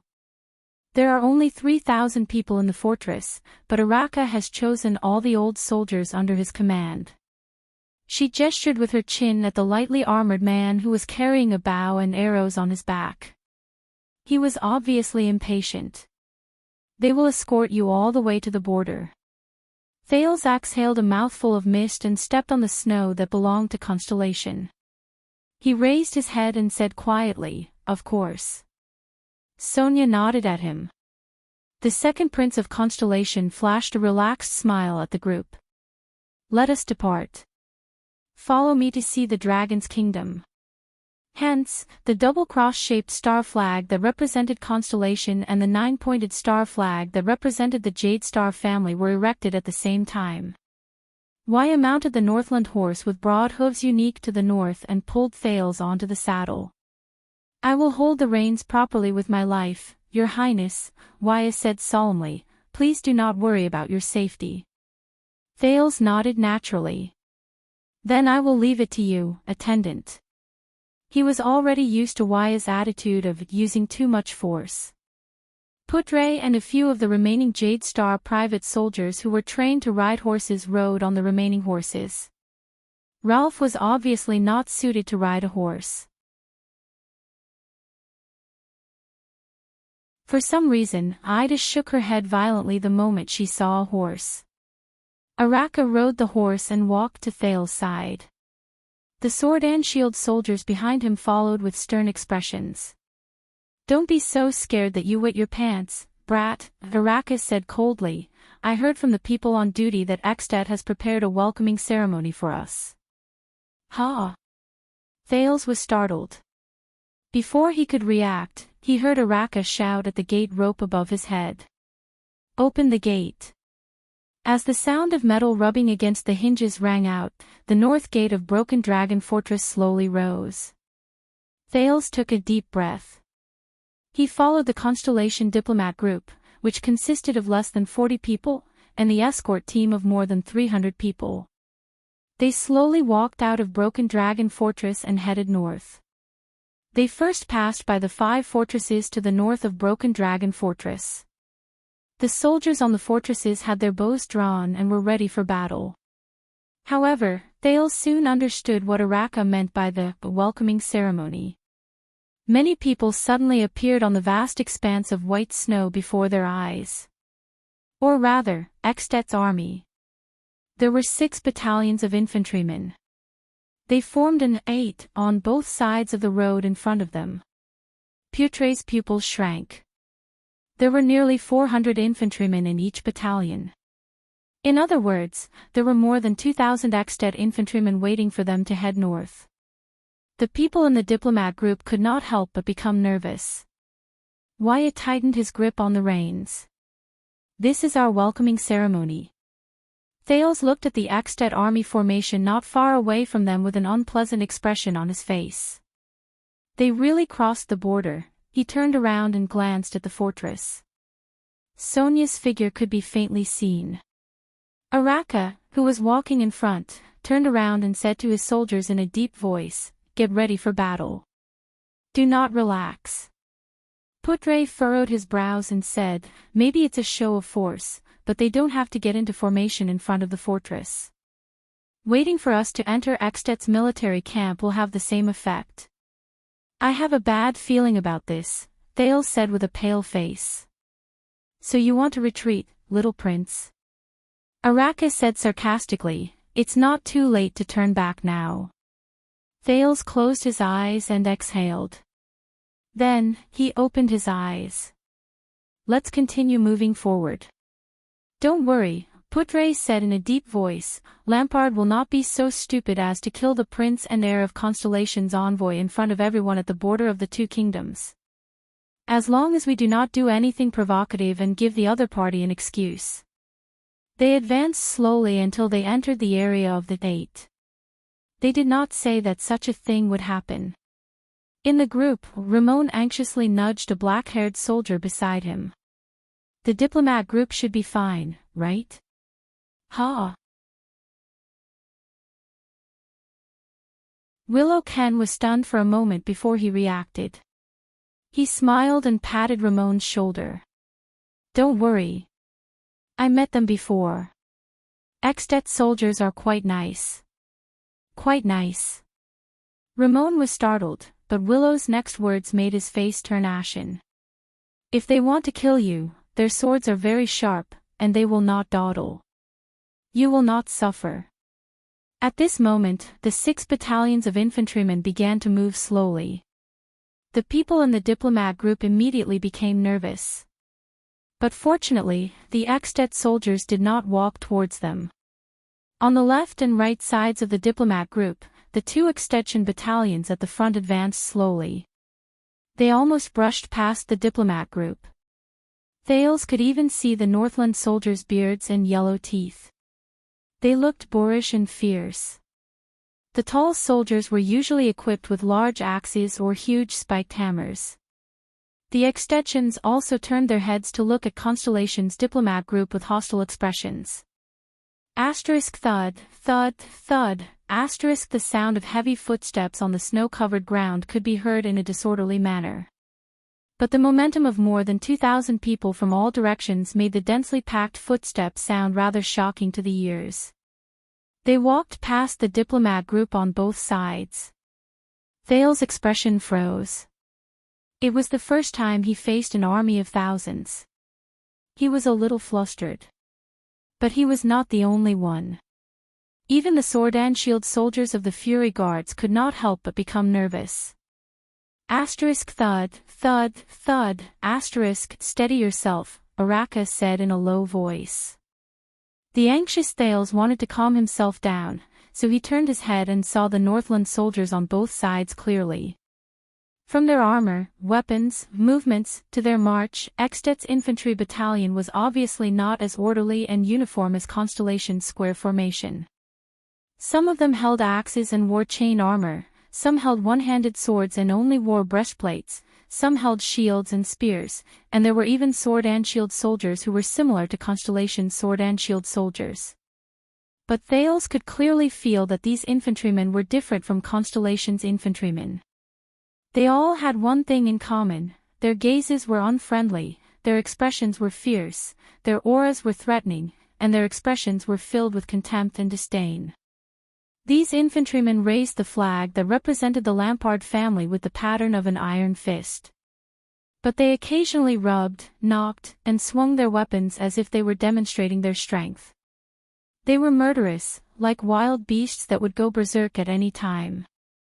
Asterisk thud, thud, thud, asterisk, that's not right. Thales told himself in his heart. If this is a demonstration, they are all light infantrymen, at least according to Northland standards.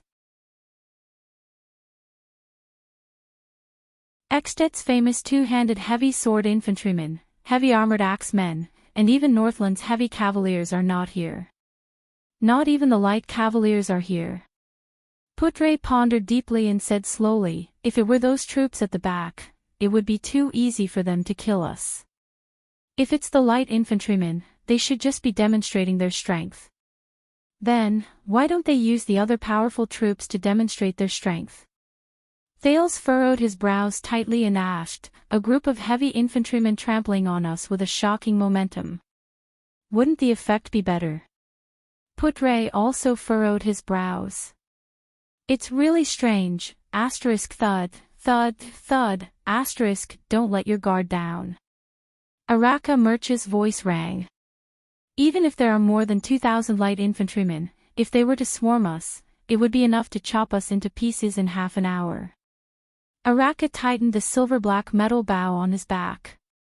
He turned his head and said coldly, in a battlefield with thousands of soldiers and horses, without support and protection, a supreme-class elite would not be able to last more than a quarter of an hour. However, in the next moment, the situation completely changed. The 6 extension brigades moved slowly. After the first 2 brigades passed them, they suddenly changed direction at the command of their officers and met up with the other 2 brigades. Thud, thud, thud, the disorderly footsteps of 2,000 people could be heard continuously. Extet's light infantrymen surrounded them and slowly formed the shape of an 8. They are surrounding us. Waya roared furiously, what is the meaning of this? Putre stared at the extensions before him in shock. On the other hand, Thales looked into the distance in disbelief, trying to see what was in front of him clearly. Impossible. Stop. Araka roared furiously and stopped the entire diplomat group and the escort team. Form up on the spot. Even though they were nervous and apprehensive, the 300 soldiers of Constellation, especially the veterans, still stopped and turned around in an orderly manner. They formed a wall with their swords and shields, surrounding the prince and forming a circular formation. It is impossible to charge out now. Araka looked at the extensions around him in rage. These bastards. The Constellations stared at the murderous extension infantrymen around them in bewilderment and nervousness. What do we do now? Waya asked through gritted teeth. Do they have anyone they can communicate with? Officers or commanders? Thales asked anxiously, for Lampard's benefit, they dare not kill me. However, in the next moment, a few unfamiliar yet forceful orders rang from within Extet's battle formation. Araka and Putre's expressions changed abruptly. There were also many old soldiers. They recognized this extension military order. In the next second, 6 large groups of more than 2,000 extension infantrymen raised their weapons and roared furiously in unison. War! War! War! The deafening roars terrified Thales. What happened to them? In the next moment, the extension infantrymen's faces were ferocious as they strode forward. Boom. Boom. Boom. The sound of footsteps that were even louder than before rang out like thunder. More than 2,000 infantrymen raised their weapons and charged madly towards Thales' diplomat group from 6 directions. Kill! The extension light infantrymen roared fanatically and charged towards them. Thales stared at everything before him in a daze. Didn't they say that Lampard would not dare to endanger my safety? Quietly awaiting the prince's arrival. Then why does he want to kill me? Damn it! Putre widened his eyes in shock and drew out the 1.5-handed sword at his waist. An even louder roar exploded in the air, interrupting Putre's words. Enemy troops, charge! In the center of the troop, Araka Murch's face was ashen.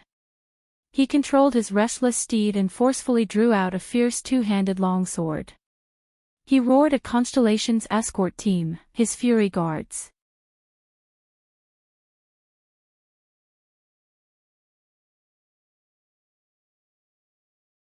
Chapter 104.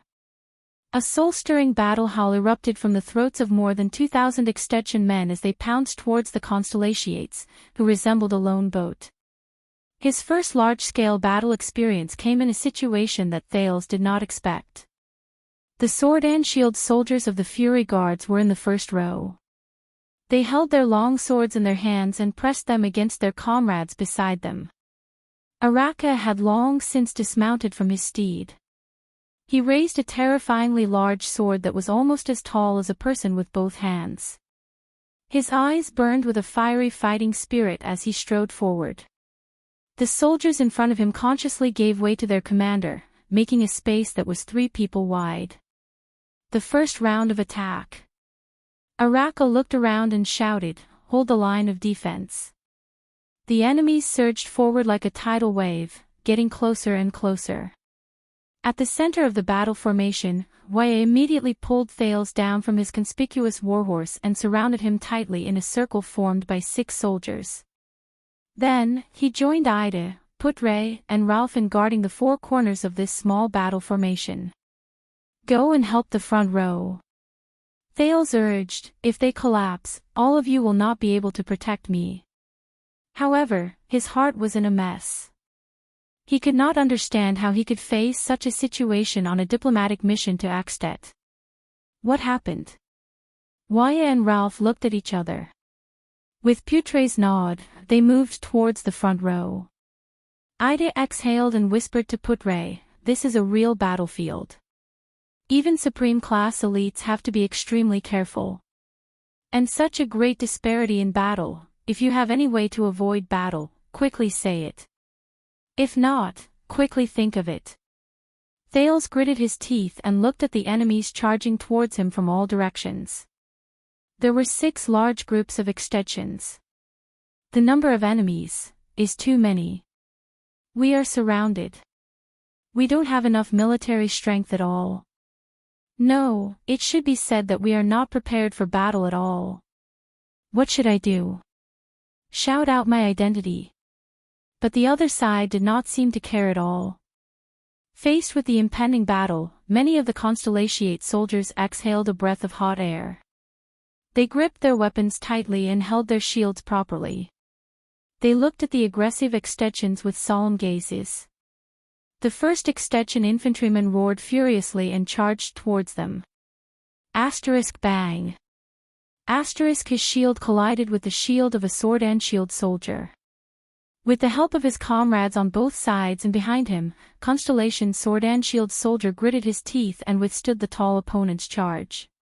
He also swung his sword to block the opponent's axe that came swinging down from the air. However, more extensions surged towards Constellation's diplomat group. Bang! Bang! Bang!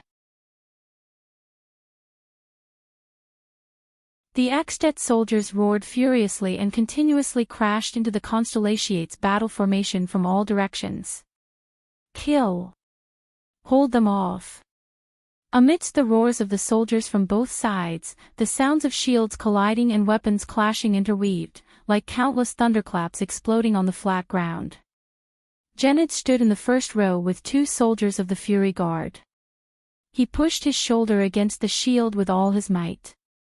A mace that was swung over smashed onto the shield. Genid's entire body trembled, and he almost fell backwards. His companions behind him supported his back and helped him stabilize his body. With a distorted face, Genid withstood the impact with all his might. Damn it, he thought bitterly. These extensions. Their strength and physique are much stronger than those rebels from the southwest. Genid dodged a sword that was aimed at his forearm and asked his comrade to deal with him. The veteran pushed away the mace and kicked its owner's knee, causing him to stagger. Then, he stabbed his sword into his defenseless neck. Blood gushed out, and the opponent fell on his back while stammering. Fortunately, their movements are not very agile. Just as he thought of this, a long spear brushed past his ear and pierced through the abdomen of a soldier on Genid's left. The latter fell limply as he howled in pain. Genid roared furiously and replaced the position of the dead soldier. He broke the long spear and blocked a blade that wanted to charge in through the gap. A soldier behind him quickly filled in the empty spot Janet had left behind. Such scenes appeared at various places in the front row. Enraged roars and pained wails were still mixed with the sounds of metal clashing and weapons clashing. Escapades' light infantrymen pounced forward again and again as if they did not care about their lives. They were blocked or even killed by the Fury Guards and the diplomat group, leaving behind corpses. However, people from Constellation continued to fall, and blood gradually dyed the snow red. However, the veteran of the Fury Guards at the front row still relied on his rich experience and mature skills to maintain the line of defense and prevent it from being broken. Thales watched everything around him in fear. This was a battlefield where thousands of people intertwined with each other. A brutal and terrifying slaughter. Blood that splattered everywhere. Roars that risked their lives. Corpses that kept increasing in number. The battlefield before him was undoubtedly more shocking than the battle with the Sacred Blood Army. Commander Araka was also at the front row. With an unpleasant expression, he guarded the gap between the three of them alone. He did not display any fancy and exquisite supreme-class combat skills. Instead, he repeated simple and unadorned battle moves. However, no one could gain an advantage over him. During the first round of attacks, Araka's two-handed greatsword made a deathly howl in the air as he chopped off a head with a horizontal slash. He then took the opportunity to slash open the shield, chest, and abdomen of the second extension. Then, as blood gushed out, he swiftly parried a longsword that came thrusting towards him. Before the other party could react, he pierced the greatsword into his chest. However, next to him, a soldier of the Fury Guards had his skull split open by an axe. He fell limply to the ground. Escapades bastards. Araka gritted his teeth and exhaled. His face was full of ferocity and savagery. He turned around and swung his sword hilt, causing the enemy to stagger. Observe the situation behind us and wait for an opportunity to break out of the encirclement and return to the fortress. Araka, whose face was covered in blood, lowered his head to avoid an axe as he shouted his orders. I am afraid that it will be very difficult. An officer of the Fury Guard struggled to push back a fierce extension and reported, more than half of the enemies are blocking our way behind us. Persevere. They are only relying on their morale from the first round of attacks. Araka gritted his teeth and kicked down a shield. He then stabbed his sword into the ferocious and furious face of his master. He swung his left hand at the right moment and parried a long spear with his forearm. However, at the same time, an axe slashed towards his head. Araka calmly lowered his head and dodged. The axe blade took away a few strands of his hair. Waya, who was wielding a single-edged sword, arrived. He thrust his longsword forward and activated the edge of no return. He sliced his opponent's throat with a backhand, but his ribs were grazed by the axe blade. He groaned in pain. Beside him, a comrade's head was smashed by a hammer as he tried to save him. Blood and white matter splattered everywhere. Stop using those boring swordsmanship. Put away that beautiful posture of yours. Araka parried a straight blade that was slashing towards Waya with his sword and roared furiously, on the battlefield, supreme-class elites are not much stronger than ordinary people. You will only be able to stand for more than 10 minutes and kill a few more soldiers. Save some strength for every attack and leave room for dodging. Just stab and dodge honestly. An infantryman's weapon was sent flying. He roared and wanted to rush forward to hug Araka. Without hesitation, Araka held his sword with one hand and punched him in the face. He fiercely elbowed him and sent him flying backwards. The sound of his ribs breaking could be vaguely heard. Otherwise, retreat to the back. Don't be a burden. Waya, who had yet to recover from his injuries, could only clench his teeth and retreat in shame. A strange gust of wind suddenly attacked them and blew up snowflakes. A few Axted infantrymen who came forward to replace them could not help but raise their hands to protect their eyes. Araka roared madly and swung his sword with both hands. He cut open a person's shield and chest at the right time, then suddenly stabbed into another person's abdomen. This psionic ability is not bad. Araka wiped the blood off his face and frowned as he looked at Ralph's one-handed hidden blade. But can that thing be used on the battlefield? The mute Ralph, who had a fractured arm, could not say anything. However, he could indeed feel the powerlessness of the hidden blade on the battlefield. Without a hand guard, every time he swung his sword, he might have to bid farewell to his own arm. He could only use his psionic ability to support him in battle and the hidden blade to defend himself. On the other side of the formation, Willow Ken hid behind a sword and shield soldier. He blocked a sword attack with his left hand and thrust his spear out of the shield with his right hand into the side of the enemy's face. A soldier's right hand was chopped off. He held his shield and clenched his teeth as he retreated. However, when he took his first step, a flying axe cut into his chest and abdomen. Another person stepped forward to replace him. "You are a doctor, at least do something." Willow anxiously shouted at Ramon, who was curled up behind him. "I am not a military doctor." Ramon glanced at the enemies around him. He hugged his head and shouted, "And that prince did not say that this would happen. If I had known that this would happen, we would have brought along some spearmen." Ida stood guard around Thales. She looked at the situation around her and sighed. Her scimitar, which had no defensive capabilities, was only suitable for small-scale battles. Unless it was aimed at a vital point, it would not cause enough damage to armor. Moreover, it was impossible for her to dodge to the fullest extent in a crowded battlefield. If I had known that this would happen, I would have brought along my father's two-handed machete, which was said to be able to pierce through armor. That was the standard equipment of the ancient Elven Kingdom's Imperial Guards a long time ago. No one expected this battle to happen. For the time being, no enemy had broken through to the back of the second row.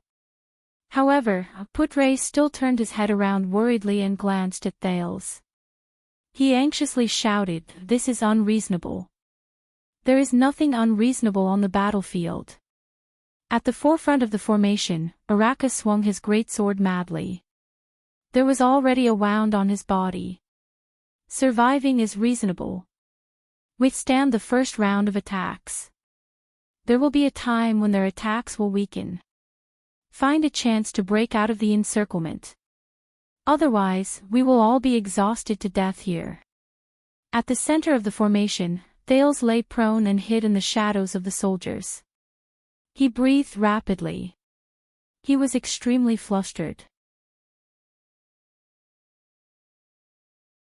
Thales wanted to calm his hands, which were buried in the snow, so that they would no longer tremble. However, amidst the deafening battle cries and sounds of collisions from thousands of people, his forearm was like a wild horse that had gone out of control. It disregarded its owner's will and shook disappointingly amidst the endless sounds of battle. Damn it! Thales' teeth and lips trembled. He was extremely ashamed of his performance on the battlefield for the first time. Hurry up and calm down. However, no one seemed to care about him.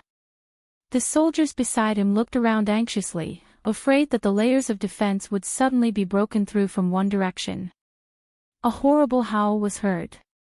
It was the sound of a Constellation soldier being cut in half at the waist. Thales shuddered and closed his eyes. Calm down.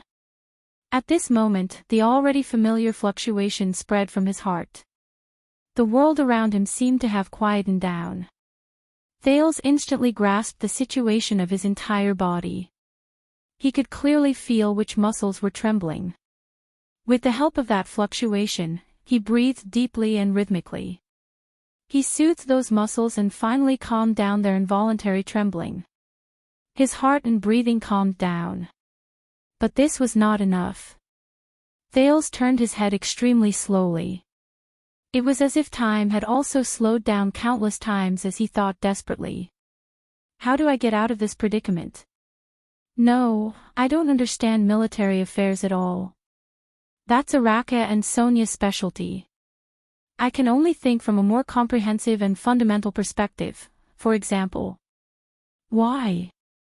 Why does Lampard want to kill me? No, I should think in reverse. If I die here, what is Lampard's purpose? What benefits does he have? Think clearly about his motives and benefits. Impossible. Robbing and killing Constellation's diplomat group and Constellation's heir. He has no benefits at all. Then what is Lampard's purpose? Did someone bribe him? At this moment, the long-lost memories of his previous life surged again. War is a highly complicated and ever-changing form of social conflict, but it has long been neglected in our field of study. Many scholars' research results are in response to Clausewitz's classic exposition, Male. Ev. He proposed that structure, organizational ability, and legitimate ideology are the prerequisites for large-scale collective violence. Weber never explicitly included war as a social phenomenon in his theory. However, in his definition of a modern country, he mentioned that the country's power monopolizes the legitimate use of violence in the territory it claims. Thales resisted the flashbacks of his memories and the urgent situation before him with great difficulty. Damn it. In the territory it claims, wait a minute. Thales' pupils shrank. Maybe it's not that complicated. War is never about killing. Territory, Lampard's original intention was to conquer the Northern Territory. So, the fluctuations faded away. Time seemed to have returned to normal. Fighting and death returned to his ears. Thales lay on the ground, sweating profusely. He panted heavily. He found the source of this conflict. Now. I have to get rid of it. No. An Extet infantryman watched in horror as Araka slit his throat. You are, but he could no longer say the rest of his words. Fill my position. Araka clenched his teeth and swung his sword again.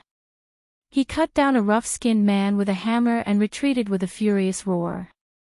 Two sword and shield soldiers covered his line of defense with resolute expressions. We have almost exhausted the momentum of their charge this time. Araka panted and dragged his great sword to the center of the battle formation. He said to Ida, leave some people behind to guard the rear and bring the prince along. I will fight my way back to the fortress. Wait a minute. Thales could not care less about resting. He raised his head anxiously and shouted loudly, attracting Putre and Araka's attention. Lampard. Lampard's army. They did not send heavy infantrymen, no cavalry, not even crossbows and archers. These are just light infantrymen that were recruited at the last minute. Thales anxiously recalled the little military knowledge he had. They do not intend to defeat us in an instant. So, do you want to stay behind to repay him? Araka turned around and said sarcastically, because of Lampard's kindness, he let us live for another 15 minutes. What he wants is to stall us here for this 15 minutes, not to quickly annihilate us. Thales rejected Aida's support and stood up strenuously. Lampard is betting. He is betting on his opponent's choice. Our choice. Waya, who was beside them, thrust his sword out from behind his shield and forced an axe to retreat. Before Waya's face was cut by a long sword, Ralph dragged the powerless Waya back just in time. Waya panted and said, betting on us breaking out of the encirclement or defending to the death. No. Thales opened his eyes and stared at Araka. Lampard is not betting on us. No. Putre instantly understood. His face turned pale. He would never dare to use your life to, Thales said anxiously. Archduke Lampard is betting on the broken dragon fortress behind us. The bet is on Lord Sonia Cecir's choice. He is betting on whether she will send troops to rescue us. Araka's pupils shrank abruptly.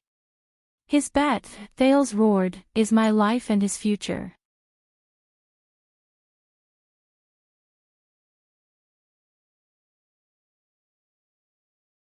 Chapter 105. In the distance, the Archduke of Black Sand region, Chapman Lampard, was fully armed as he rode on his horse. Under the protection of countless infantry and cavalry troops, he looked into the distance with cold eyes. Under the deafening battle cries, the two constellation flags in the distance began to shake under the siege of 6 large troops and more than 2,000 extension light infantrymen. Archduke Lampard touched the sword at his waist. It was the sword he used to kill his elder brother in a duel. It had never left his side for more than 10 years. "It has begun," Count Levon said softly behind him. "They will soon break out of the encirclement and retreat towards the fortress. We only need to wait for Cicere to send reinforcements." His most trusted strategist, Viscount Canvita, also nodded. "The light cavaliers and mounted infantrymen on both sides of the battlefield are ready. We can quickly tie down any troops that come out from the fortress as reinforcements. The knights and 300 heavy cavaliers have already unloaded half of their burdens. They can charge at a faster speed. Even if all 3,000 people in the fortress rush out hand in hand, we can at least defeat their vanguard at the first instance. That is, if they do not retreat within 5 minutes. 500 heavy swordsmen and 800 heavy armored axemen are on standby. They can follow up later. Archers, mystic gun troops, and the remaining ordinary recruits can also attack. When they start to break out of the encirclement, we can advance at the right time. The heavy infantrymen can set off first." The stern-looking Chapman Lampard raised his hand at this moment and stopped Canvita's report. "No, have everyone stay put and wait for orders. No one is allowed to approach the battlefield without permission. Let the light infantrymen continue to fight. We have to give the fortress flower some time to consider whether to send reinforcements or not."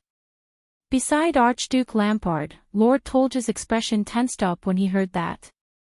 "If they break out of the encirclement in the direction of the fortress, it is best for us to have the main force follow up appropriately." Being familiar with warfare, he frowned and said, "If they are too far away, even if our cavaliers hold back Cicere's reinforcements, the heavy infantrymen will not be able to catch up, let alone destroy the opponent in a field battle. With her ability, she can definitely snatch their prince back in time. Then, whether it is seizing the opportunity to attack the city or exhausting them in a field battle, our plan will be meaningless." Lampard looked at the battle in the distance and shook his head. "Cicere is a cautious person." Archduke Lampard stared at the broken dragon fortress in the distance with a complicated expression. He slowly said, "If we want to lure her into sending out her troops, we must take the risk and give her some hope. If we do not send out our troops, their prince will definitely perish on the battlefield. If we send out our troops, we might have half a chance to snatch the prince back. And as the prince breaks out of the encirclement from the back and gets closer to the fortress, the latter's chances will increase. Even the most prudent and rational person, such as Sonia Cicere, will be swayed when she sees that the hope is getting bigger and the possibility of success is getting higher and higher." There was an unprecedented desire to challenge in Lampard's eyes, and his gaze was focused on the starry double-cross star flag of Broken Dragon Fortress. "Now it all depends on our old rival, the Fortress Flower's decision. Sonia Cicere. Are you going to send reinforcements and rescue their only prince, or are you going to watch the heir of Constellation perish in battle? What is going on?" Sonia stood on the tall fortress wall and watched the chaotic battle on the plains in the distance. She gritted her teeth and punched the wall of Broken Dragon Fortress. "Does Lampard want to kill His Highness in public here? The ones besieging the prince are only 2,300 light infantrymen. With the Fury Guards, they might be able to hold on for a while. But the disparity in numbers is too great." Miranda observed the situation of the enemy on the plains and said with a frown, "Lampard's other main forces are far away. If Baron Murch can break out of the encirclement with the prince and at least retreat a certain distance, we should be able to send reinforcements in time to tear apart the light infantrymen's encirclement and bring the prince back." She turned her head and said to Sonia, "I can attack. I need 1,000 men, including elites like the Starlight Unit who can break the enemy's formation. The Starlight Unit can ride out on horseback. The opponent is just some light infantrymen. If we only need to break through the encirclement and rescue His Highness, no. Sonia stared furiously at the stalemate on the battlefield and said with difficulty, the prince's diplomat group is not his focus, sending out the only elite troops we have to defend the city to rescue the prince. This is what Lampard wants. I can guarantee that his cavaliers are already prepared. They will stop our reinforcements at all costs. They will even attack the fortress sluice gate without caring about casualties and injuries. Then, they will press forward on a large scale. At least, they will be able to destroy our reinforcements. If it's the former, then the fortress will be in danger of falling. If it's the latter, it will also be able to greatly deplete the fortress's military strength and pave the way for him to attack the city later on. Sonia clenched her fists tightly. We will never do as the enemy thinks. Miranda raised her eyebrows and remained silent for a while. The sounds of battle in the distance continued. But that is the second prince, and the only heir of Constellation. Miranda thought for a while and said quietly, if the fortress does not send out troops, then it is very likely that he will be annihilated in the battle. As for His Majesty, Sonia gritted her teeth, closed her eyes and let out a long sigh. This is Lampard's goal. He is waiting for me to make a choice. The fortress and the prince's safety, military or politics. He wants me to choose one of the two. This is a trap that cannot be more obvious. It was originally impossible for Lampard to take down the fortress, but he actually managed to find a chance. Lampard's courage is truly beyond imagination. Miranda tightened her grip on the sword at her waist, raised her head and said, perhaps with Baron Murch's ability, when he breaks out of the encirclement, he can bring the prince further away and closer to us. He can even bring him into the fortress's area of protection. We will try our best to end the battle as soon as possible. Before their follow-up troops arrive, we will safely, be careful. Sonia opened her eyes abruptly. Her gaze was filled with caution.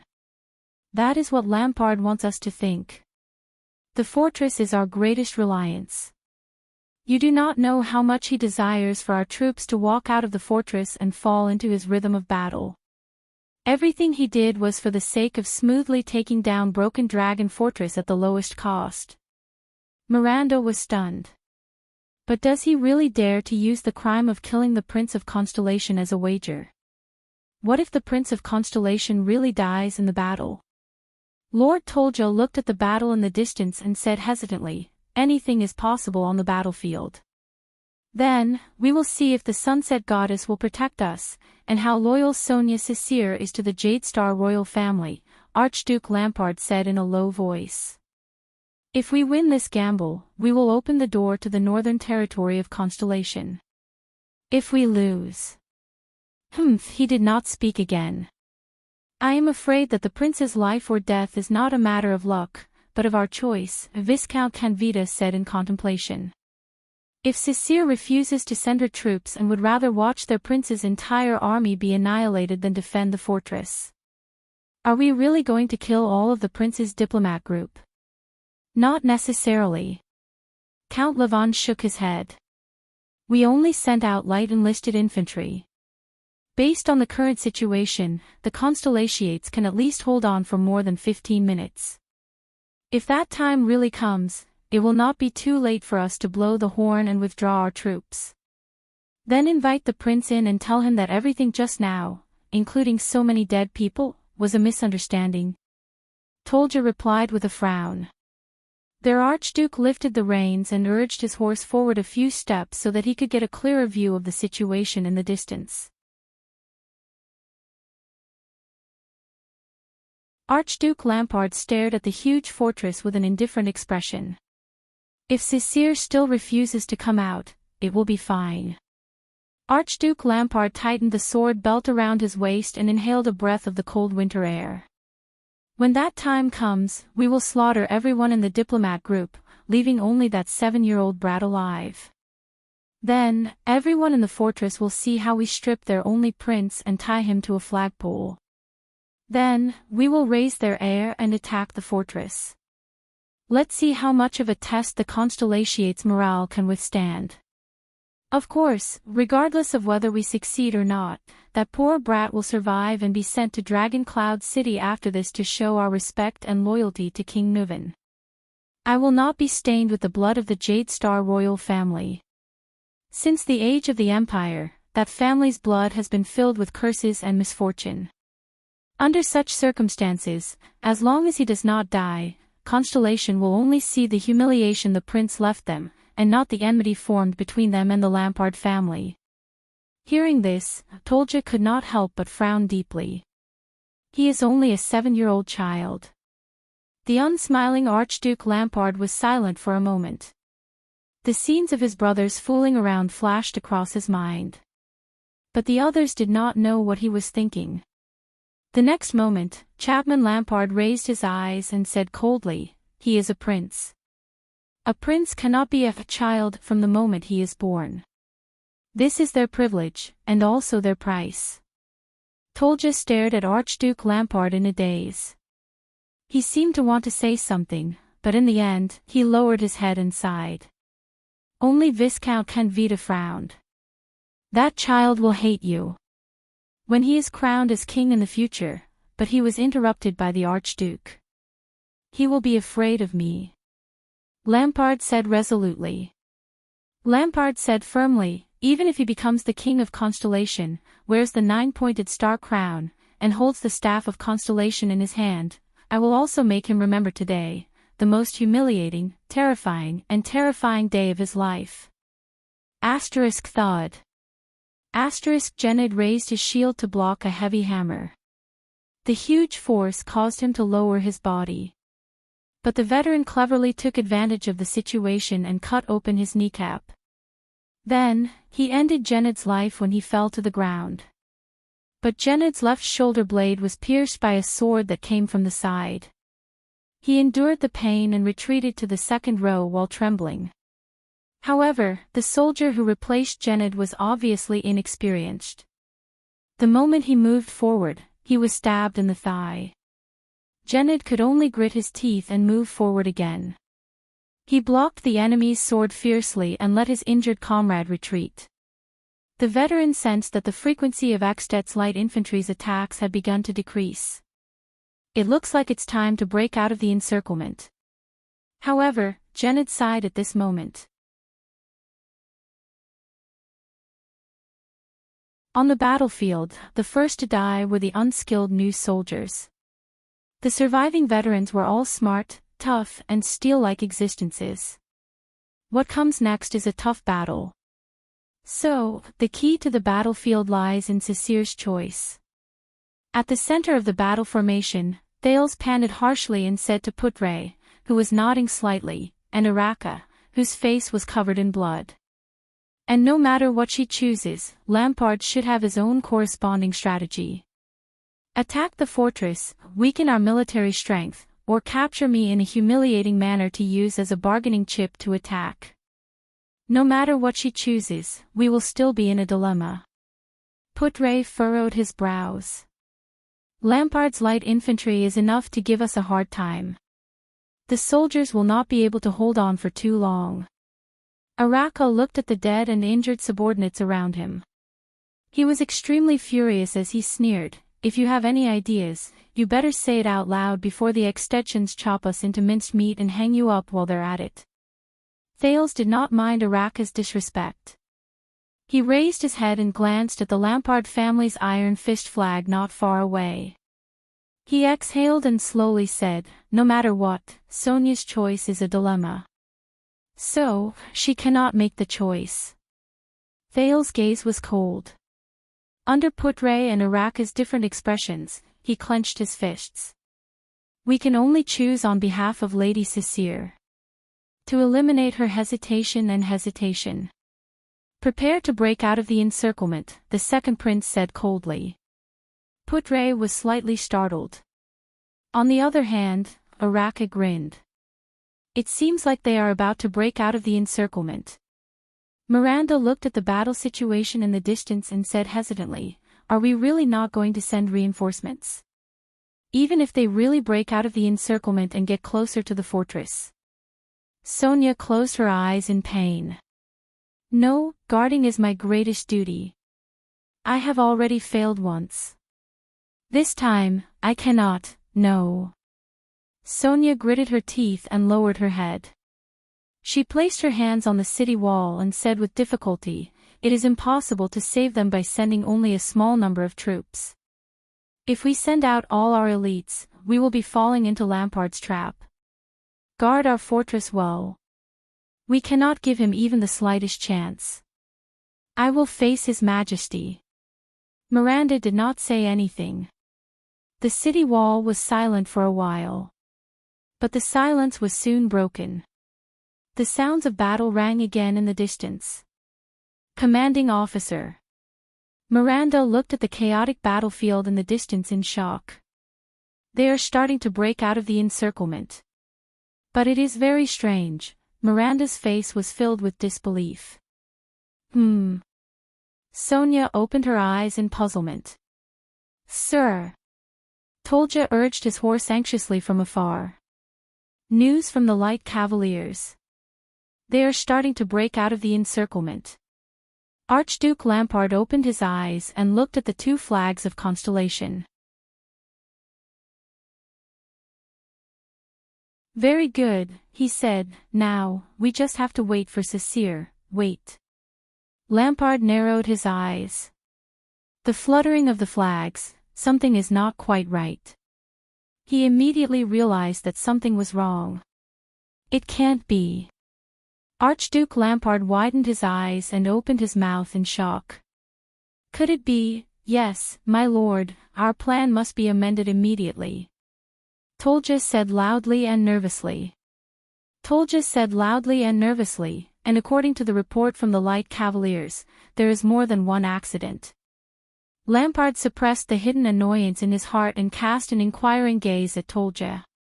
Tolja gritted his teeth and said on his horse, "There is another person with that prince." Archduke Lampard furrowed his brows tightly as he watched Tolja say something that caused the surrounding vassals' expressions to change. "It's him. It's that guy. With that bow." With a cold expression on his face, Araka tied Thales tightly to his back. His body was pressed tightly against the silver-black great bow. "Is it really safe to stay behind this guy?" Ida asked angrily. "I keep feeling like I've lost my job." Thales smiled at her. "Just take it as a vacation. Even authors have times when they stop updating their novels. This is very risky." "It means that we are also gambling," Putre said worriedly. "We are betting on the enemy's choice." Thales took a deep breath and smiled at Putre. "Yes, this is a bet between me and Lampard. It is a game of, do you dare or not? Young prince, I will ask you one last time." Seeing that most of the Fury guards in the first row were dead or injured, Araka suppressed the anger in his heart and said coldly, "Are you sure you want to do this?" "This is the only way," Thales said with a bitter smile. Araka did not speak.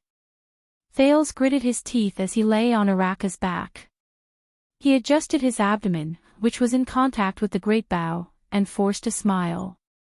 "And are you really as powerful as the rumors say? Please prove it to me." Araka still did not speak. Thales gently closed his eyes, then opened them firmly. His gaze was sharp. "Constellation's most valiant warrior, Araka Murch." He exhaled softly and loudly uttered the name that everyone in Constellation knew. "The kingdom's wrath." The moment he uttered these words, the expressions of the people who were in a predicament froze. It was as if the atmosphere around them had changed as well. In the next second, Araka tilted his head and sneered at Thales. "A long time ago, in a hopeless situation, a jade star told me," Thales could not help but be startled.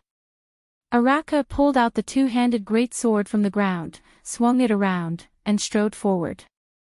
Putre, Waya, Ralph, and the others followed behind them with either determined or worried expressions. Araka strode onto the stirrups. His gaze was fierce. Ida nimbly followed behind their horses. Araka continued to speak coldly. He said, "Since there is no way to retreat, why not go forward with all your might?" Thales could not react for a moment. In the next moment, Immerse, the man known as the Kingdom's Wrath, spurred his horse forward with a fierce expression and bypassed his guards. Fury guards, attack the formation. The Kingdom's Wrath's greatsword pointed at the iron fist flag fluttering high in the distance. He roared furiously, "Our target, north."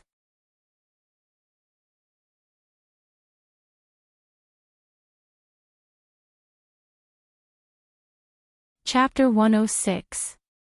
An Extension light infantryman held a hammer tightly in his hand. With steady breaths, he rhythmically hit the thick wooden shield in his left hand and followed closely behind his teammates' footsteps. As one of the dozen or so combat captains under Leroque's battalion, he was in his early 30s. This was not his first time on the battlefield. Men in Northland, be they farmers, hunters, craftsmen or woodcutters, were born to fight with swords. Sometimes, even women were the same. It was exhilarating and glorious to shed blood on the battlefield, fight to the death against the most powerful enemy, and drink the wine of victory to the fullest. Every time he swung his hammer, he felt the faint sound of bones cracking in the enemy's body, which made him even more excited and agitated. For example, right now, the combat captain in his 30s roared in delight. He strode forward to catch up with his companions and fiercely hit the head of a constellatiate who could not defend himself in time. He roared and pulled out his hammer. Blood splattered on his face. The next moment, the combat captain pounced on the constellatiate in front of him without hesitation. But these constellatiates are really tough. As he thought of this, he swung his shield and knocked his opponent to the side. With this level of casualties, if it were an ordinary army, their morale would have collapsed and they would have fled in all directions. Unless they are elites. Unless they have a competent commander who is equally tough. The combat captain nimbly and skillfully dodged his opponent's dangerous thrust. The blade of the sword swept past the right side of his forehead. "Hey, you are a veteran." The combat captain laughed out loud and smashed the enemy back with a hammer. Asterisk clatter. Bang. Crack. Asterisk the sound of horse hooves colliding with each other, as well as the sound of the blade cutting through armor came from the side. A deep and fierce male voice came from the warhorse. "Let's go find Lampard." The constellatiates, who had formed a defensive formation, became spirited.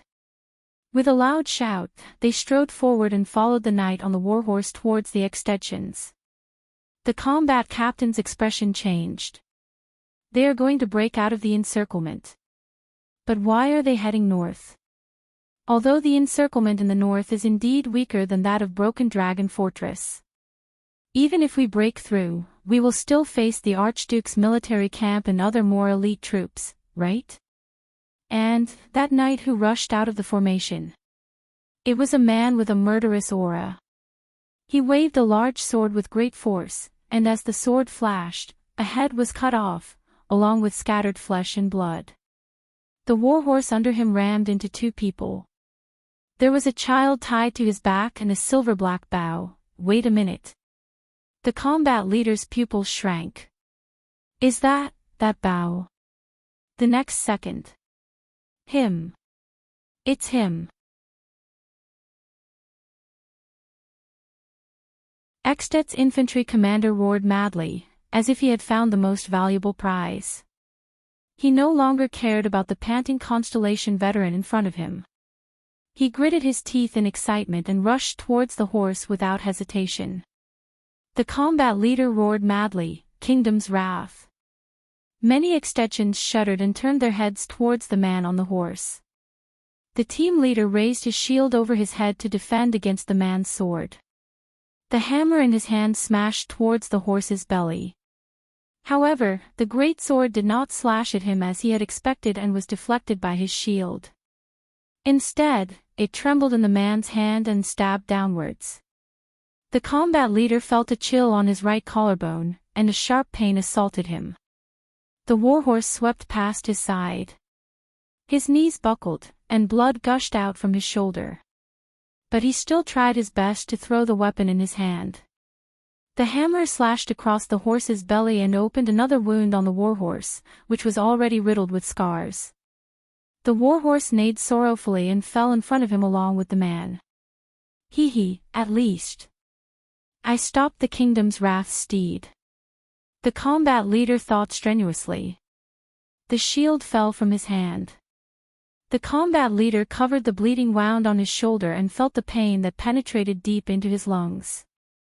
He raised the hammer with all his might, wanting to smash the man who was climbing up from the ground and the boy behind him. Then, my final attack, killed the kingdom's wrath. He thought. However, just as this thought appeared, a petite figure wearing a cloak rushed towards him from behind. She attacked him with a machete and chopped off his right hand, which was holding the hammer. Ah! The combat leader howled angrily in indignation. In the next second, Genid, who rushed towards him from behind, chopped off his head with his sword. That's right, Genid said to the corpse while panting, I am a veteran. One by one, the soldiers of the Fury Guards charged forward with all their might. They pushed aside the enemies who were blocking their way and fought to reach Arakamerch's side. Only then did Putre and the others manage to catch up to Arakamerch. The battlefield became chaotic due to the constellations breaking out of the encirclement. The kingdom's wrath. He's here. Many extension soldiers shouted excitedly. The news spread rapidly on the battlefield. From the front, the sides, and the rear, countless extensions charged towards them while roaring madly, like sharks who smelled blood. Really? Waya, who was at the back, said in dissatisfaction, he's just like a target. And he's carrying His Highness. Do not doubt your commander. Putre also fell off his horse. He hurriedly advanced in the triangular formation used by the soldiers for assault. At least believe in the kingdom's wrath's reputation. His Highness is the safest by his side.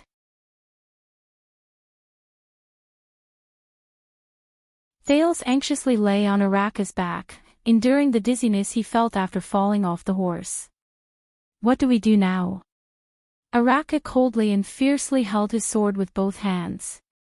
He slashed open the light armor of an enemy on his left, leaving the enemy to wail on the ground. He looked at the iron-fished flag, which was a distance away. Then, he looked at the countless enemies surging towards them from the fan-shaped area in front of him. He said coldly, our steeds can only bring us up to here. Attack the formation. Araka shouted loudly. His entire body trembled. Thales, who was stuck close to him, could clearly feel that Araka's heartbeat accelerated. His body began to heat up. His muscles swelled and trembled rhythmically. It was as if he was a predatory beast that was ready to start its hunt. He immediately realized that this was Araka's power of eradication. In his field of vision, Araka was like a raging volcano. Dull and terrifying explosive waves were continuously emitted from within him. Araka clenched his teeth. He held his sword in his right hand and held the leather sheath on the sword's spine with his left. He dragged the weapon behind him and charged towards the numerous enemies in front of him. The remaining soldiers of the Fury Guards followed him on both sides as if it was a conditioned reflex. They followed their commander and charged towards their opponents without hesitation. Araka was at the very front, like the tip of a wedge. The 5 weapons at the very front whizzed towards him at the same time. 3 of them were aimed at his head and chest, while the other 2 were aimed at his left and right. The next moment, Araka let out a furious roar from his throat. He stomped on the ground with his hind legs, lowered his body and charged into the area where the weapons surrounded him. Thales, who was tied up tightly, tried his best to shrink his head and stick closely to Araka's shoulder. Even so, he could still feel at least 3 weapons whizzing past the top of his head.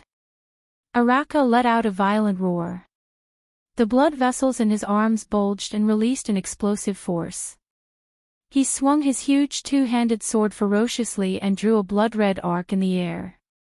Asterisk splat, asterisk the 3 weapons, along with the 3 forearms, broke away from their owner's control and fell weakly from midair.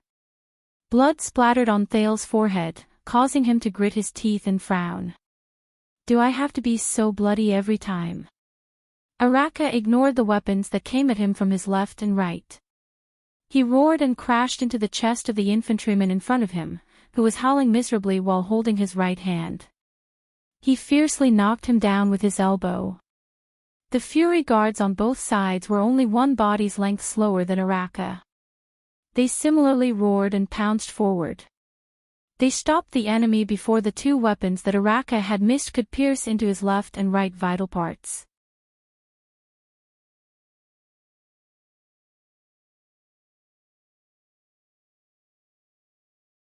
They, the sword and shield soldiers of the Fury Guards, were using their lives to cover Araka's flanks. This allowed the latter to focus on breaking through the enemies in front and in the middle without being disturbed. This allowed him to maximize his terrifying force of impact that no one could block. In a little over 2 seconds, Araka broke through the second row. Once again, the next batch of enemies faced him. The 2 enemies in front of him held long spears in their hands. The tips of the spears were pointed at Araka's heart.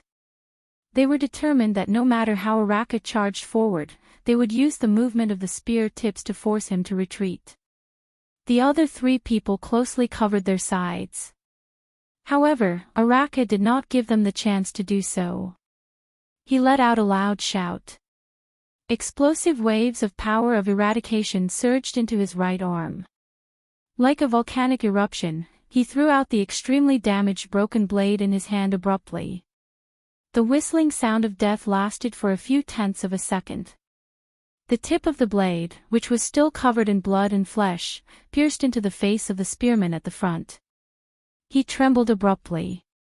The long spear in his hand that was pointed at Araka fell limply. No! Brother! The other spearman beside him screamed mournfully. Araka's expression was ferocious. He reached for the front part of the falling long spear with both of his hands. He took advantage of the momentum and pulled the long spear out. The power of eradication erupted once again along with the spear shaft that was thrusting towards him.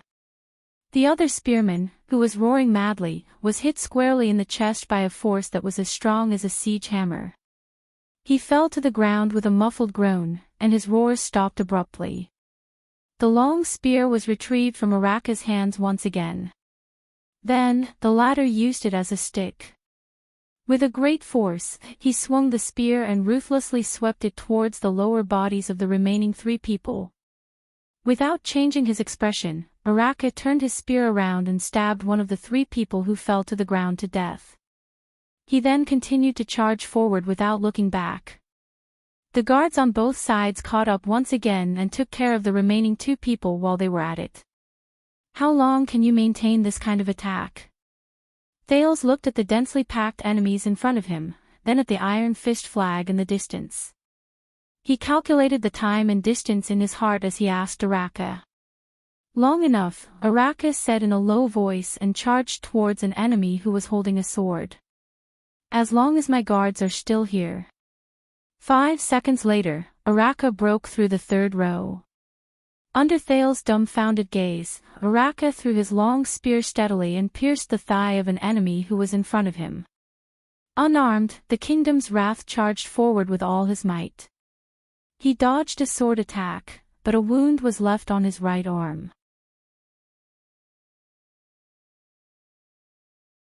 The soldiers of the Kingdom's Wrath surged forward once again. With bravery and sacrifice, they took care of the enemies on both sides for him. Amidst the frenzied roars, an axe blade sliced through the air and attacked. The kingdom's wrath took 2 steps forward without even looking. He grabbed the long spear shaft that was thrown out and dragged the enemy who was clenching his teeth while hugging his thigh down. At the same time, he swiftly turned around and used the spear shaft to block the axe blade that was coming towards him. Asterisk crack. Asterisk the spear shaft broke. Arrakis seemed to have expected it. He held the broken spear shaft and turned around. The broken spear violently struck the axe-bearer's nose bridge. The axe-bearer let out a muffled groan and closed his eyes. The kingdom's wrath flung the broken spear shaft away and accurately grabbed the axe hilt between the axe-bearer's hands. He then pulled him towards himself. Then, Arrakis headbutted his opponent fiercely on his already injured nose with a bone-chilling ferocity. He snatched the axe from the axe-bearer as he fell to the ground in a daze. Arrakis moved past him and the enemy who was panting while hugging his thigh that was pierced by the long spear. He continued his assault. 8 seconds later, Arrakis broke through the 4th row of enemies. One of the guards died.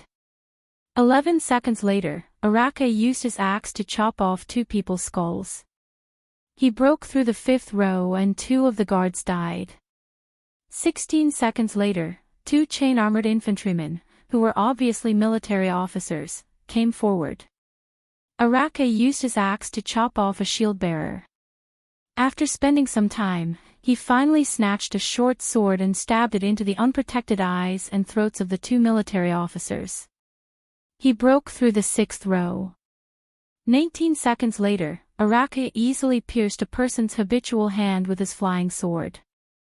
Then, he used the enemy as a shield and jammed the blades of 2 people's axes. He twisted their necks and used one of the axes to chop open the chest of the 4th person. He broke through the 7th row and one of the guards died. Thales watched all of this with his mouth agape. He watched the bare-handed Arrakis snatch the enemy's weapons with a fierce and violent aura, as well as his instinctive battle skills. He broke through the interception of countless opponents. Could this be what the Chinibu in my previous life said, a knight does not die by his bare hands? Under the kingdom's wrath's assault, Extet's light infantryman's line of battle was as thin as a piece of paper. He swiftly penetrated through them at a speed that was similar to when he was training to run. What the hell? Doesn't he get tired? Waya, who was panting behind Thales, sliced open the throat of an enemy who was wailing on the ground. He watched Arrakis' assault in astonishment. We have been jogging all the way and have not stopped at all. Is this the first time you've heard of his nickname? Putre snorted softly. Beside him, Ida only pursed her lips. This fellow's movements when facing multiple enemies and multiple attacks are even smoother than 5 years ago. Within a few minutes, they had already broken through more than 20 rows of enemies. However, the Fury guards on both sides were still continuously sacrificing themselves. Thales was worried. Arrakis' teeth were clenched tighter and tighter. His breathing was also becoming more and more rapid. With his stamina, how much longer can he last? With a cold expression, Arrakis pierced the hammer in his hand into its original owner's face. He pushed away the wailing enemy and roared as he strode towards the next person. It was a military officer. He was fully armored and held a terrifying double-sided axe in his hand. He was giving out orders loudly. He seems to be a commander. Thales listened to the other party's orders and thought with a frown. The kingdom's wrath was a legend. The soldiers of Extet had all heard of his name, as well as the battlefield legends about him. That terrifying man's body contained the wrath of all of Constellation. No one had ever been able to stop the attacks he launched. At least, that was what Mammon Leroque, the commander of Leroque's light infantry brigade, had heard. Until today, he had witnessed it with his own eyes. Leroque, the Northlander who was 6.5 feet tall, furrowed his brows deeply. As he watched his brigade being penetrated by the other party as if there was no one there, he stroked his double-sided axe and licked his teeth.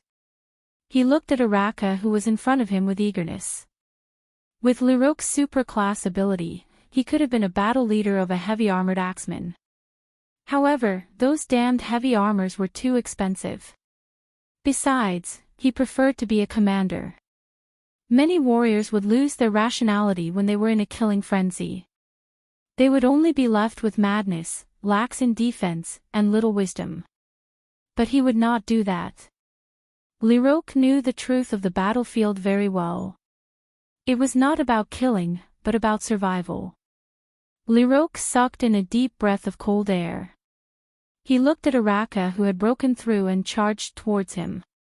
He looked at Thales who was behind him, and at the Fury guards on both sides of Araka. I found your weakness. You're tuning into the LoveLore Library YouTube channel. We're so grateful for your support, and don't forget to subscribe to join us on this incredible journey through captivating stories.